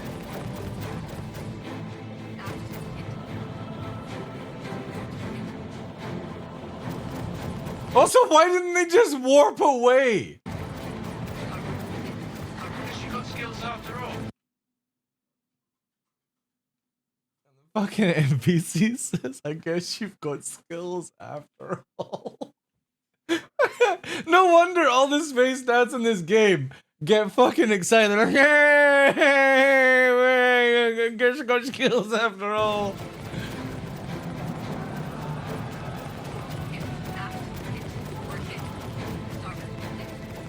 Come on, Glenn. There we go. Hey! Woo! So why don't we get out of here, Sam?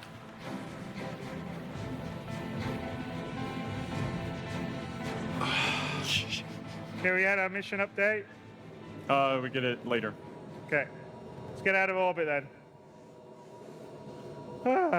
It's kinda, when we run these run-throughs, it did not take. That was the longest it's taken. Yeah. Oh my god, we got that. That's a bit. It's kind of our mission update. We get it later. Oh my god. Let's get out of orbit then. That's a bit. It's kind of. When we run these run-throughs, it did not take. That was the longest it's taken. It's a bit nervous on that one.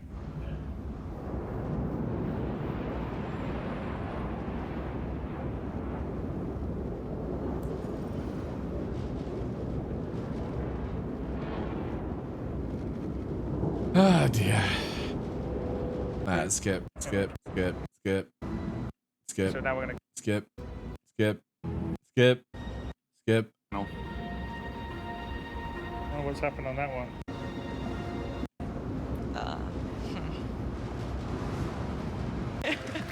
I don't know. What fucking control system is she using? Yeah. Oh, it's keyboard and mouse. I don't know what happened. We've got to get the nav. It's funny, that whole thing drives me nuts. Okay.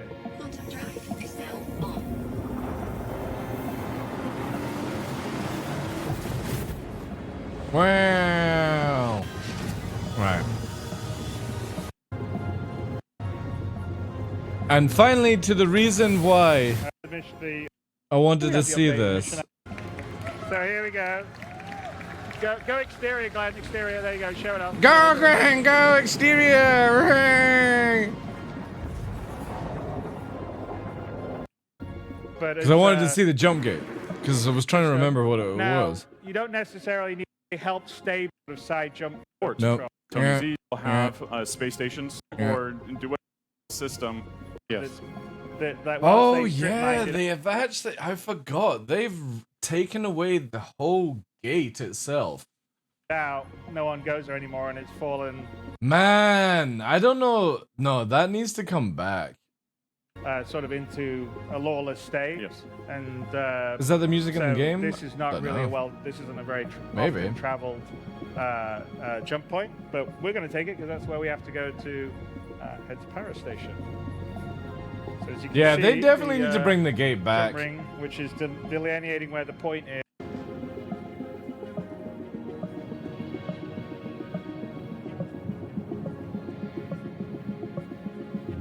And this is essentially sort of the infrastructure you occasionally would, you can have around. Some places would have bigger stations, but as I said, the Pyro route isn't a very Jump gates particularly will be well-traveled spawnable. one. Maybe that's why But they were also removed. with this, I guess with the Maybe. cloud tech, you see the possibilities of us It just going looks in so and good mining with the that. gate, though. And then it affecting your radar, it being booby trapped, all these kind of gameplay possibilities, I feel open up with these unique points of interest.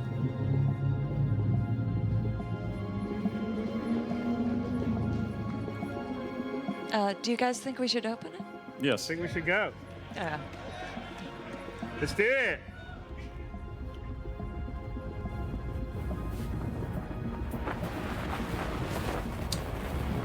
Somebody's heavy smoking in the ship.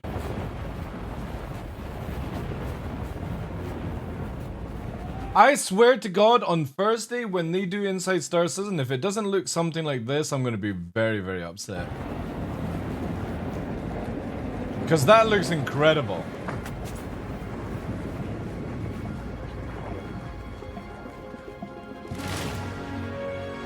It'll be nothing like that, no.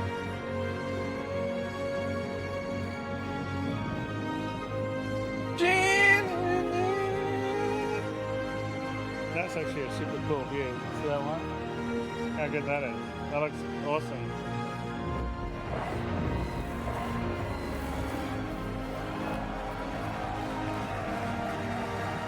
And then totally not on rails because it was lagging, right?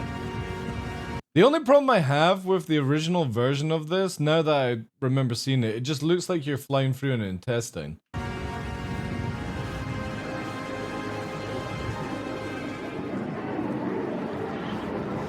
It's like Inner Space. Anybody remember the movie Inner It's a little Space? bit like riding the rapids.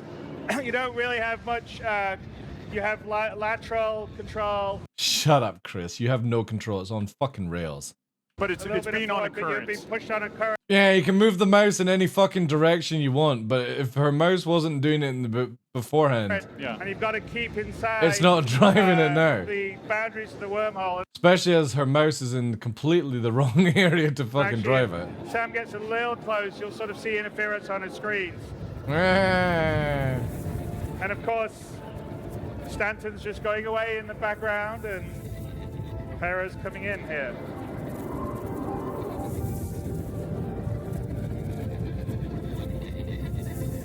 Yeah, I hope they update it because again, the jump gate itself looks so good. This looks shit.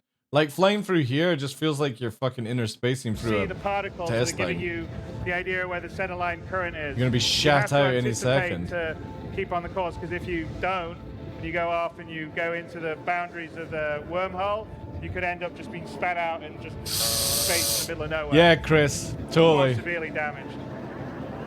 He's fucking chunking up a line whilst he's talking. He's like, yeah, let's just put some other bullshit in, you know?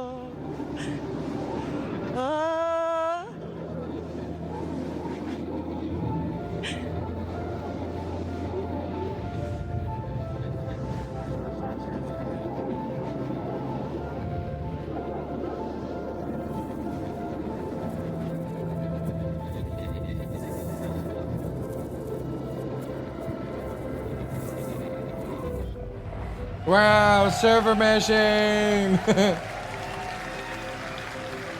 Go around, Glenn. Okay, so We are now in the pyro system. Yeah, and like we again, if they remove these streamed out gates, Stanton I while think we they'll, were- it's a while- big As we were mistake. traveling and streamed in pyro. The other side, by the way, has got an awesome light on the side. Yeah. If I don't have this experience when I come out, I'm gonna be, again, very upset. Because I feel like it's been massively toned down already. Sam? All F4. Set a route to the ruin station, Sam. Mm-hmm. There we go. There we go. All right, Ian. Hit it.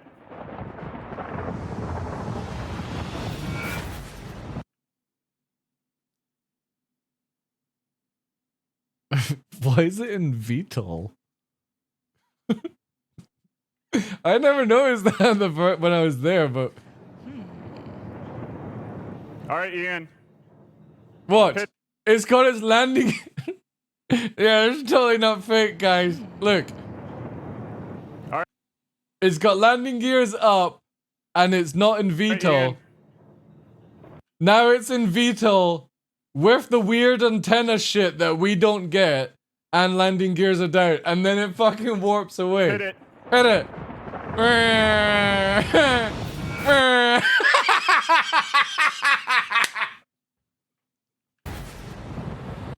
Oh yeah, it fucking bends! It fucking turns whilst it's warping! Of course it fucking turns!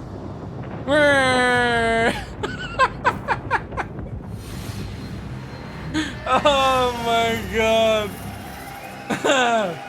Good job, guys. Good job. Good job, it was all on rails. Holy Good job. shit. We made it. No crashes. What are you talking about? We Close made one, it. Close one on the interaction. Good job. Good job, guys. Good job, Mike. You know the funny thing is, they're congratulating themselves so it didn't crash. Heaven forbid all the lag, the bad FPS, the stuttering, everything like that. Yeah, this, we have to have this.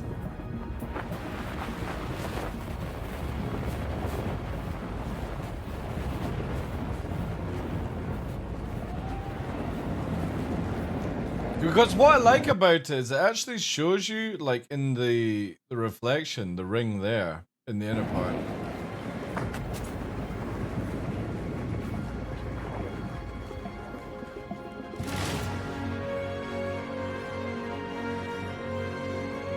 Yeah, we'll find out. Obviously, again, we're watching this because Jared said on Thursday for Inside Star Citizen it's all going to be about jump gates, which is what this is.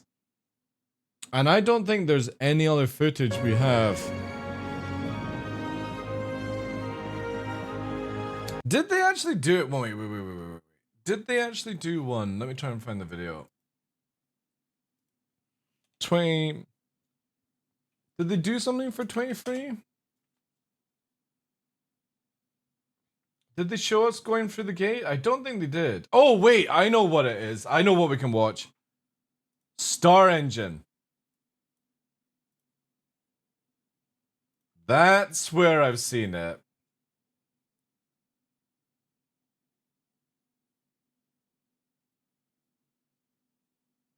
Yeah, here.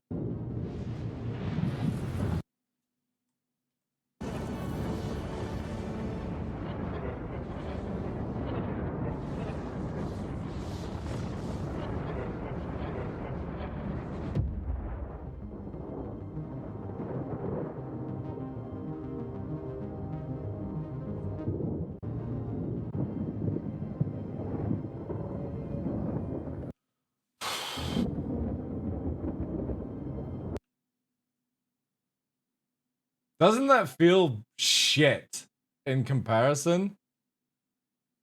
If you think about it. This is what they showcased last year.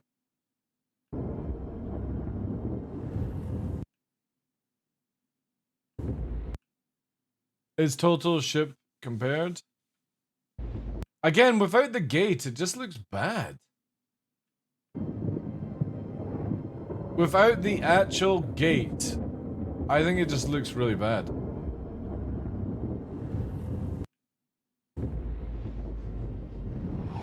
Obviously, this is cleaned up. This looks so much better, right?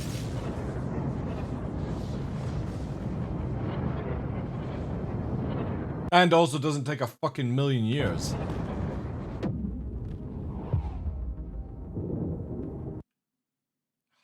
And put the gate back. It is really anticlimactic without the gate. I didn't think I would actually miss it. But when I see the previous video to what this is, it's like... it just really makes it look good.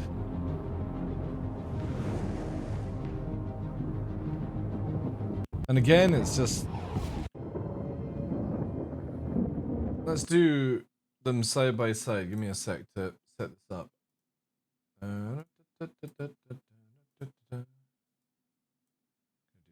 Gonna do that. We're gonna go to history.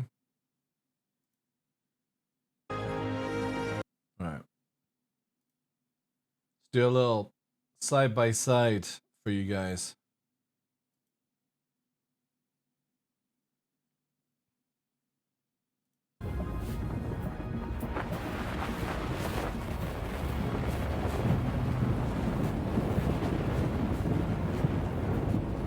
Obviously, I'll get rid of myself.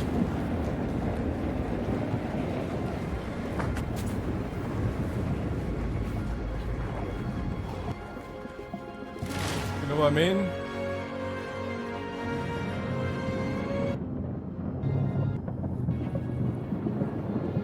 Look at it, it's fucking just insane how this looks shit.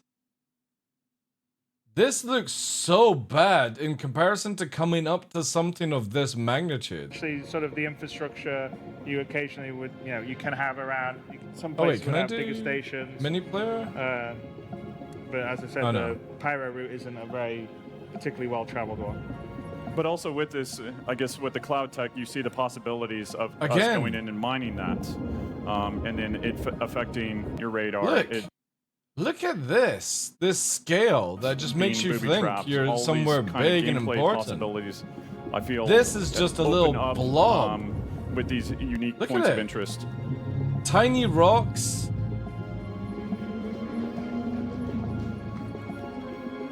Do you guys think we should open it?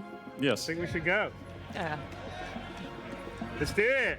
Yeah, the skybox in this is so much better than this.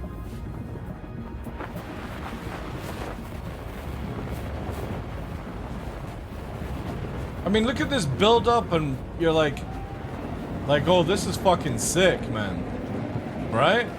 2019. And then you have to go through the gate. You know what I mean? Like, it gives you that vibe and you see it, you know?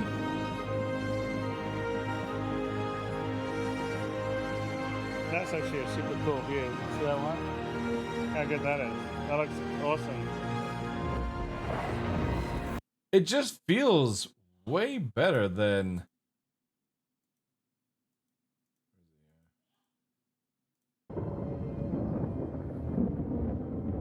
Hey Villa, how you doing, dude? This just feels so unathletic, man.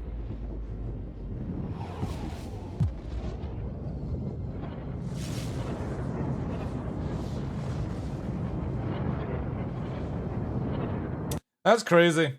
That's crazy, actually. I will be very interested on Thursday with what the state of it is now. Obviously, I wasn't part of Evil Catty when they were doing all that testing, but yeah, I say the gates. Keep the gates. Yeah, I completely agree with that one. I'd be happy with that. Just bring the gate back. It just feels so weird, it just floating there. And also, right, looks like Interstellar inspired, and I think the Stargate system just looks so much better. Looked really, really good.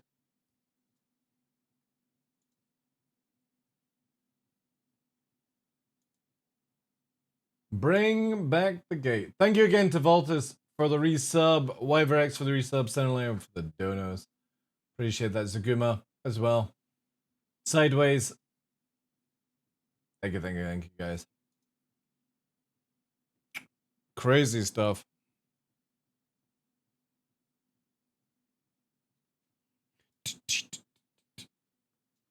Like beyond the Oculus Rift? Well, such is life.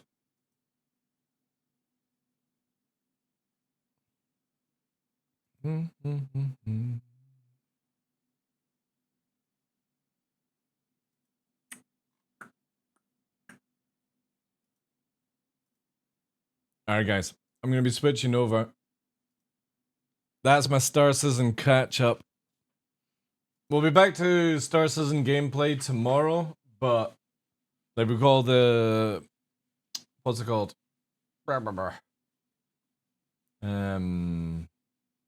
The event that's on the go. But I'm gonna jump into some First Ascendant.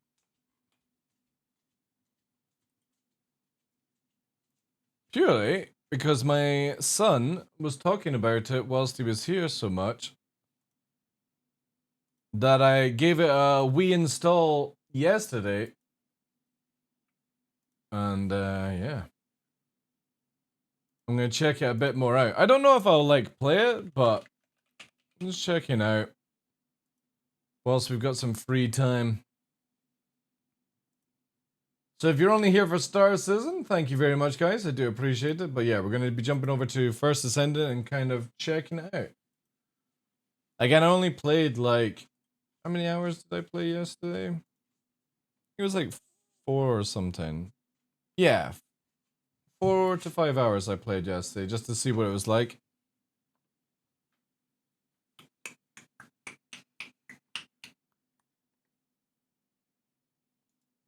But a lot of people have been saying good things about it.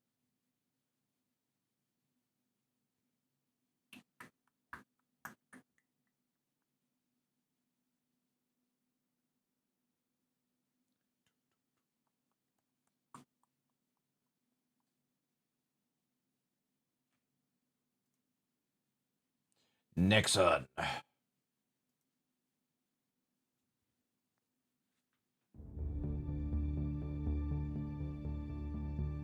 It's not bad for a free-to-play game. I'll say that.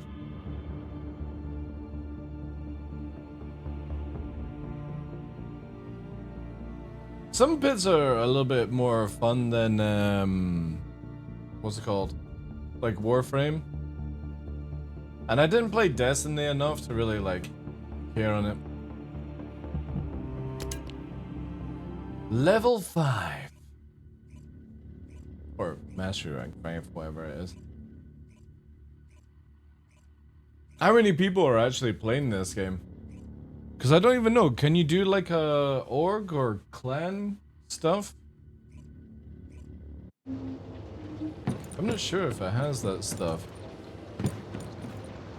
I'm playing this bunny character, which I actually pretty enjoy. Not for the fucking cake ass. It's the fact that it runs really fast. And stuff. I think this is what I have to do. Sterile lands, yeah. Gotta go fast. God, what the fuck? So I'm spawning here. What's that? I just combusted. Let me know if it looks okay in the stream, because obviously I've not had time to test it out. Is it moving fine? Oh yeah, looks good. Okay. I'm here to do work. 질문은 짧게 부탁하세요. 도착했군. 벌거스 군수공장지대에 온 걸 환영해. 킹스턴에선 꽤 인상 깊었어. 콜론에 영입하고 싶을 정도로. 하지만 적들도 만만치 Why are her boobs all like 그래도 안내자라는 And 전략자산이 Asians 생겼으니 are a fantastic, 앞으로 전쟁의 fantastic. 흐름은 많이 달라질 거야. Why? 그럼 Why does her boobs need to be 시작해볼까? like that? 현재 안내자가 전달한 좌표를 기반으로 보자면 안타깝지만 Holographic 정확한 boobies. 위치에 우선 Booba. 내가 공장지대 주변을 수색해. 아무리 능동 위장이 있더라도 Even though I have active 누군가 now? 적들의 시선을 끌어준다면 Alright. 제레미도 Oh, she's 여기 나와서 stealther. 양동작. 제레미는 안내자를 인식할 수 없어서 발굴 현장을 찾는다 해도 소용없거든. I dream, why not? 차라리 Exactly. 공간 이동. 그럼 슬슬 뭐? 나보고 Oh. 지원이나 하라고? 참나. Oh, Jeremy. 잠깐만. 안내자. 온통 그 이야기. 언제부터 알비온 군부가 귀신 말만 He 믿고 seems a little 작전을 bit pissed off. 펼쳤지. 게다가 나같이 정신 멀쩡. 야, 너도 내가 안내자. 만약 그렇게 생각한다면, 봐, 나랑 알파뿐이지. 그게 뭘 의미하는지. 내 아르케 능력을 따라올 수나 있으려나?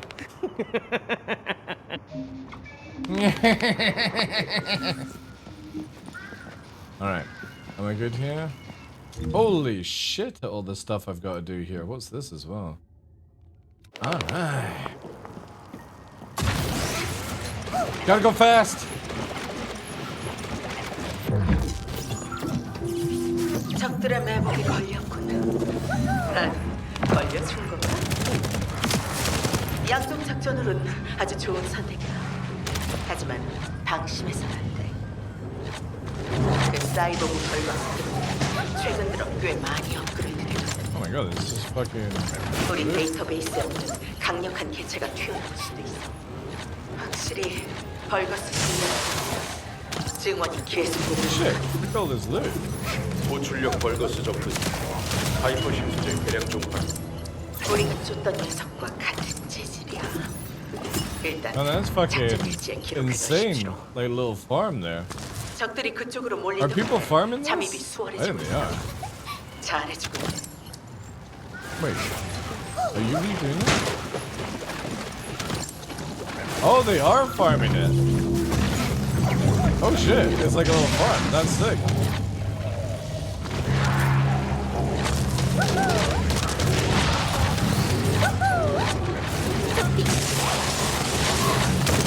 I need to turn it down for stream though. Is it okay for loudness for you guys? 확실히 벌거스 점령 지역이야. 증원이 계속 오고 있니까. 고출력 벌거스 접근 중. 하이퍼 심수제 Wow, 대량 that 종판. is like 우리가 쫓던 a 녀석과 ridiculously easy way to farm loot. 일단 Holy shit. 작전 일지에 기록해 두십시오. 적들이 그쪽으로 몰린 덕분에 잠입이 수월해지고 있어. 잘해주고 있네.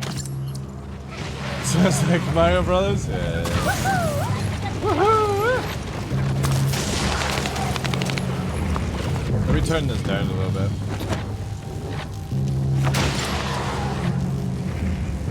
It's quite loud.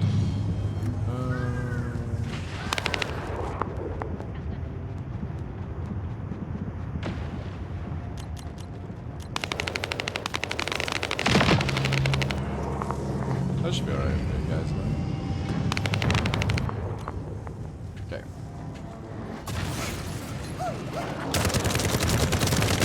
Alright, these guys are way harder than I should be. Wait, am I in the right zone? I guess so. What's this?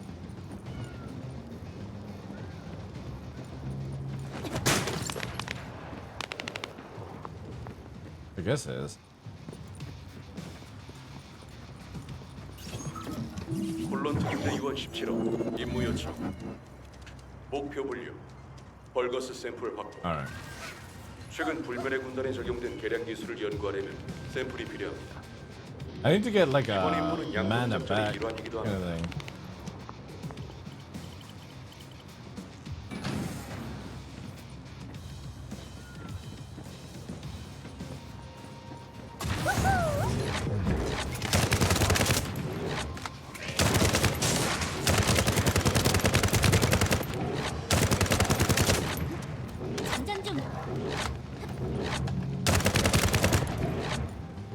stand here? Oh, no, we go forward.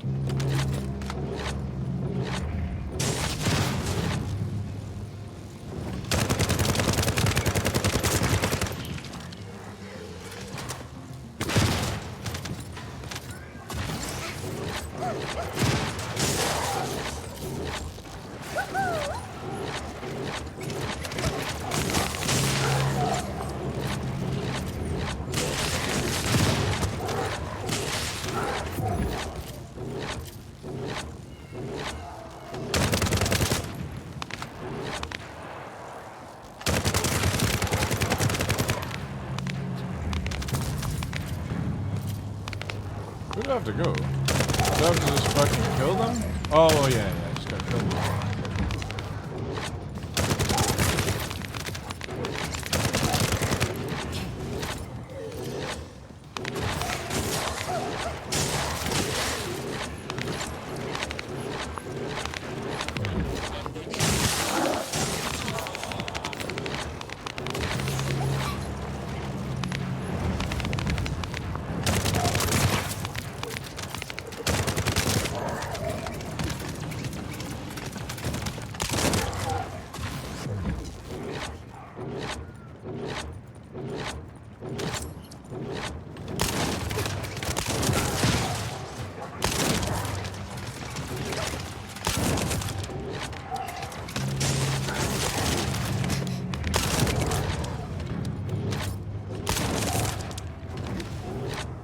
I need speed.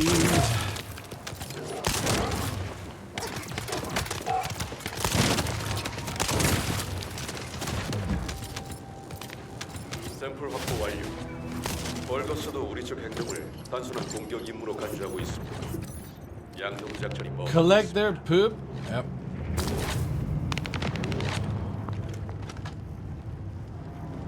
Alright. What the fuck?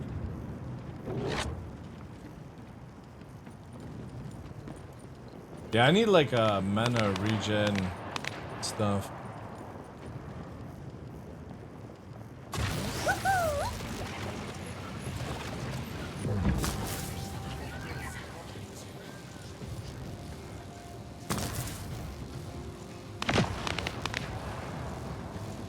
Like, oh.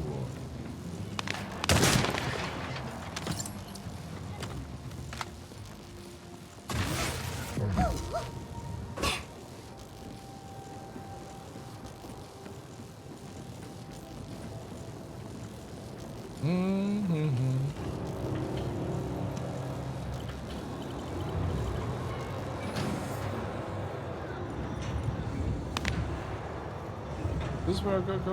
Oh, whoa, whoa, whoa, whoa, whoa, whoa, whoa! That fucking gun is spinning around on itself.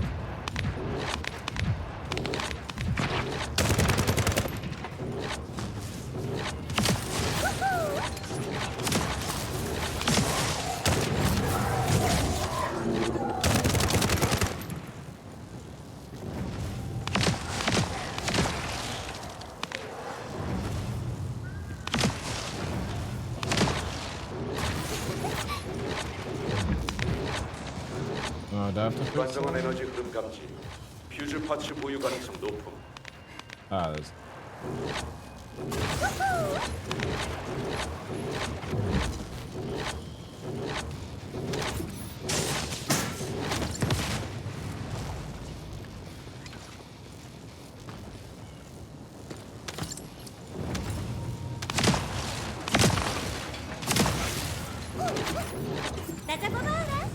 Ooh, a little pistol.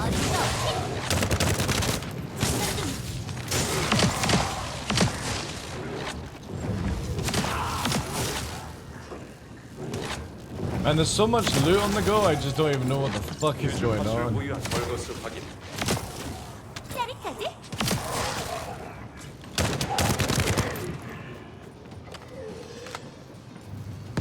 고출력 벌거스 접근 확인. 전투 임무 수행 바람. 모든 발전기 무력화 확인. 임무 중계 종료.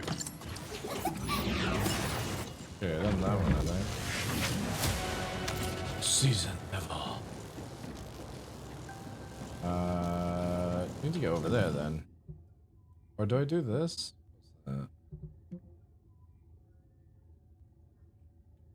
Do this. Where's it? This.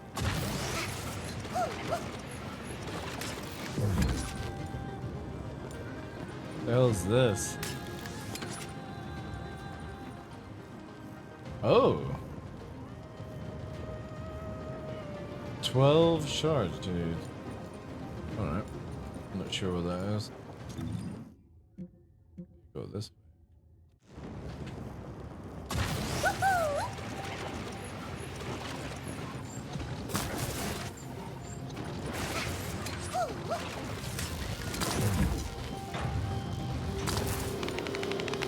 Oh, what the fuck is that?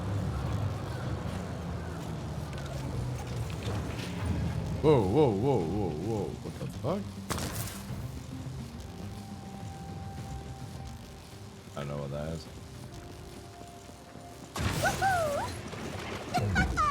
완전 느려.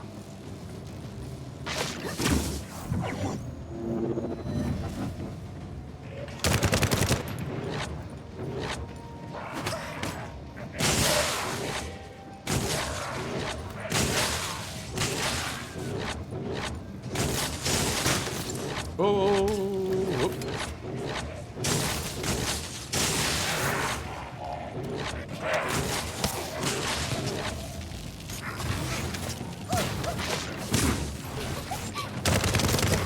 Oh.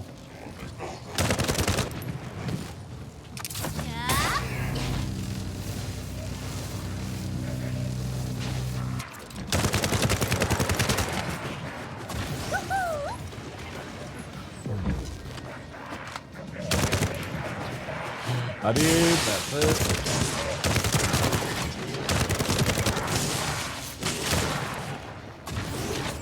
I was wondering, TDL, would Titanfall 2 interest you? What, actually doing the campaign? Yeah, that'd be pretty cool.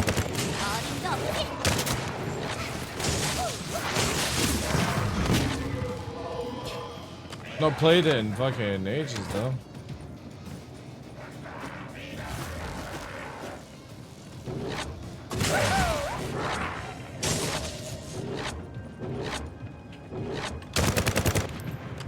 장전 중.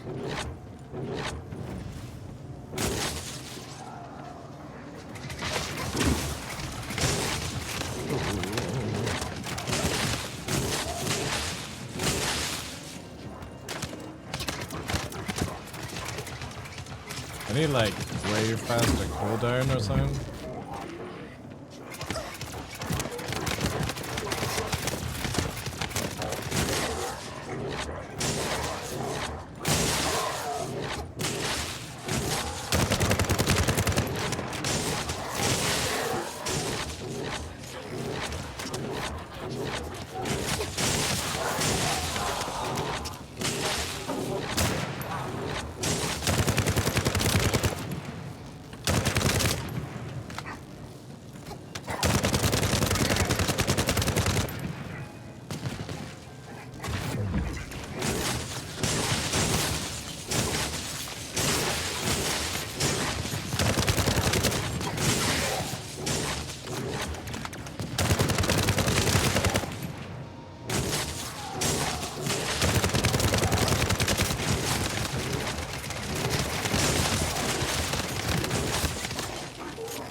Uh-oh.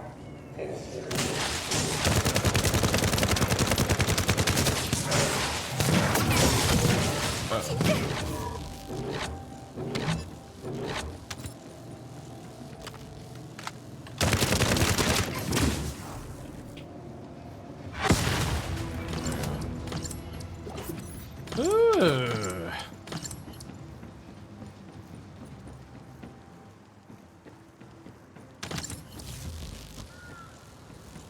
Is a safe zone? Oh, that's a safe zone, is that?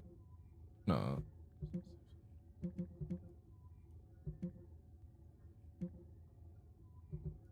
I need to go. Yeah. Dun, dun, dun.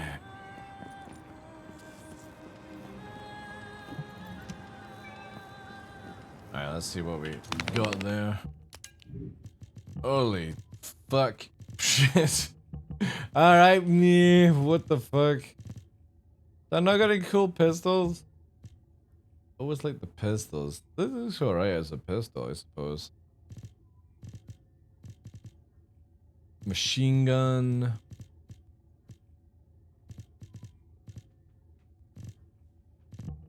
That's a lot higher than what I have. Yeah. That's higher. This Hero Scar. Sniper rifle.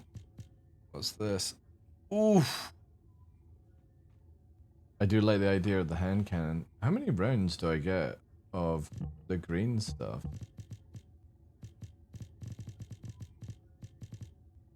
This is another one. These are quite low, but I'm gonna go for that as well. That's higher than that anyway.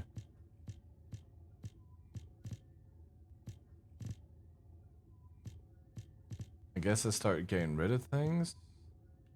There. That's the highest one. That.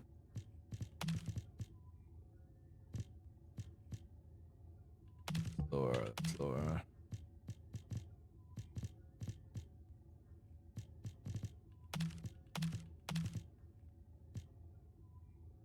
Nightmare Hound.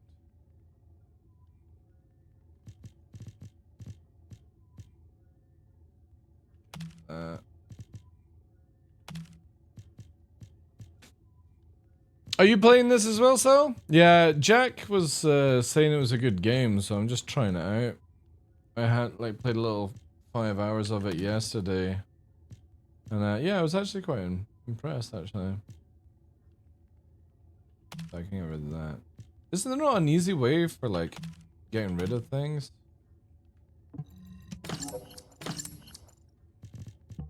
Or do you need to keep? Do you just, can you not just get rid of this? Do I have to keep any of this? There's the filter at the bottom. But do I need to keep this? Keep them from the ultimates. Right, okay. So if I do that... Oh wait, the fuck? No, I'll just... So, what do I do here? Shift. Oh, that gets rid of all the junk, right? And it doesn't do the ultimate. But I don't need to keep any of this. Hey Alf, how you doing? I would play this game, but I cannot bring myself to the grind. Just play it for fun, dude. You don't need to fucking grind. You always trash blue? Okay.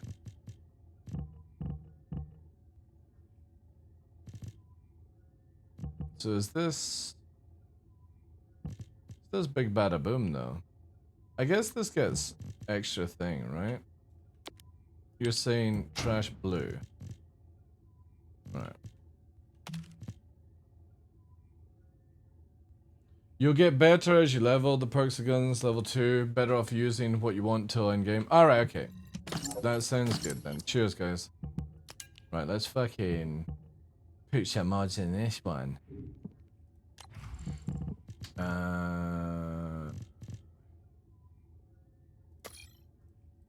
Put that. That.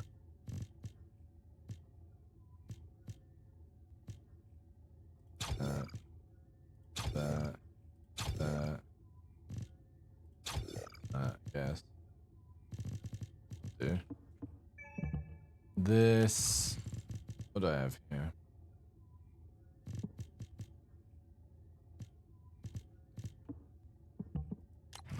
And this. Ooh! What the fuck is this? Then try it. Grit. point. Yeah.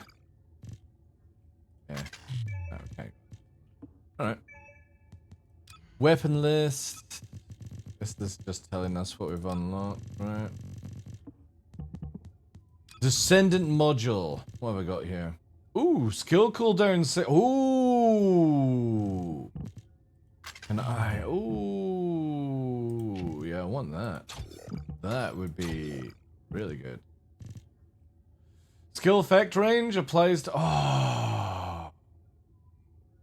That would also be good.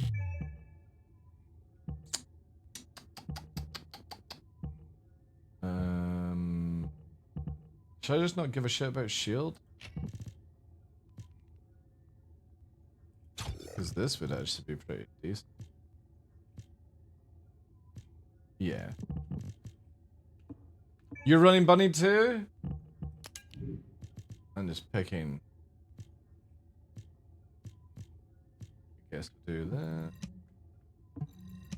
Do that. What else do we have here? Max shield. No, I want defense. I don't really give a shit about shield. Defense. Yeah. I need a... Yeah, I'll take that. HP and defense. Fuck. Fuck the rest. Alright. Now my bag's a bit clean. Consumables. Honey. Alright. Let's go.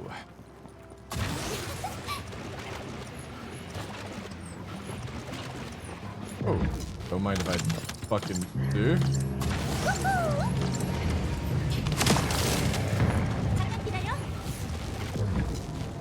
Oh. Might as well.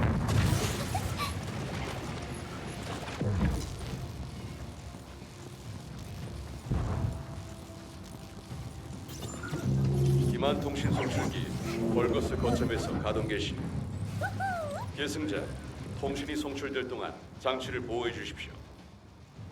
기만 작전이 먹히면 다수의 적을 이쪽에 묶어둘 수 있습니다.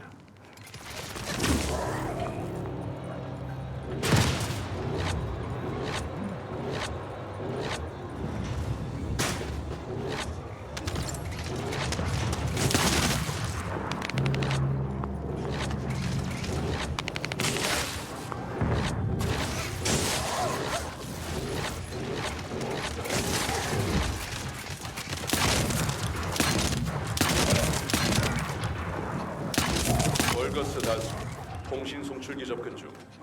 기만 통신 영향 가능성 높음. 계속 교전을 유지하면 최대한 시간을 끌어주십시오.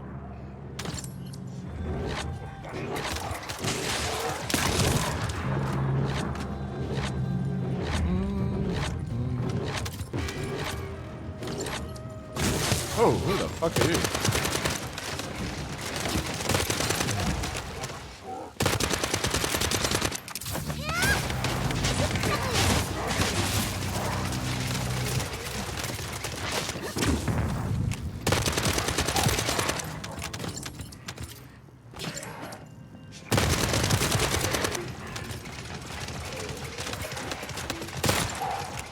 고출력 벌거스 접근 확인.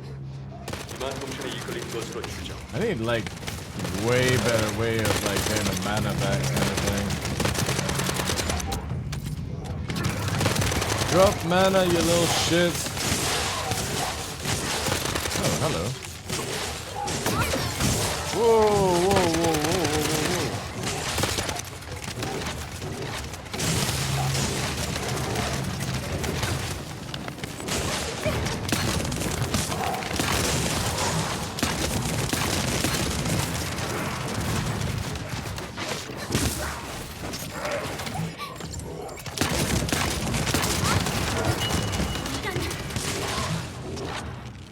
전술 목표 달성.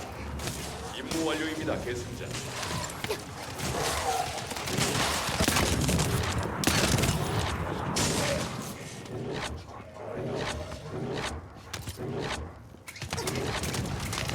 Oh no, I got no more reds.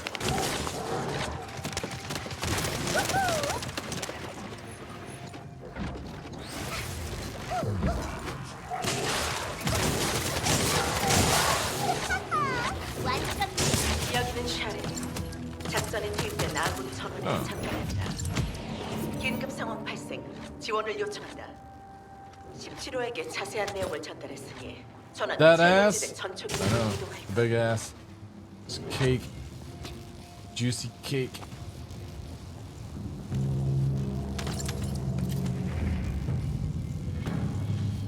So should I just have blues melting then? Is that what you're saying now? Just have like a filter. You got common tier, rare, ultimate tier, and lore. Or what do we? How do we do this? Include.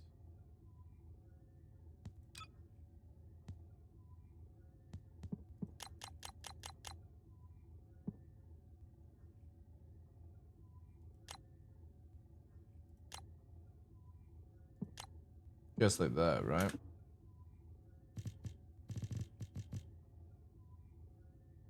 Oh, a beam rifle.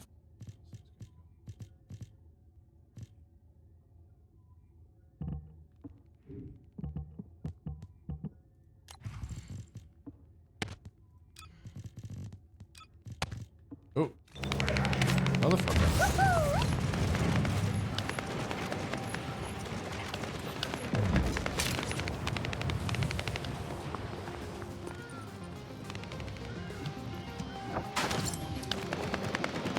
Well, where should I have to go now? Alright, I need to go up. Ooh, that actually worked out well for me. I need to go up here, right? Or this. How do I mark on this? That. How do I make a waypoint? Waypoint? Yeah, guess we'll have to just work it anyway.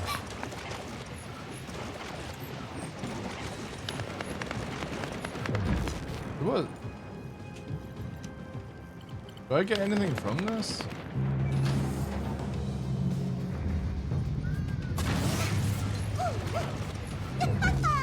완전 느려. Or is it down here? I think?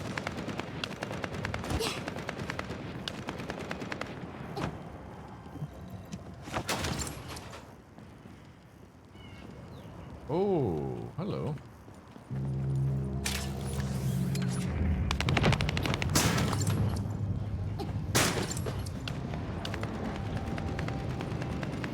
Can you go down even further? No, I guess not. Whoa.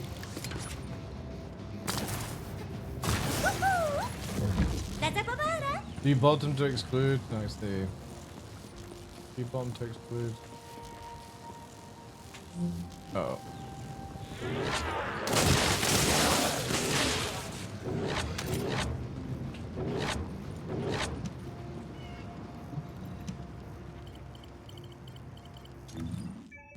You're saying... Right, okay, exclude. Alright, fair enough.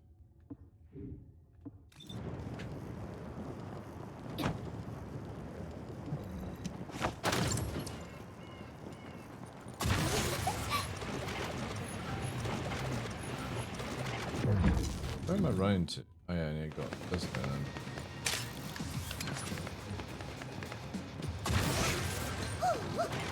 좀 비켜줄래?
anything like special back here?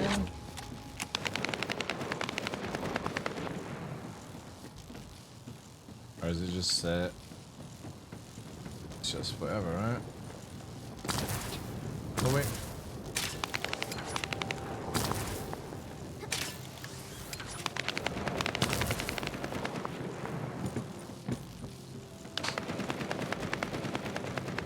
Okay, cool.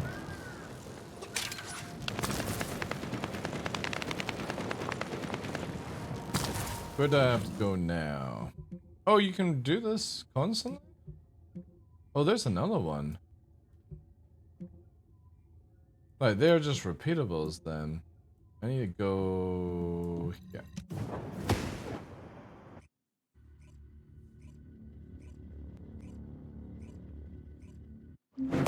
Star Citizen.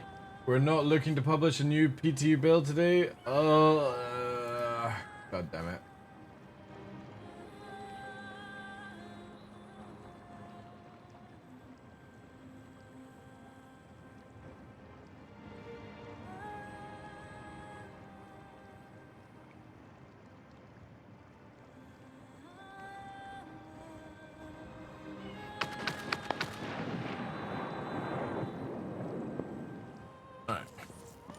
This dude? 하실 말씀이라도? Man, these guys look fucking sick.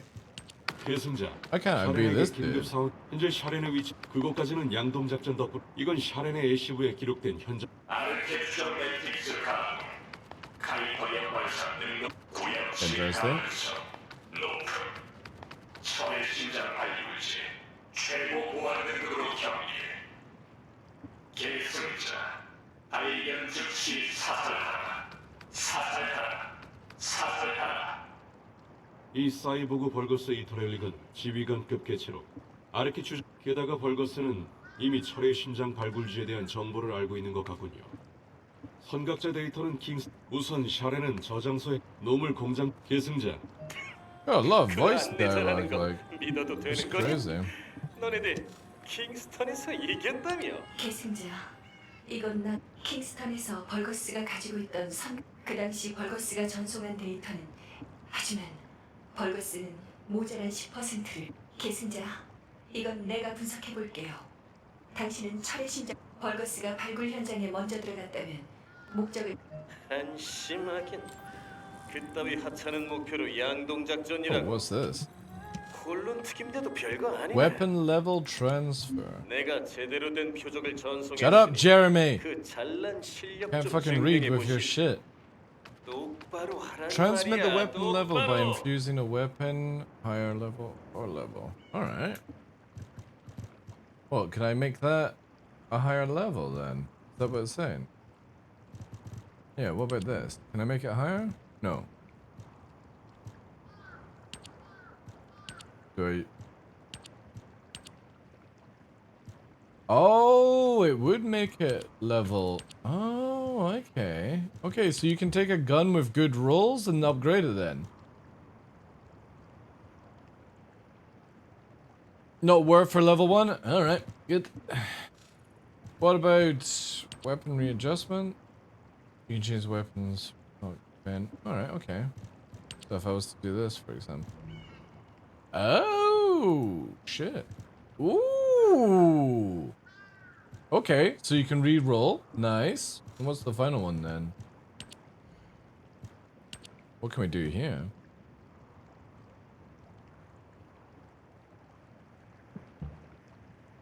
Oh, it would add a yellow? Is that what it is? No, it's re-rolling it.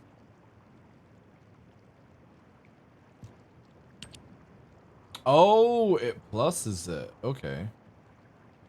So you can do like plus. Oh, okay, right. I see. Yeah. Interesting. And then I can't use this until I'm level 6. Okay. Last one improves the gun with the same gun. Oh, that's kind of cool. Nice.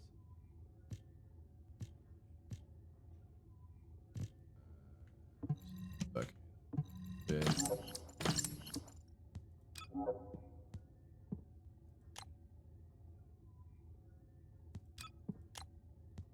So I guess it's just that, right?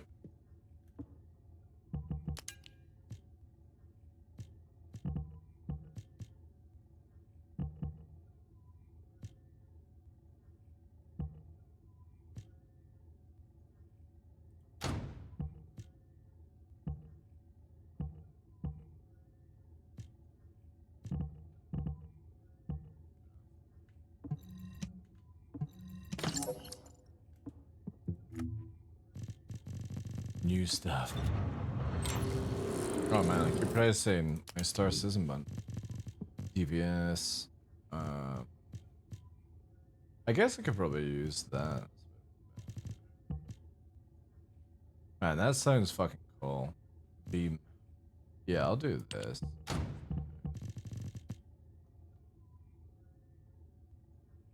I'll go really anything else better.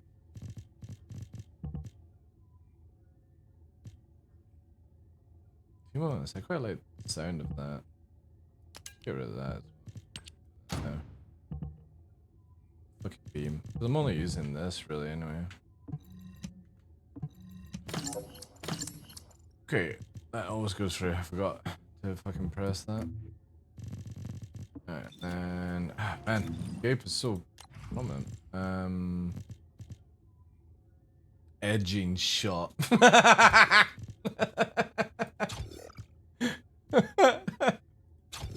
Oh my god.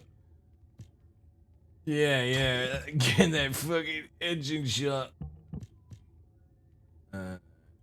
Guess that. Right, I need not enough room on that. Alright. Yeah. Oh, these are crazy. Okay. Crit, always good.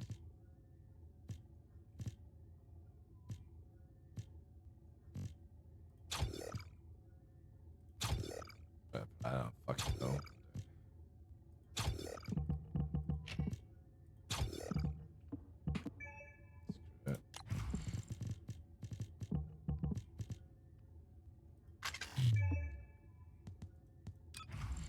Descendant modules. Oh yeah, we could actually like do this. Alright, onward.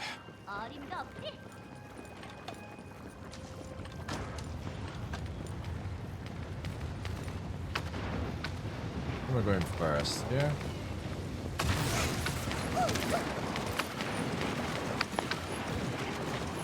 Nice one.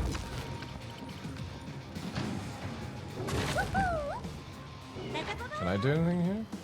No, I guess not.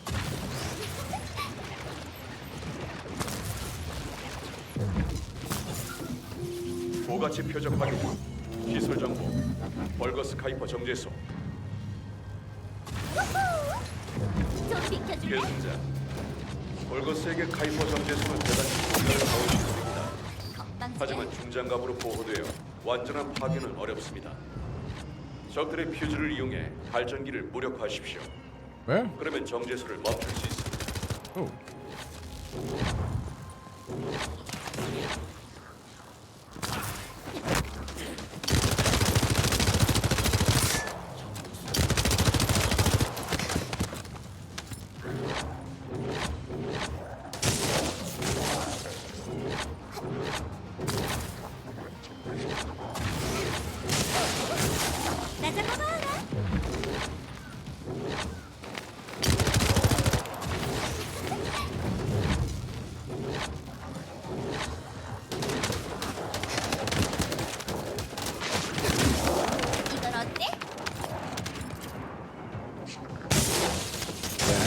Cooldown a little bit more now, have it permanently off. Which would be really good. Ah, right, thank you.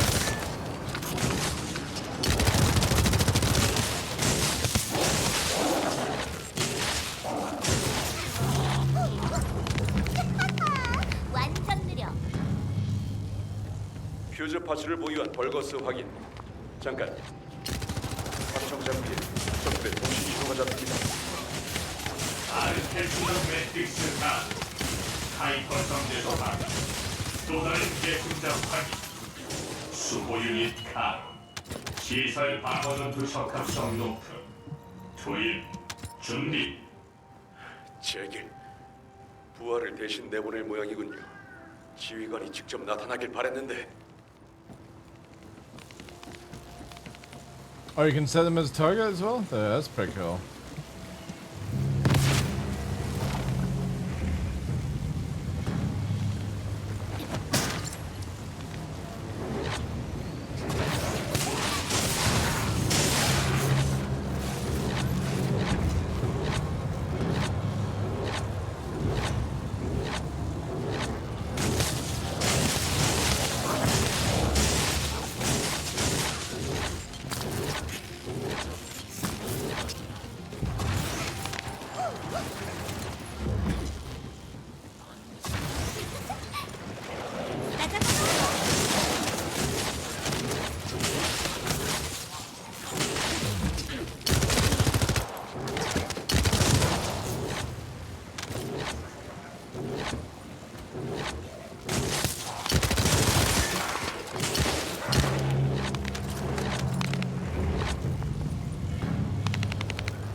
퓨즈 파츠 확인.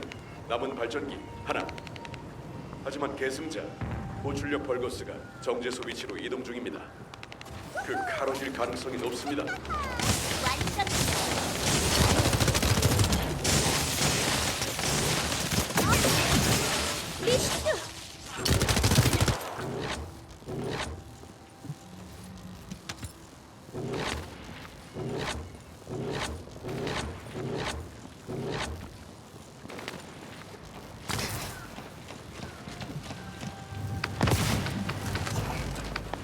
계승자 발견, 양자와 카이퍼 방어막 가동, 정제소 보호를 위한 계승자 사살 개시. 계승자, 이 개체도 상당히 위험한 벌거스입니다. 처리해 주는 게 좋겠습니다.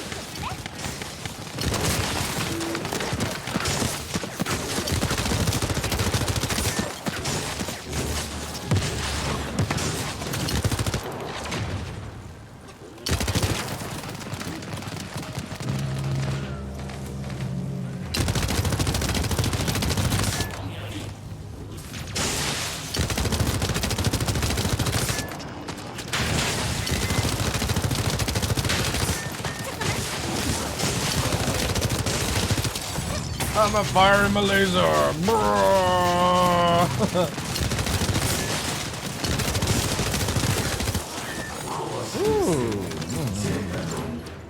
Lootsies. 벌거스 신호 소멸 확인. 이 터렐릭이 나타나길 바랐지만 어쩔 수 없겠군요. 고생하셨습니다.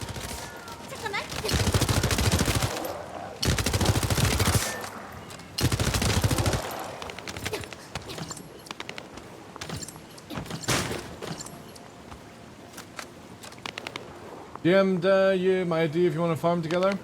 I have no idea what that means then. I literally have just started playing yesterday for like 5 hours. I have no idea. Dude, I don't know what to level. I'm just playing with the characters it's giving me right now. Okay, what the fuck?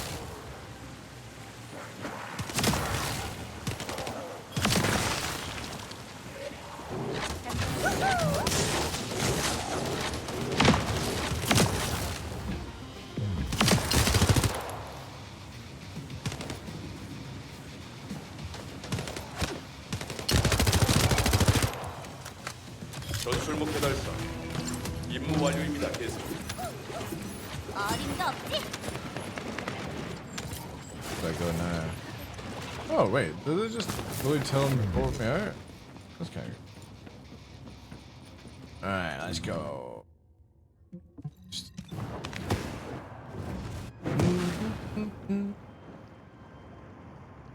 So if I'm looking for a certain oh yeah, so it shows the material here, right?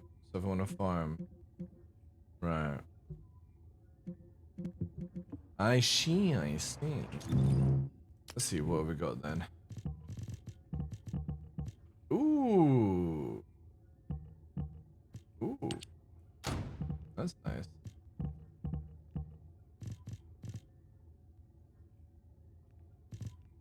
Better. I like how it keeps the mods going over, which is kind of cool. This one, tactical rifle. Fuck yeah. I don't know what the fuck any of this does. One of the big blockers for progression people get stuck on is the bosses. Just message me if you need something nuking. Oh, and upgrade your increased HP mod to max. Upgrade your increased HP mod to max. Right.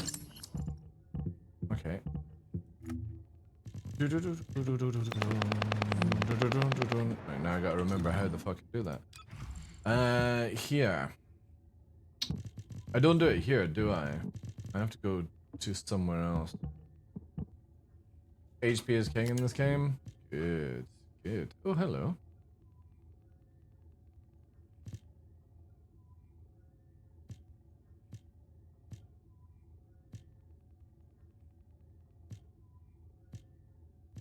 Oh my.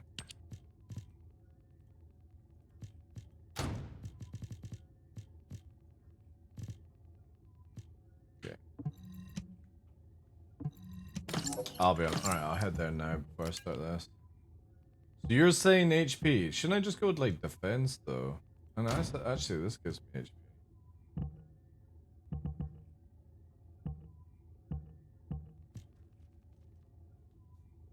I actually wasn't gonna be playing this game, Sam. Like for me, I never trust Nexon. You know what I mean? Of all these years, but my son was visiting at the weekend, and he's been playing it for a week, and I think he's still playing it just now. And he says it was a good game. And obviously, I've played many years with Warframe, so it's like, I'll check it out. Like I wouldn't say no to it, kind of thing. And surprisingly, actually having quite fun with it.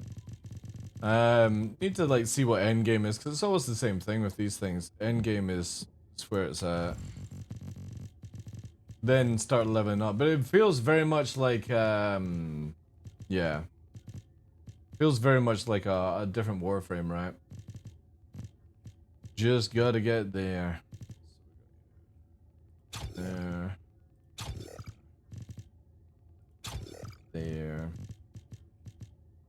I need to do like some conversion and stuff like that. Crit damage. Crit rate, yeah. So there we go, we got crit damage. We're gonna do like the old that's weak point. That's crit there. Weak point. Weak point. Pretty much like thingy-bob. Rounds per magazine, that would be fun. Actually fit.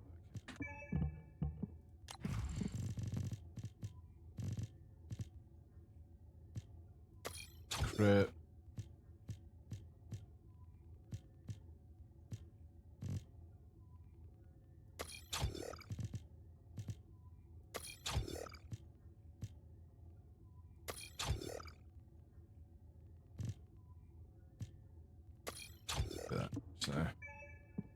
I think we both. Right, I'll go to fucking Albion. Albion.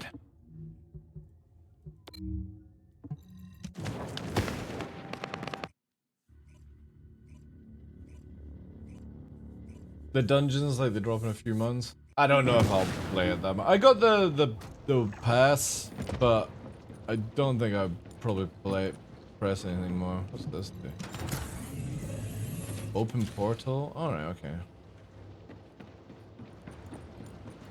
So I need to go down here, right? Oh no, not down here. Round. Like here.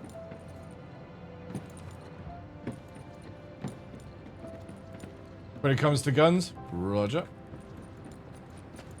I think it's in here, right? The mods.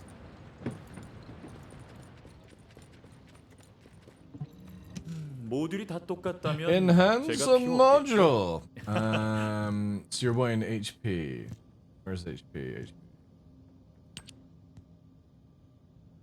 Okay. So you're saying just max this out right away?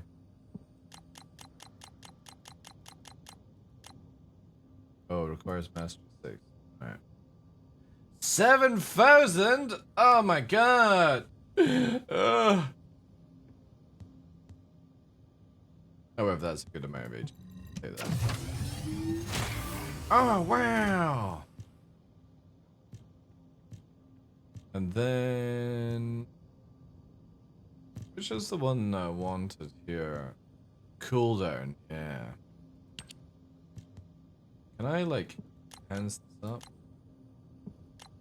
9%? Yeah. Rifling reinforcement, blue crit mod, blue weak pod. I'll look into all that stuff. Oh, hello. Alright, wait. Just doing the typical Warframe warning. You're about to fucking overload your shit. We're white. That. Do we have a... oh, we don't have a... so do increase HP. And then we have... we're wanting the cooldown, right? Also, nice. Skill cooldown. This uses 0, right? Might as well take that. Wherever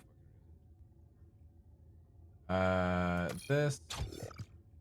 However, this can go here, right? And then to increase def on that.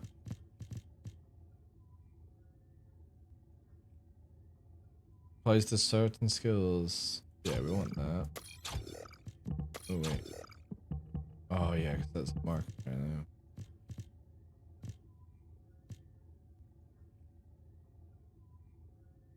So let's go.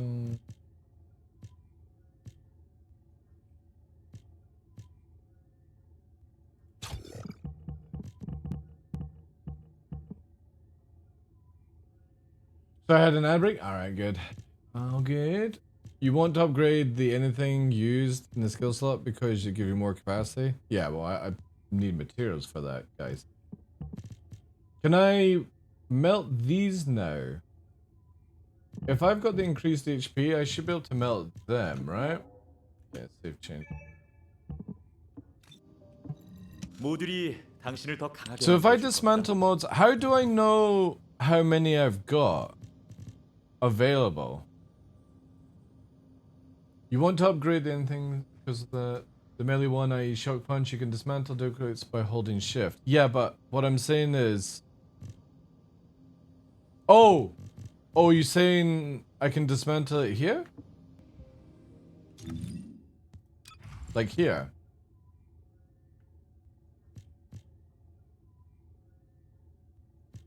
Holding shift. At the guy. Alright, right. At the guy. Okay. So it's like basically like in the Warframe ship, right? But how do I know... How do I know how many I have? You know what I mean? Or do I not care?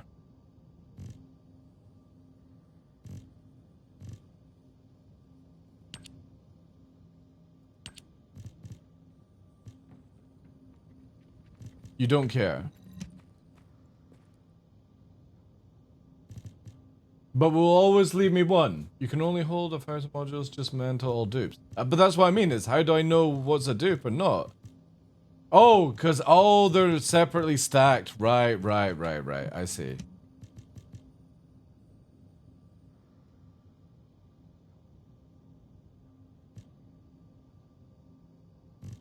And because that's equipped. Right, okay. So can I get rid of that one? Wait. That's a shotgun exclusive, right? So hold shift only selects the dupes. And then I can just melt, right? I'm not gonna lose anything here. Yeah, okay, alright, nice. Because that's launcher, sniper. Right, okay, alright. Man, that's actually pretty fucking good. Holy shit.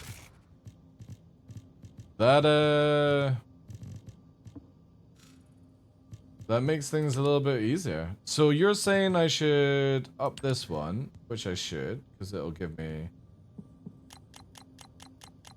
And that goes to 5, but I don't have enough for that. That's 7,000.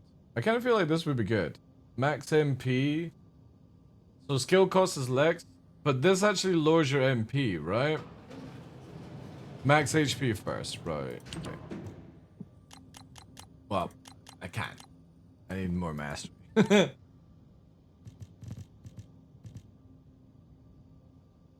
You don't need skill cost on Bunny?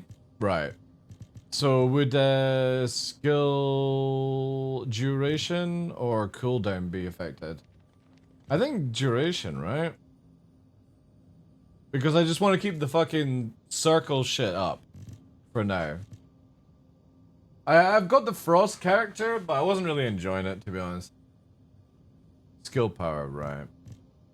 You don't need duration. Okay. Cooldown it is then. Okay. Let's do that. That's a huge fucking cooldown. And we'll deal with that. And that's it. So I don't need to do any more. I've got the HP as you said. Well, I don't know if I'll stick with Bunny. Let me just get to max, like, end game, and then I'll figure it out, because one of the ones I like... Which one was it here? Actually, no, I can just press... No, what was it? Send him... Which one was it? This one. This one's like a vampire, is it not?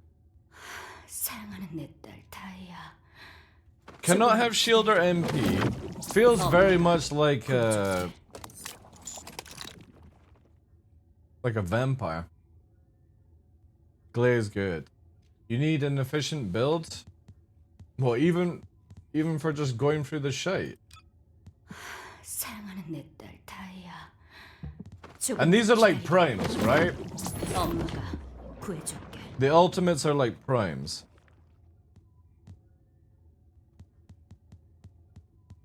They're primes, right?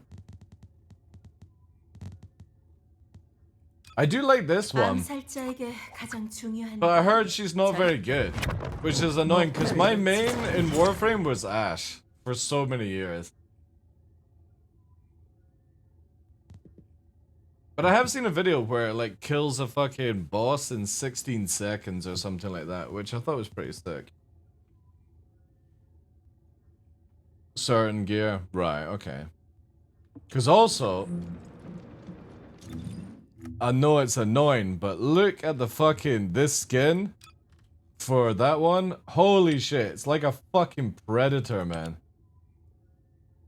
It's such a cool fucking skin, like. And then the armor as well, and that big kick. That is cool. Also, this dude has a really cool fucking skin. Like, she's the only class that can infiltrate outposts, double loot, and exclusive rewards. Right, nice. So what's like like, is Bunny a decent character to just use until endgame? Or is there like one that I should like focus on which will make life easier, you know?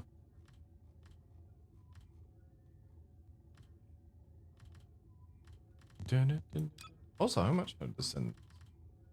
Because I could just fucking cash to win. I got 700 from here. If you build it right. Right. Nice, nice. That's good. Yeah, I'll just stick with it then. Stick with the bunny. Although I just do not like the outfit one bit. Right,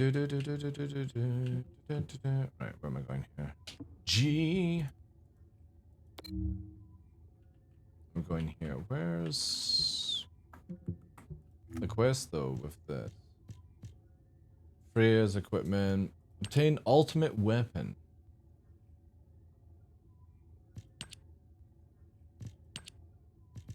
Alright. Okay. Follow the traces. Yeah, we should have this marked as well.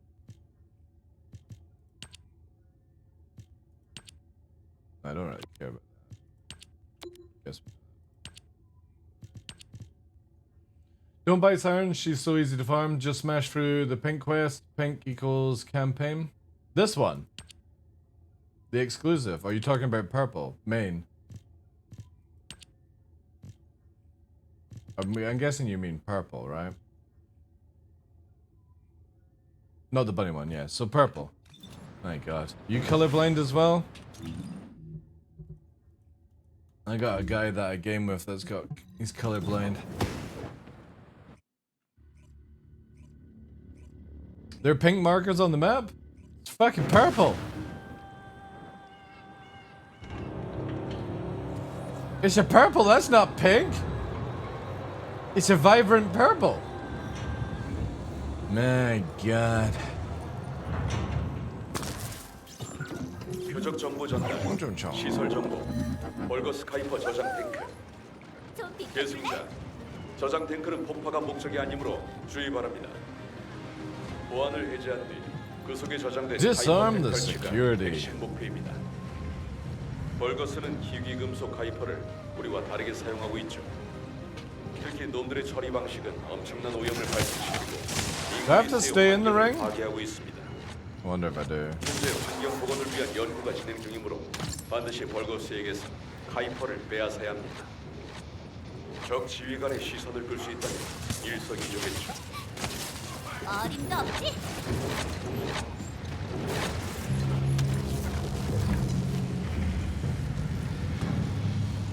It ain't Twitch purple. This one reminds me of fucking Jolt or Volt or whatever his name is. Just doesn't have the shield.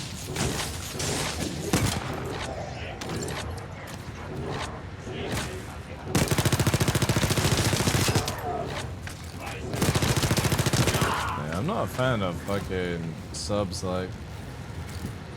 Where are they going? What does this do? Oh shit.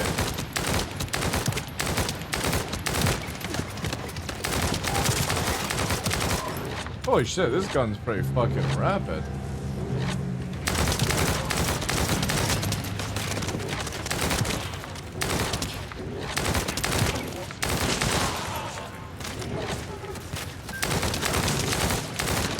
What's the other one I got? This one.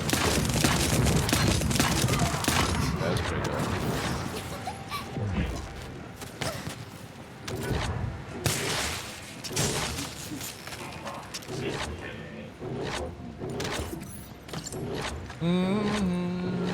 Yeah, not a fan of subs.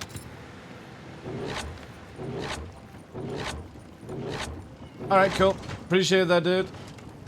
Now, here's the question. Do I buy Ultimate Bunny or do I farm it?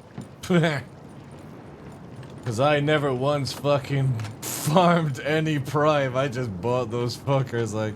It's like, I can't be bothered with this shit.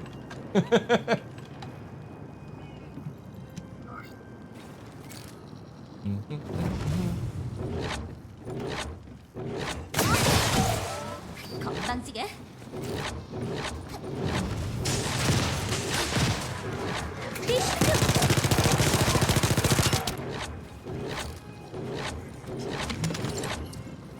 Is Ajax any good? The fucking warrior guy.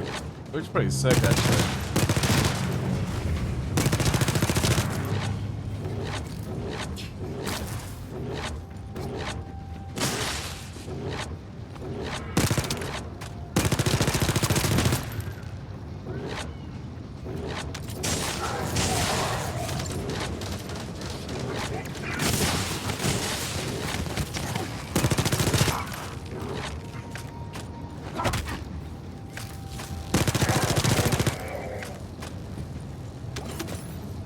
Oh, a Magnish.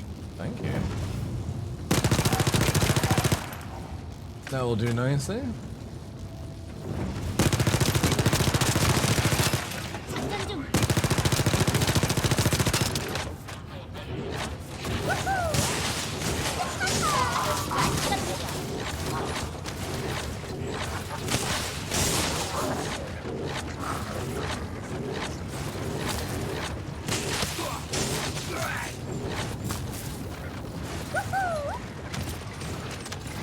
Ajax is really good.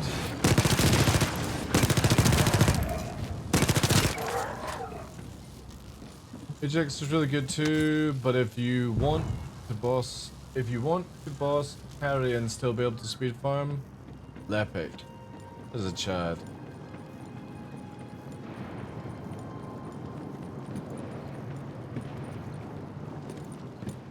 모든 저장 탱크 무력화 확인. 임무 중계 종료. 여기는 샤헨. 훌륭한 지원이었다. Talk to Sharon. 공장 구역에서 핵심 정보 수집 중. Sharon. 임시 전초기지 좌표를 전달했으니 해당.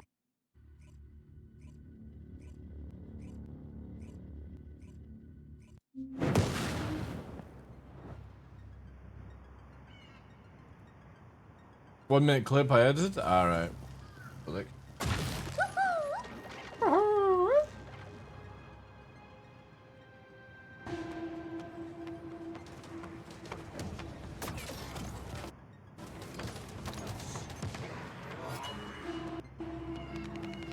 It's because the game's running.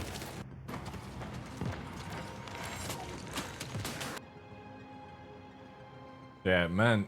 This game does not like browsers at all.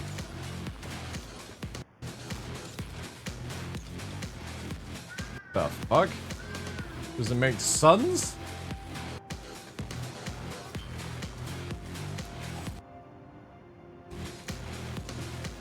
Wait. Is this mag? This looks like mag.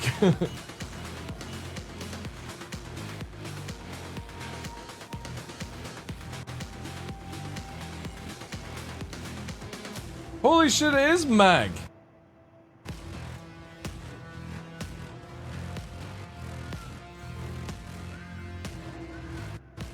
You and your fucking cinematic videos, man. You're taking a mastery upgrade, a mastery scene to make it feel like the character is OP. I like that. That's pretty funny. It's like, look how powerful my tin can character is. It's pretty cool. Let's have a look here. Cause what is that? Is that one of that skin, right? Oh, and you've changed it, right? Oh man, that actually it does look badass. That's like the guy from Cyberpunk. Also, doesn't this one get a cool skin? Yeah, look at that. Yeah, that's fucking cool. He's got a cool fucking where is it here? This here, I like it. Look at this. I like this one. 작전? 그냥 다 Don't know what the fuck he's doing. Playing with his arm.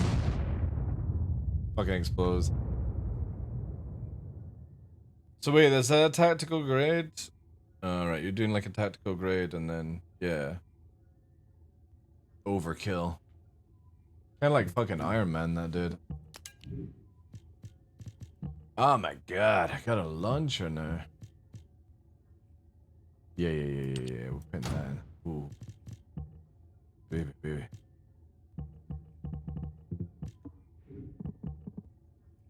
What's it going here? Do I have this modded up? No, get rid of that.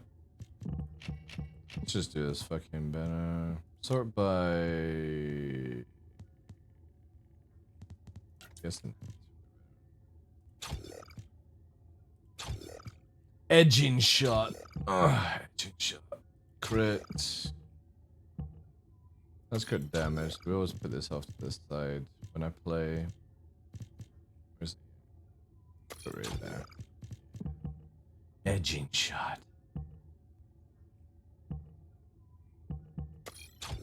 And whatever. Ultimate Let's Pick is S tier. If you want Iron Man, check out Kyle.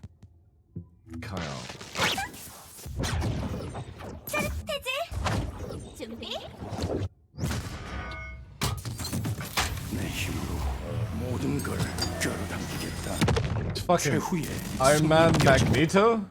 Oh shit. Oh right, holy fuck. You can fly? Oh no, that's the ultimate. What, you become immortal?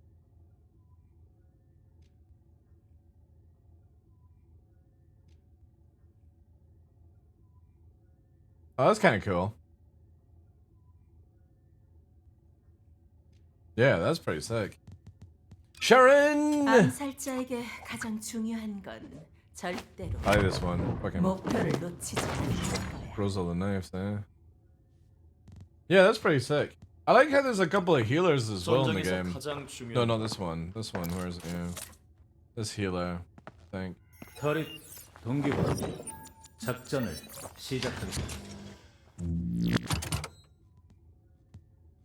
Yeah, I'll need to look into more stuff.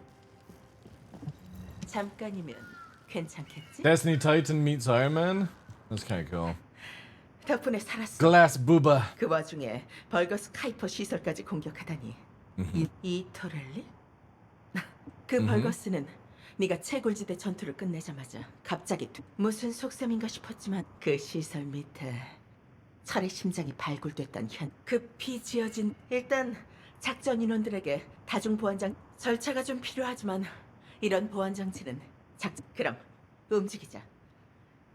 확실히 다중 보안 장치 양자 분리막은 내 아르케로도 누릴 수 없지. 머리 좀 쓰셨네, 기계 대가리들. 어림도 없지?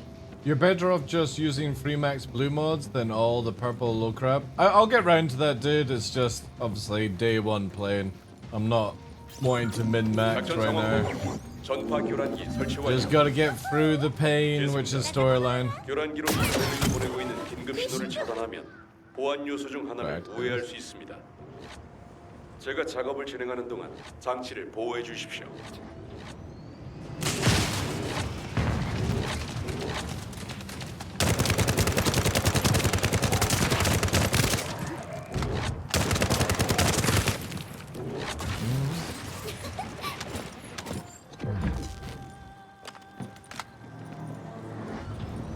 Upgrade. Oh yeah, but it's like Warframe, dude. Upgrade every module.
I wonder if it's best to like remove a couple of guns or something, because I feel really fucking slow at times.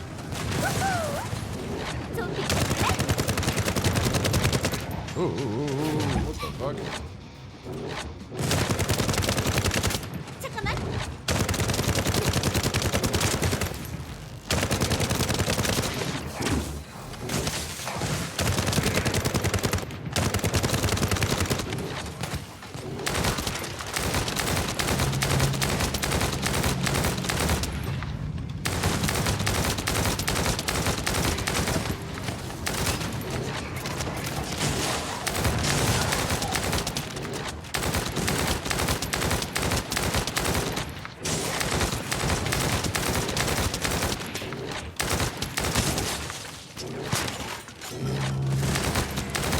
전술봉대 달성. 적 보안 신호 차단. 임무 완료.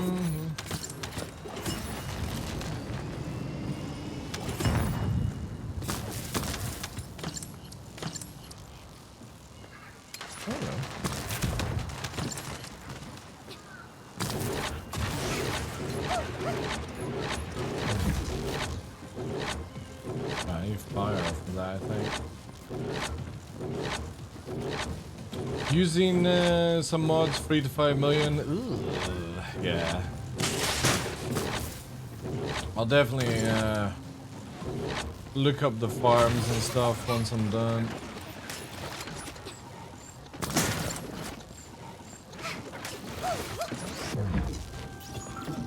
다중 보안 장치를 통과하려면 불멸의 군단 특유의 인증 패턴이 필요해.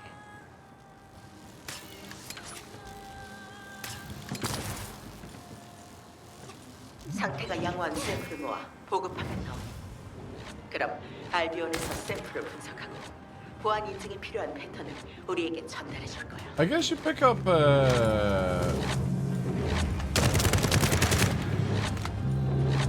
those rounds quite a lot though. You have to have quite a lot of red.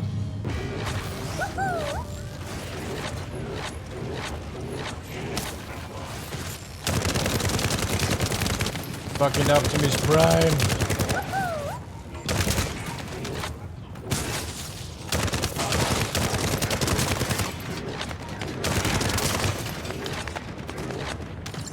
What's that? Oh, is that what I put in here?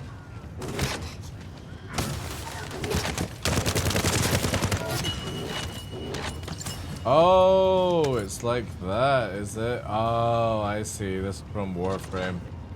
You gotta fucking kill shit. Alright, okay.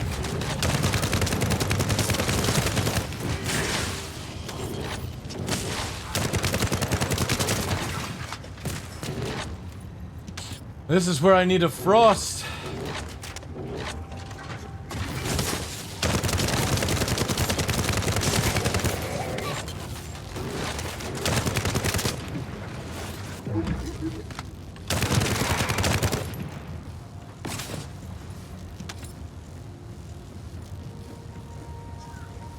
Gold is a big bottleneck? Right. Can't remember if gold was a big bottleneck in Warframe.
No.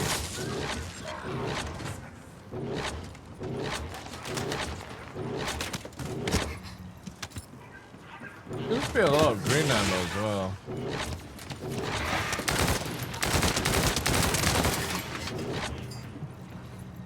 Is that a red ammo? No, it's HP, right?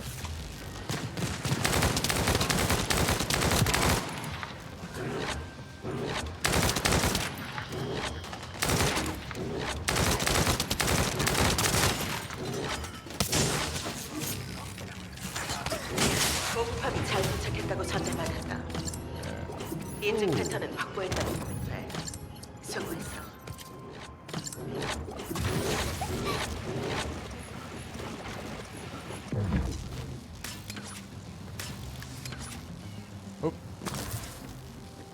Oh yeah, I'm gonna get two.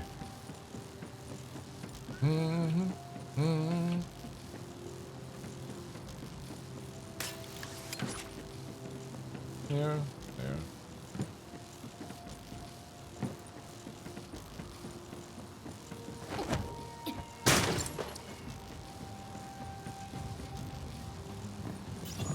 표적 정보 전달.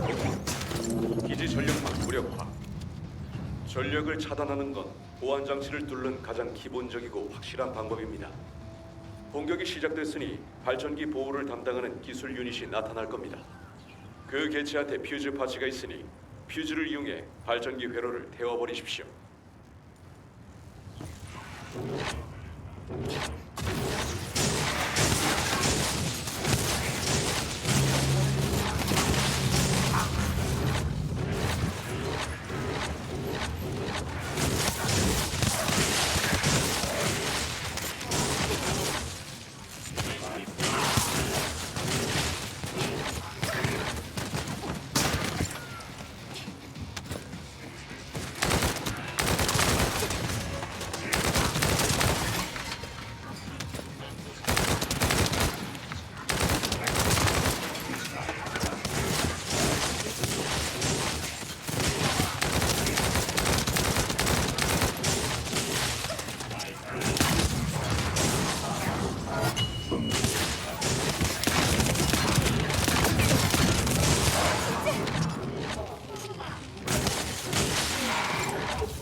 go?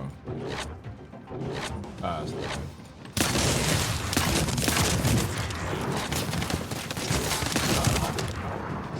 No, I like the purple shotgun.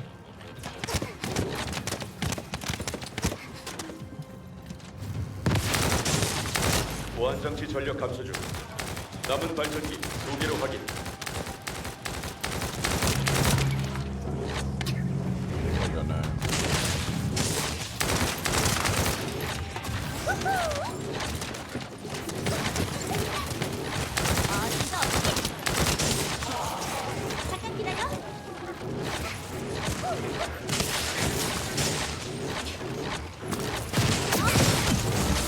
건방지게.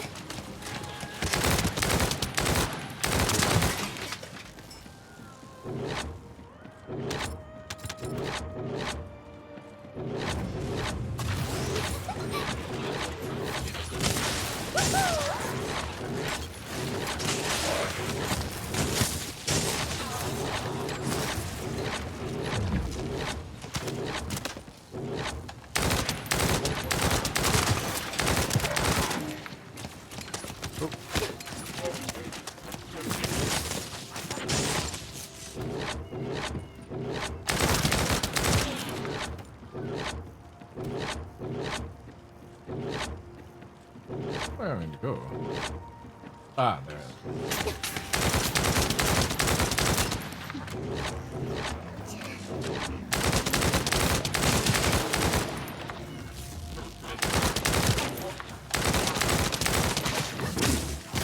Oh, oh, oh, oh, oh.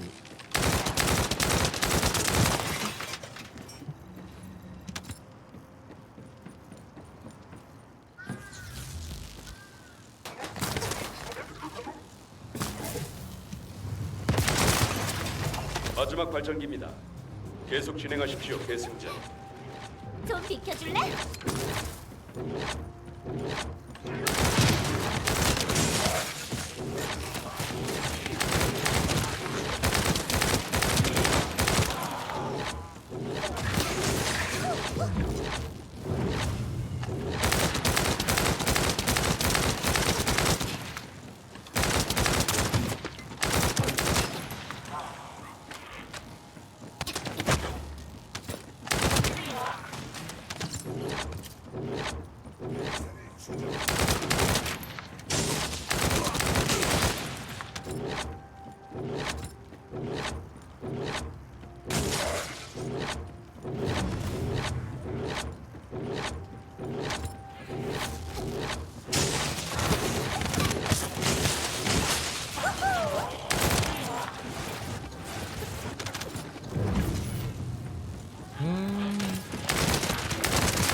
방어병력, 전력시설 집중 배치, 고화력 유닛 전수, 계승자, 방해한, 명령, 완수하라.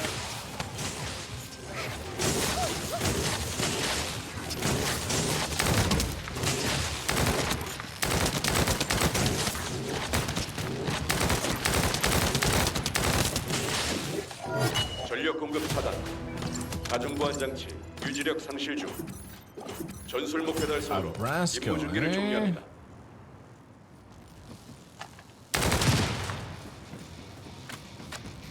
This way.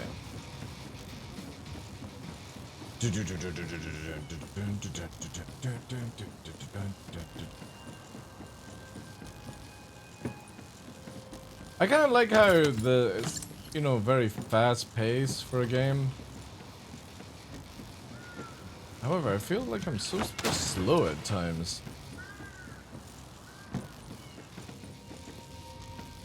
Alright, have a look. What do we have here?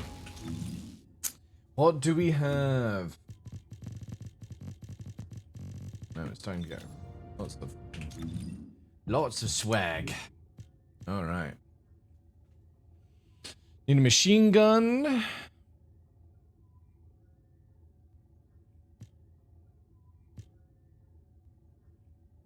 Need a machine gun for these ones. That's a juicer anyway. Oh, come on. Jesus.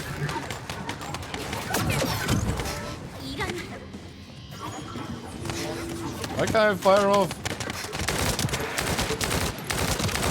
What do you mean I don't have enough?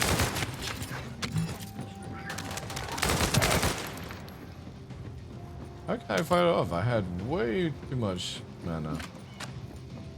Alright, screw this. I'll come back. No! So far. What does this mean? Oh, time disabled.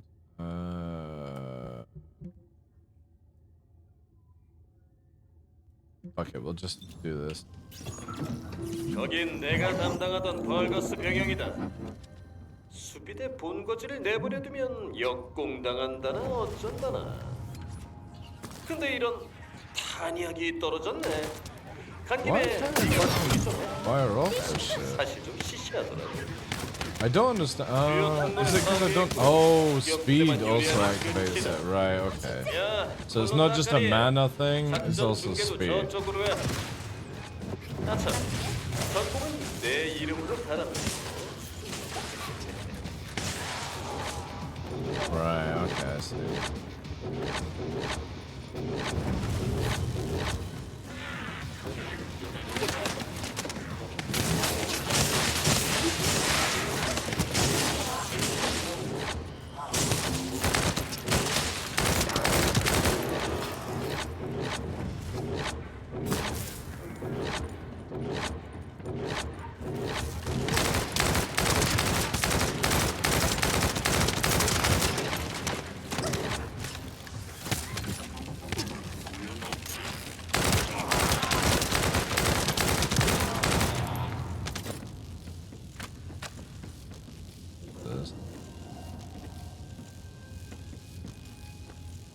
벌거스 추가 병력 포착.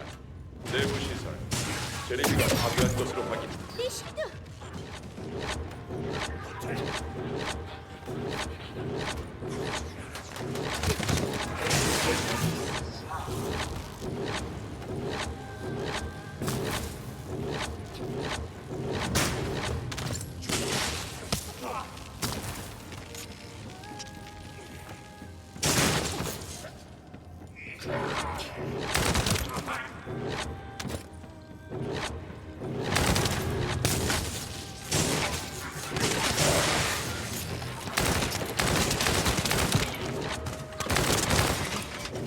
추가 병력 계속 접근 중. 확실히 병영다운 규모군요.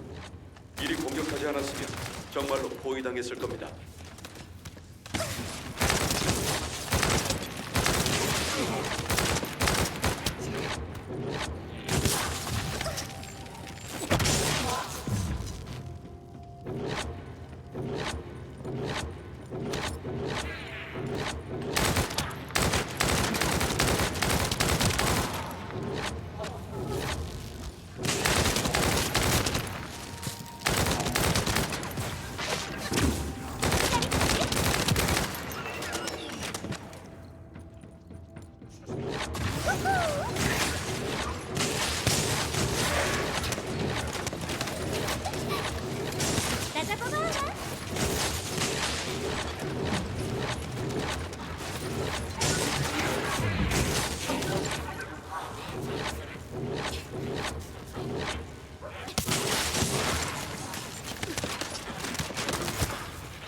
I do like our movement. Our movement's really good. Like our speed.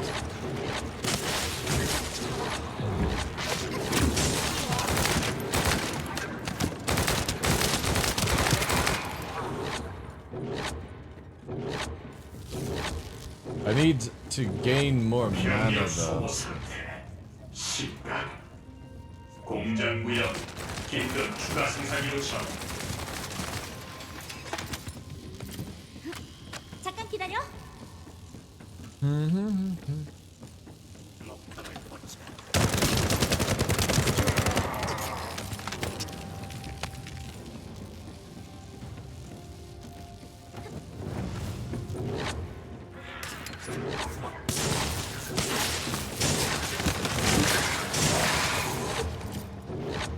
Bunny!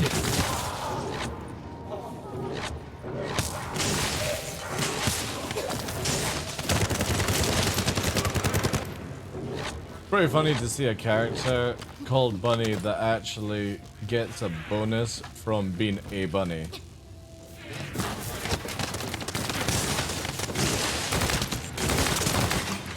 Like, the more you bunny hop, the better it is, like. 적의 병력 전개. 통제권을 회복하라. Hello. 거의 다 왔습니다, 계승자. 계속 밀어붙이십시오. I'm a firing my laser. Jesus fuck. That's a pretty cool move, actually. 성공입니다, 계승자. 임무 중계 종료. 여기는 샤른. 벌거스 다중보안 해제에 성공했다. 선의 심장 발고지 조사를 위해 전원 내 위치로 집결 바란다. Yeah. 집결? Alright. 놀고 있네. Can I get like a breather 난 to 슬슬 fucking... 빠지고 Yeah, I'll go 싶은데, with that. 샤른. Sharon!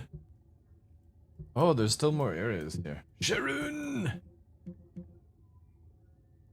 Restricted zone tactical transport. Oh wait, can I unlock that? Oh shit, I need to go and unlock that, right? How do I go at this? Sharon!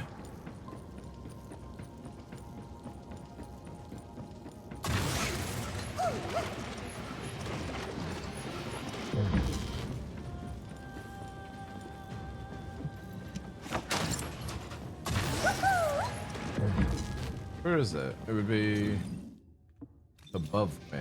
Above me.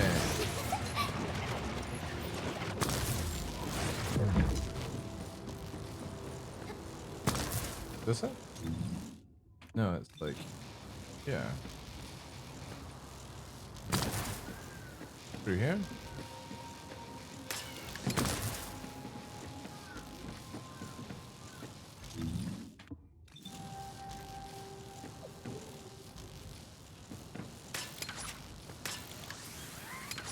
Nope.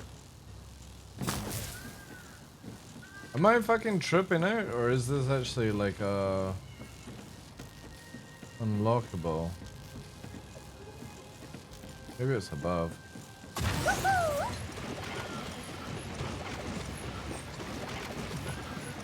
Up there, maybe.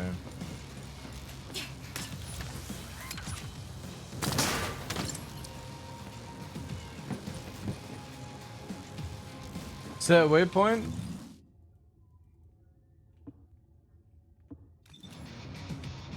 Oh.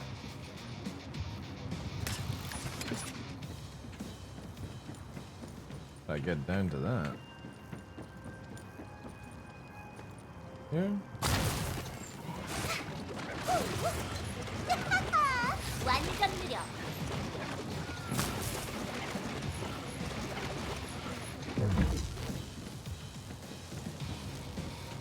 Right there.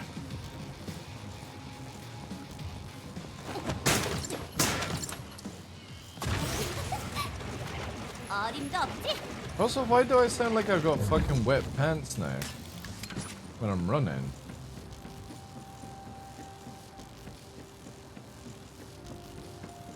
Guess it's down here.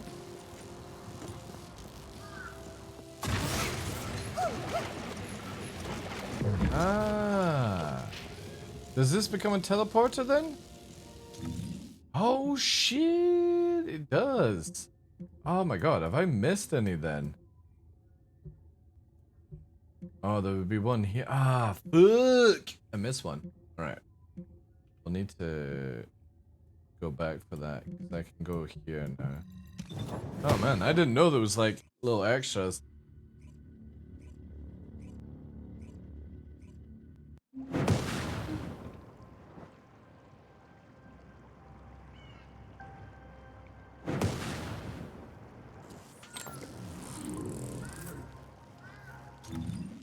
Right, what do we have here? A sniper rifle equipped.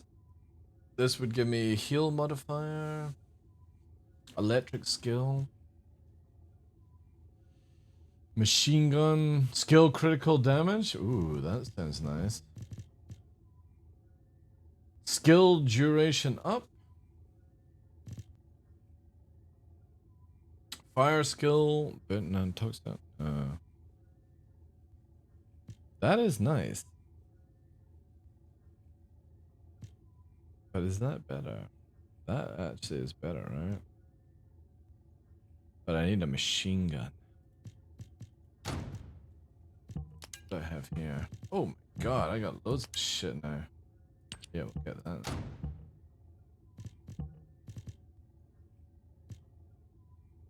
Oof. What's that? That's defense 69.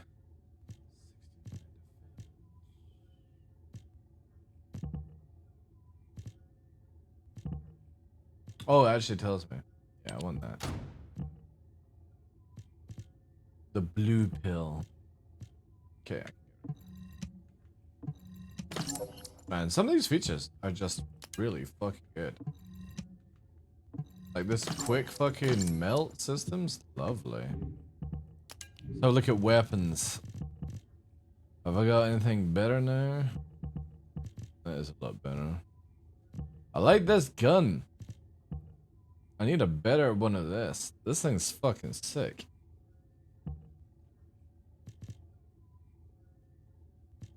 But also, I need a sniper rifle, right? The last night, yeah. That's pretty beastly. I need this to get my bonus though. Like, I gotta use a sniper rifle. And that should now unlock this, right? Oh no, it's a machine gun. Ooh, okay, not a sniper rifle. What's a machine gun? Yeah, that. So I just need a stat stick then, right? That's all I need. And then... yeah, because I can get that to there. I'm really liking that. That can come on. And we do... that. That's the stat stick.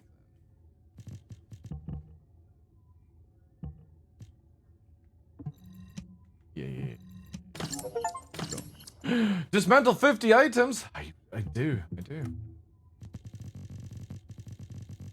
This is definitely a game that needs to... it'll take me like a few fucking days just to get this. So these use 6, right? So what we want to do is get the purple, because Zen said upgrading some mods right, so you want to have better off 3 max blues than a purple low percent crap. Okay. So I kind of feel like what we want to work on is crit hit damage. That's a 1. Then we need crit hit chance, right? There's the chance. And then weak point. Weak point damage. And we just work on those. That's what we work on in the weapon.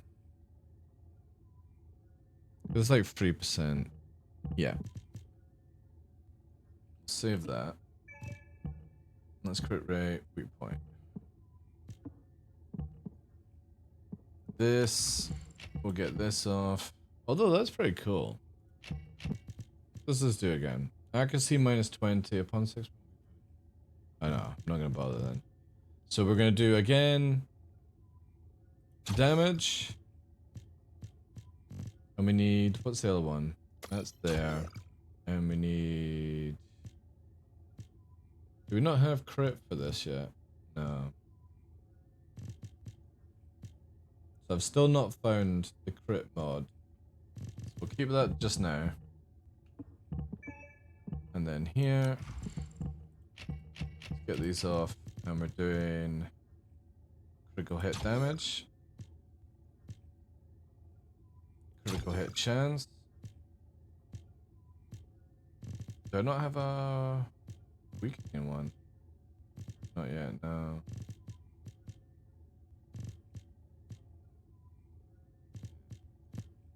And we'll save that just now.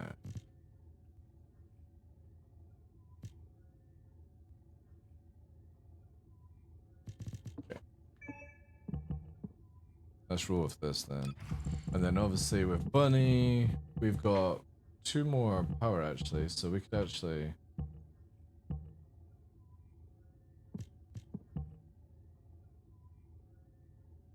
Yeah, because that's actually not a good one for Bunny.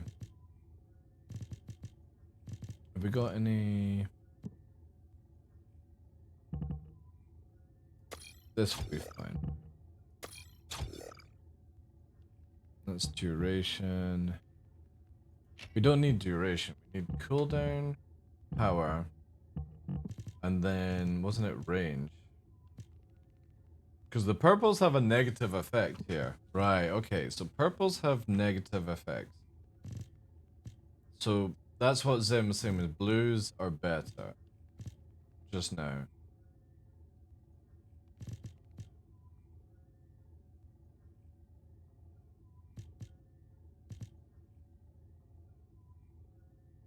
Yeah, this. Hit that. That's skill, range, power.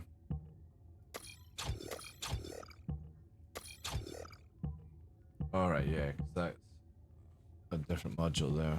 Okay. That's what we'll just roll with. Skill effect, power. We need to buff up that as well. Alright.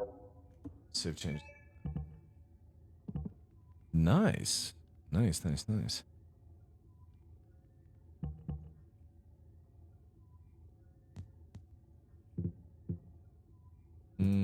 How far through am I this? So. Ooh. Nice. The next one here is a fucking minigun, is it? Oh no, it's cannon.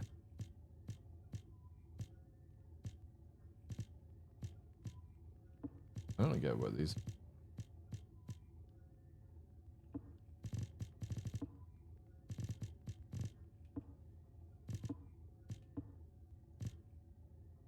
Oh. Bungos. Right.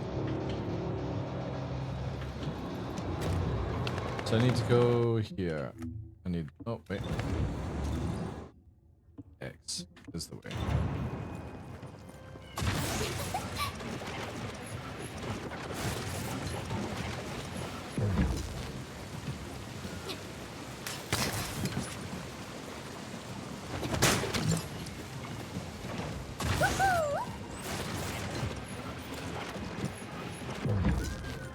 Oh, that's underground.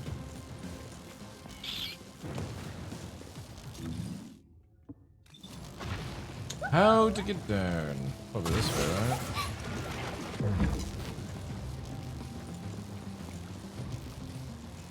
Yeah, here we go.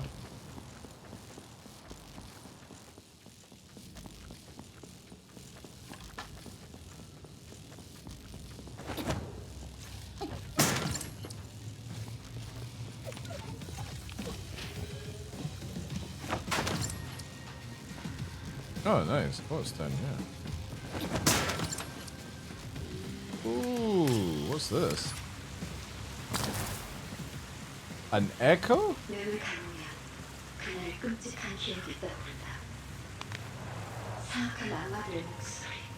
Alice!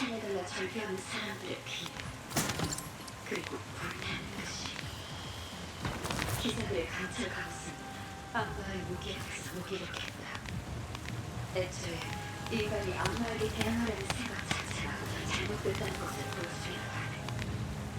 모두가 허무하게 죽어나간다. 그런 기사와 병사들의 희생 덕분에 꽤 많은 사람이 도망칠 수 있었다. 멀리서 불타는 도시를 다 마침내 이 전쟁이 끝났다는 걸 뼈저리에 Whoops. Hello. 생존을 위한 사투하는 것이다. 뒷단 장식보다 질적인 옷감 따위는 사치에 지나지 않았다. 이제 필요한 건 오랫동안 신호를 찢어지지 않게 Holy fuck, this thing's talking for ages. Hello. 방어를 쏘는 원칙 속에 Oh, I could have just gone that way. 나와 같은 귀족이나 상인들 그리고 그 중에는 Jeez, can we turn her off? Where's the skip button? Mute!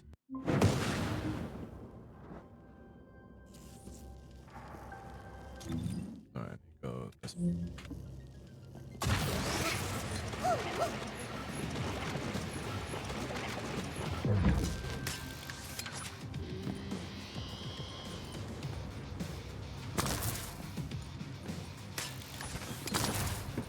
Parkour.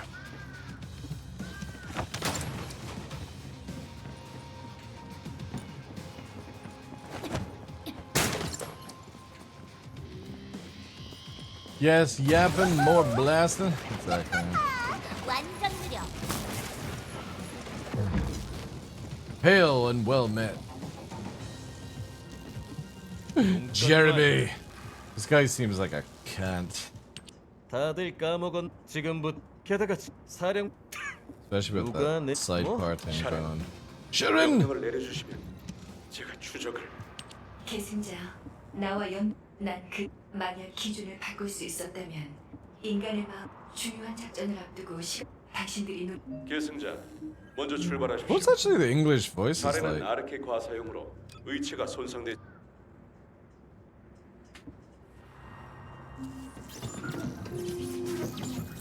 Oh shit! Sharon! Oh, is that a pistol? Oh yeah. Let's go. Start the public.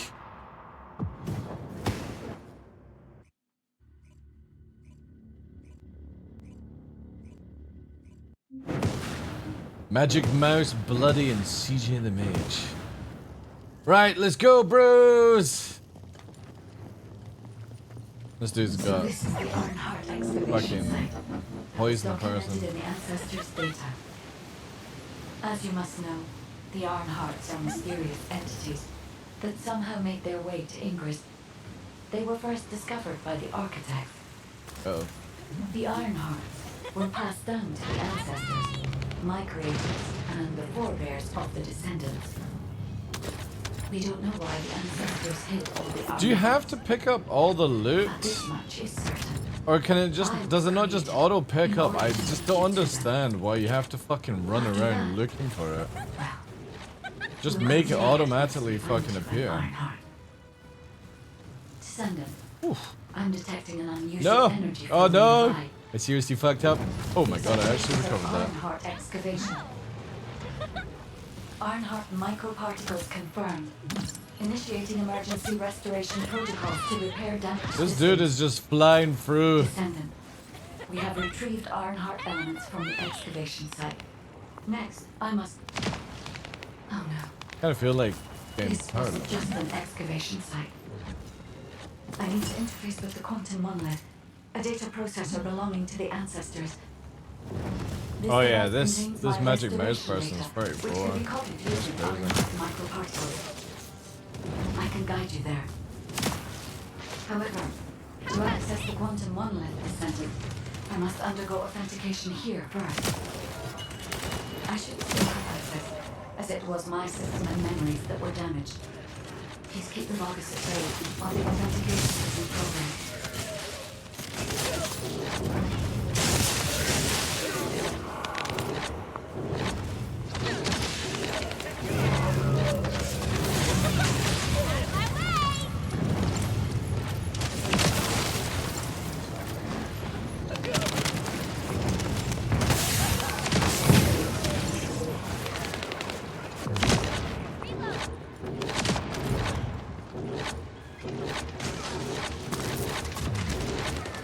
Intruders accessing core asset.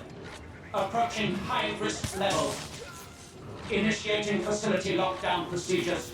Descendant, passageways are being blocked across the facility.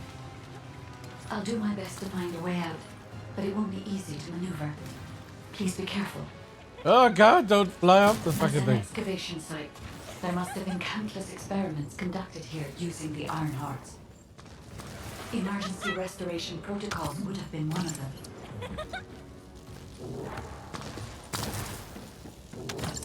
It's crazy how you got a fucking... Where the fuck do I go now? Show me where to go! Alright, down the way.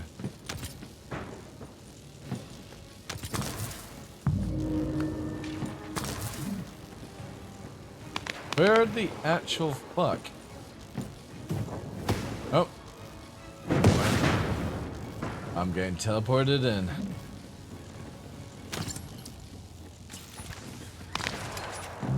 How the hell did her fucking harpoon hit there? Now mine don't. No one can leave! Executing Legion of Immortality General Amon's orders! Descendant, I must access the Quantum Monolith. Defeat the Vulgus. Defeat the Vulgus. I think he got fucking... Somehow I think he just got defeated.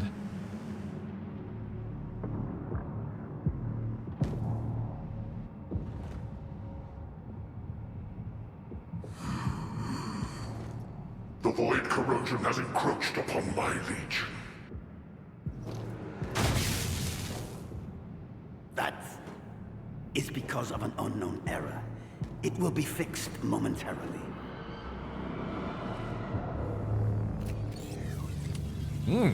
Nice hands.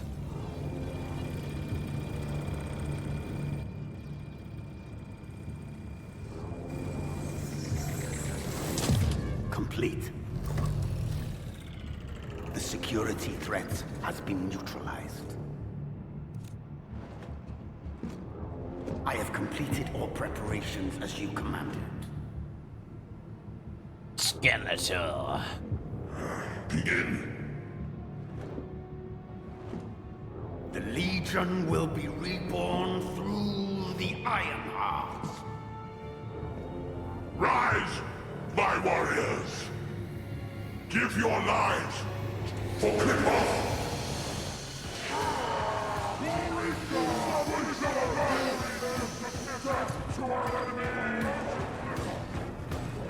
What the fuck?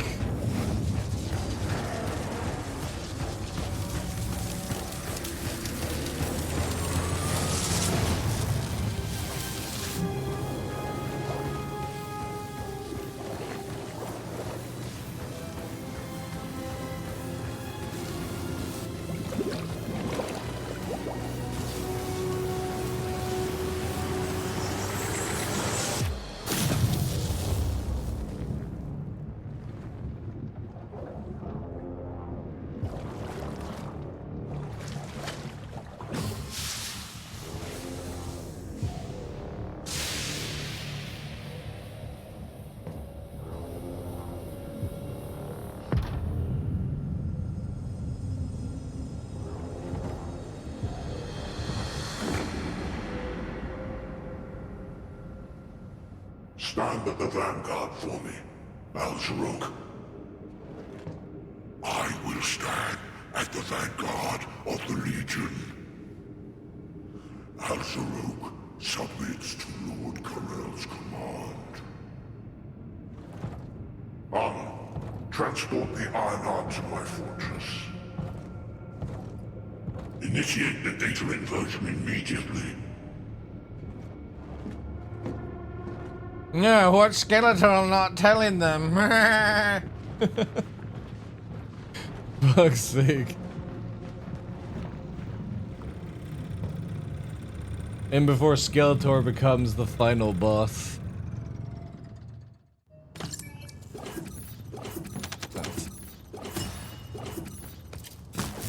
Yeah, do I have to pick up all this shit?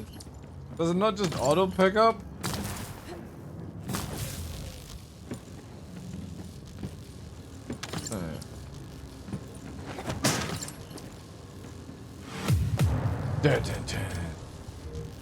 Oh, nice.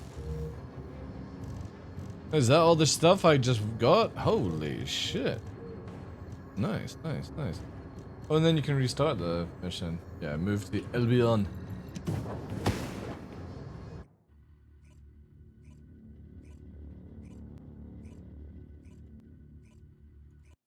Descendant, even though the Vulgus managed to access the data first, I have been able to restore one of my core functions through the emergency restoration protocol. I am finally able to detect the Ironheart. Let me explain this function and how to utilize it. Oh god. This is...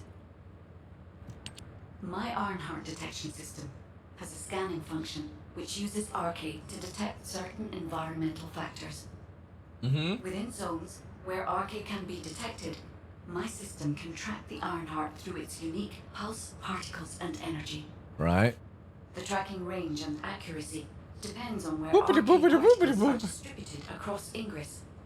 At present, I have just detected Iron by using my detection system descent. However, the Vulgus called AIM. It seems the theft of the answer. However, a Vulgus is only a Vulgus. They cannot defeat a direct descendant of... Use me to find the Ironheart descendant. I will assist humankind from this... Descendant, I've received the report on the results of the operation from Colon Special Forces. It seems Colon the core Special functionality of the guide has Forces. been restored. I have a related operation for you. Please return to HQ. I'm right here. Descendant, a quick word before the briefing. About the colon. You seem to be a little too preoccupied with your AI friend at the moment. Yeah. As your commander, I'm concerned that you're prioritizing the guide over the operation report. Alright, alright. She is essentially, keep that in mind. I trust you to keep up the good fight. As you may be aware, the guide has detected Ironheart particles. The location is inside the Vulgus military factory. Sharon and the Colon Special Forces have been Colon conducting stealth Special Forces. But time Oh, once you've completed, fucking. we've kept our HQ, we appreciate the support. The operation will commence once reinforcements arrive. Sharon! Alright. I'll look for all this stuff. What have I got here? Max shield. Max shield. Def. Oh yeah. That's definitely good. That's max shield. Oh wait. MP recovery. Ooh. Ooh. See, the thing is that does have defense.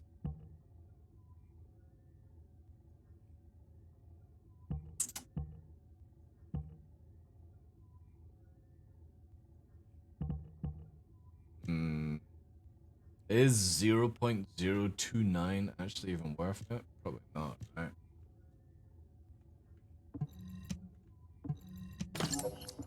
Probably not. Let's have a look here. A hand cannon. Skill cost. Skill cooldown. Ooh. Ooh. Ooh. Ooh. That is nice. Yeah.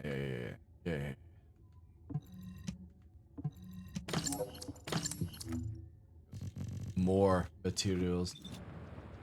And they need to make it where I need to remember to not press escape and just tab. Grappling hook.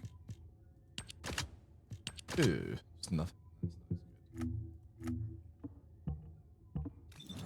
Ah, you swine of a game. Descendant modules. Increase shield. Right. So we need a hand cannon now.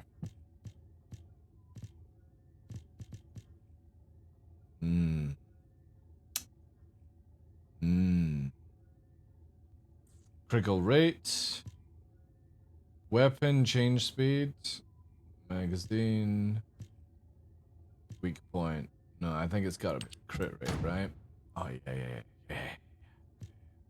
What's this then? The Rascal machine gun? Ooh. Yeah, we'll do that. And then do I have a big bada boom? No. That's still the big bada boom. Alright.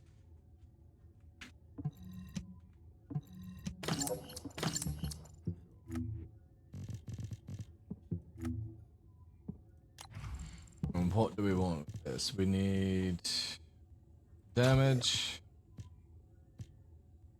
crit rate, weak point. That's what we want.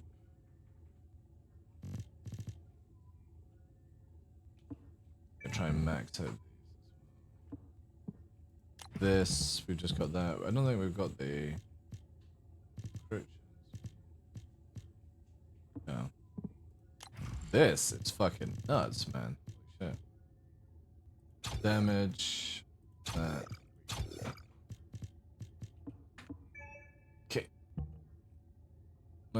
That's fucking sick, man. It's like a Tommy gun. a minigun Tommy gun. A Tommy gun. Nice. Okay. Just better hit that as well. Mastery also to 6. Once we get to 6, we'll be able to upgrade more. Is there a way to make run where you have to hold shift? I fucking hate this tap thing. Sprint control. There we go. Fuck yeah. That's what I want. Grappling hook correction on. Alright. Grappling hook correction guide. Yes, we have that on, right? Yeah. Oh, there we go. That's so much better.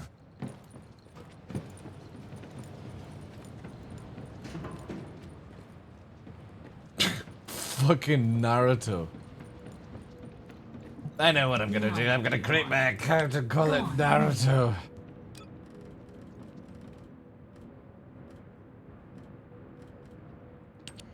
Ultimate Bunny. 1 day to make this one?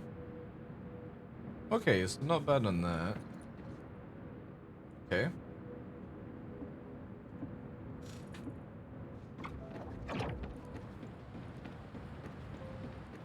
Let's do some upgrading then. Modules will make you stronger. I know. Now I know. Anyway. Alright. Pretty close to this. Really gonna get. Okay, weapons. We really need to like up my weapons. The problem is I'm gonna need millions. I kind of feel like I just want to do Descendant first, right? I can't get this higher because I need that 6. So we can't get that. So 10. We want to get this to 10, right? Yeah. Or to 5. Yeah, yeah. That's 25%. Or do we want skill expansion? Applies only to certain skills for each descendant. How'd you fucking know then? No. Needs to be more damage, I think. Yeah. Or let's bring this down to there.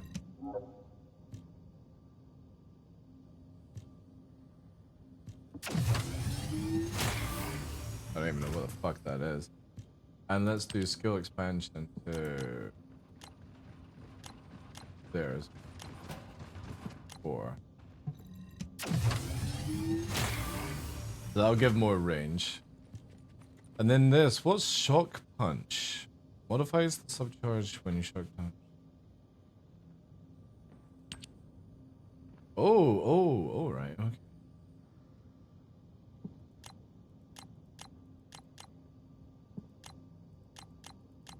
I don't know. Nah. No point in that, right? That's fine.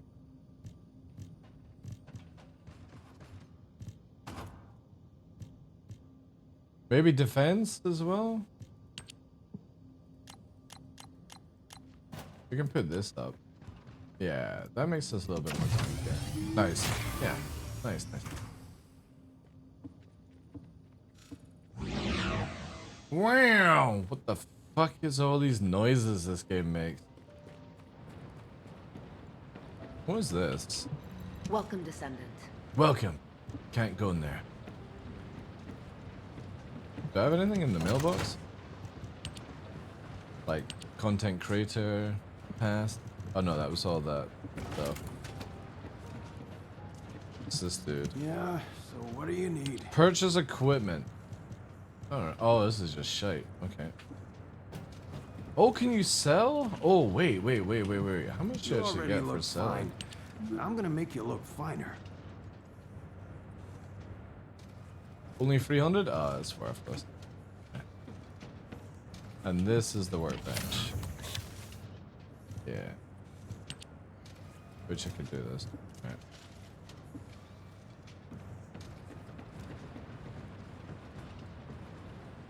Is that the same thing? No, that's the storage box.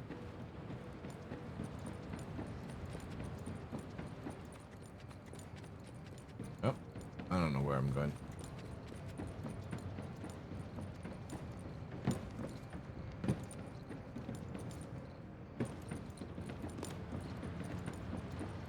I'm pretty sure it was this, right? And it was here. Yeah. Let's do this. Okay. We need some gold. Gold. This also helps with leveling as well.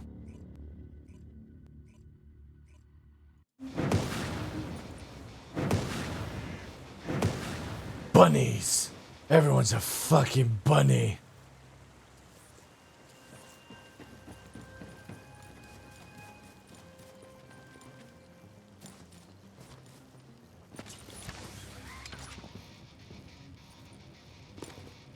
Oh wait, can you go up there? That's fucking sick.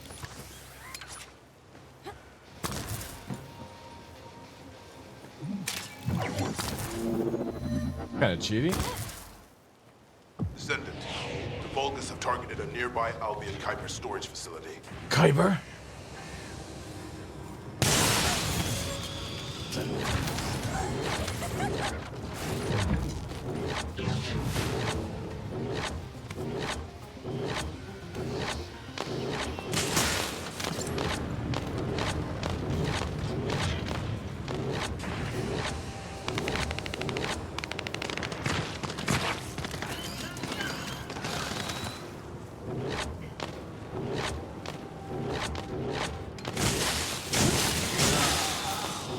I have the ultimate bunny power.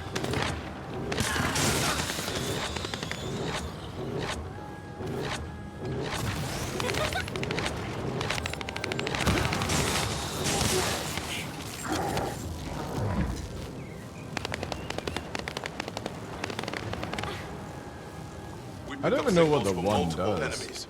Good luck. Mastery rank 6. It's in the game.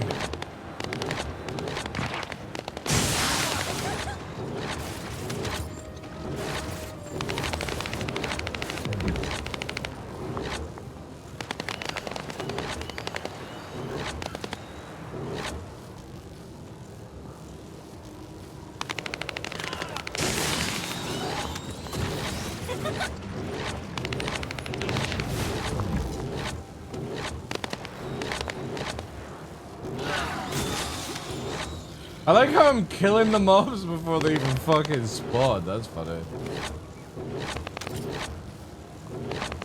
Oh no!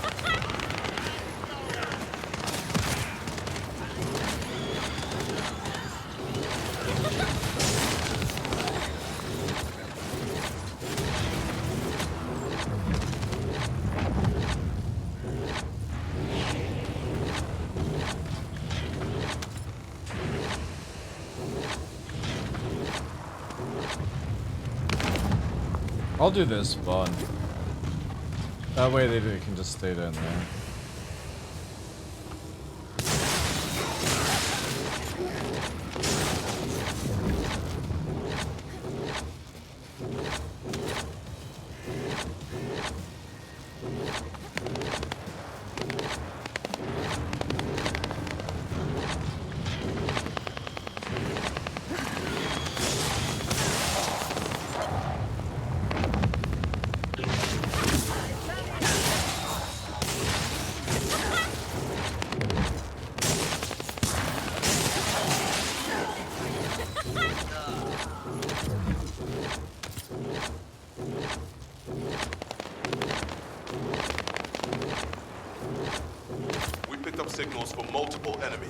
Good luck.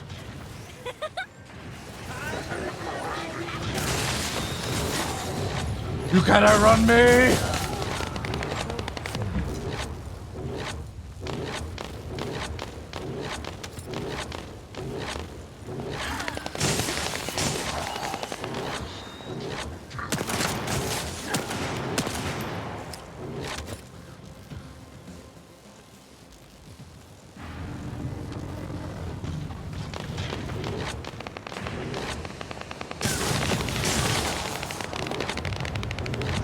It's spamming that your mastery rank is up is a bit annoying.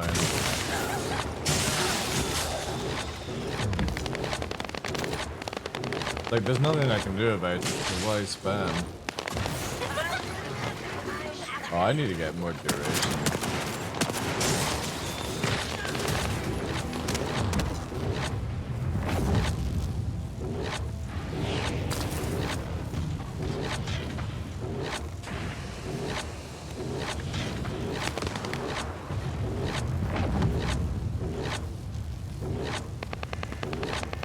Yeah, I definitely need duration. Duration is so good, like, as much as good for Bunny.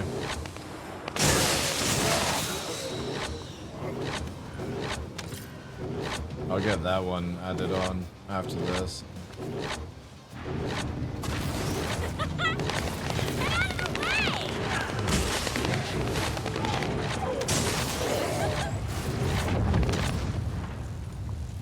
Is the game good?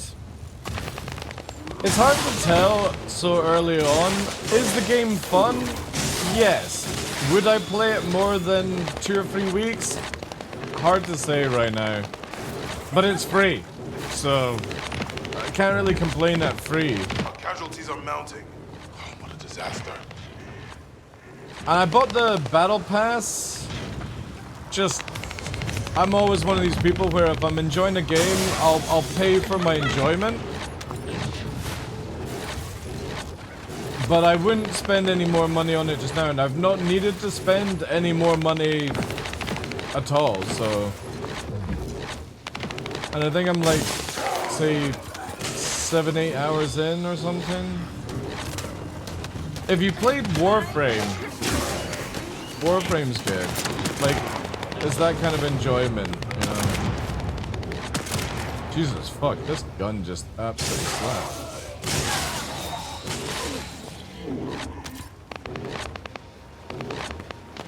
You could definitely get a good couple of weeks out of this game and enjoy it. And apparently Endgame has a lot of like really good farming situations, so yeah.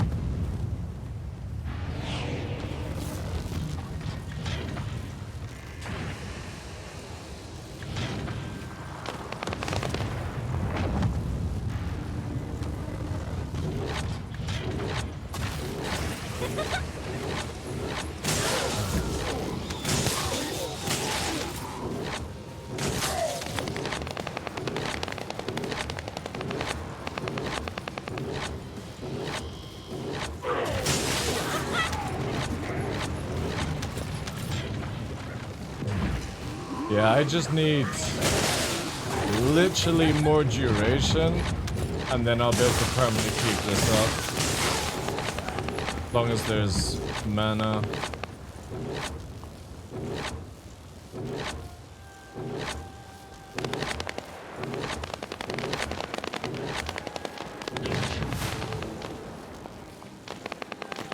It's clear the Vulgus are after the Kuiper. I didn't expect them to send a force of this size.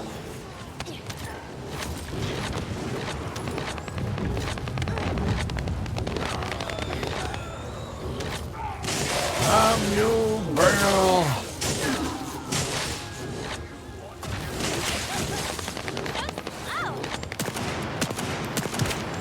No, you don't. Oh yeah, we need to try our machine gun. That I'll try to. Oh yeah, it's just a Tommy gun, machine gun.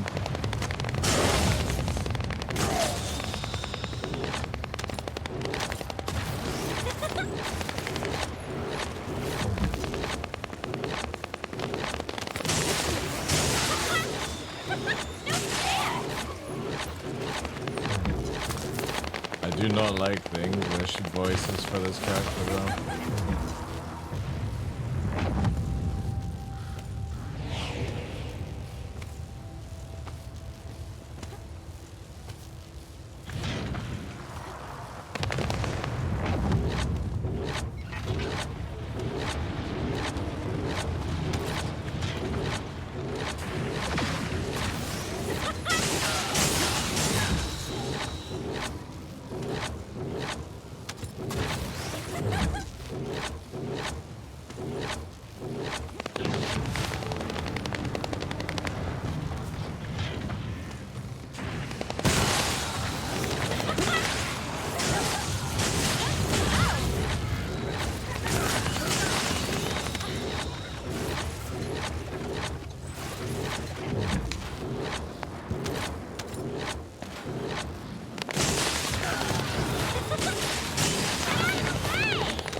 The Vulgus are after the Kuiper. Didn't expect them to send a force of this size.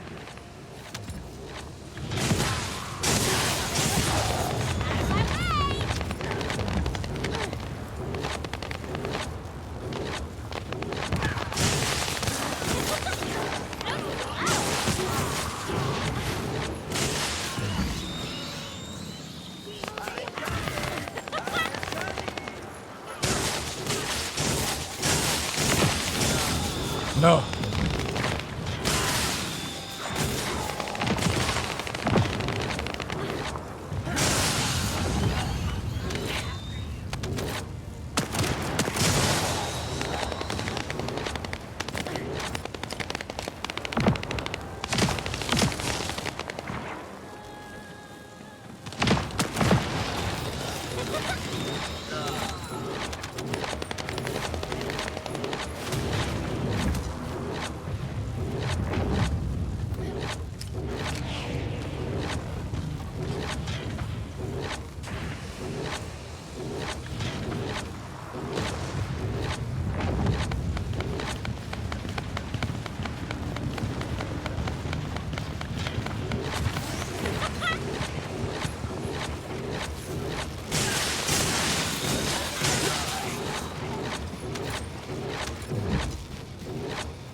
To identify incoming Vulgus.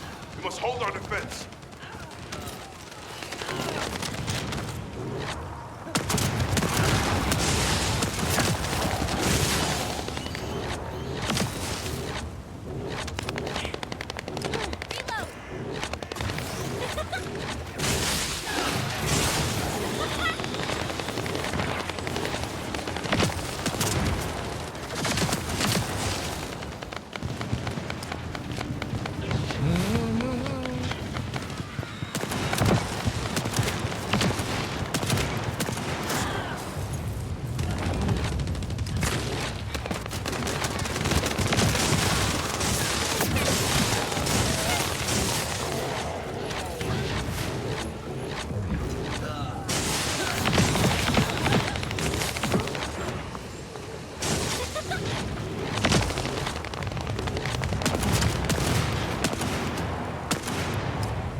Rewards!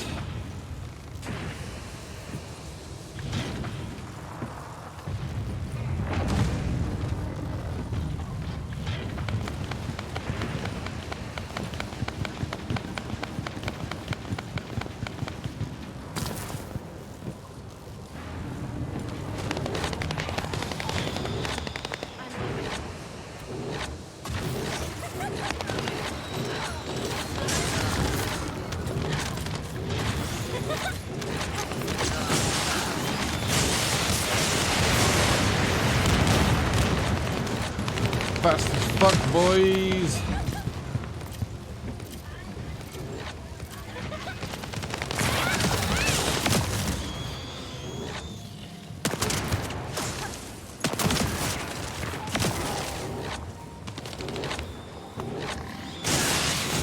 Recon Corps spotted enemy reinforcements. There's no end to them.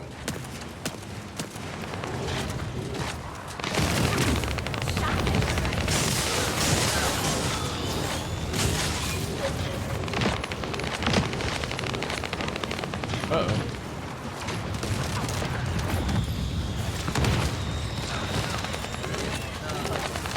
Oh, it's dead.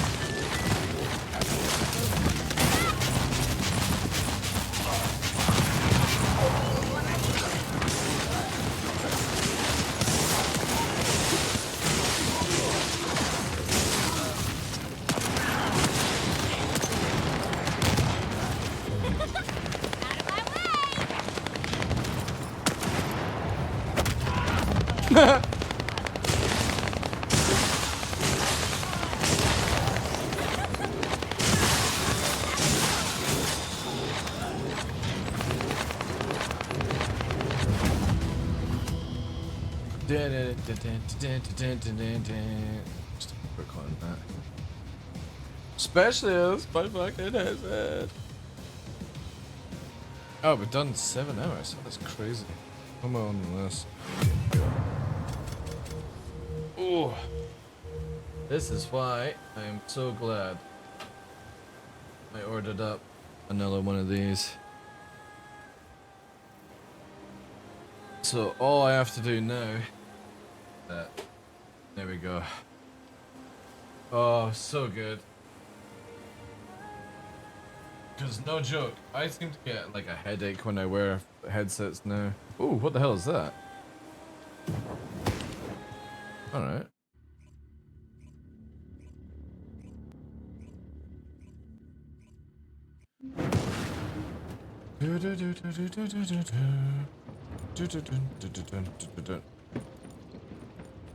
But anyway there, chat. I'm gonna leave it there. Because I'm gonna go and deal with the dogs and all that good stuff. Let me just fucking close this down. Lovely jubbly. Lovely jubbly.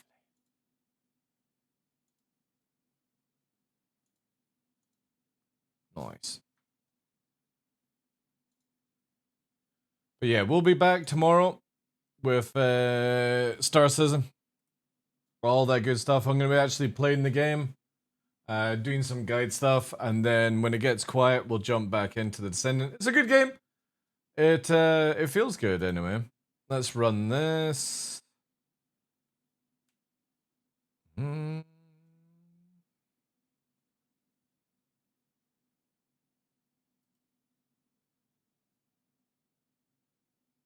does this do? There we go. So the new system here for points. There we go. Pagan.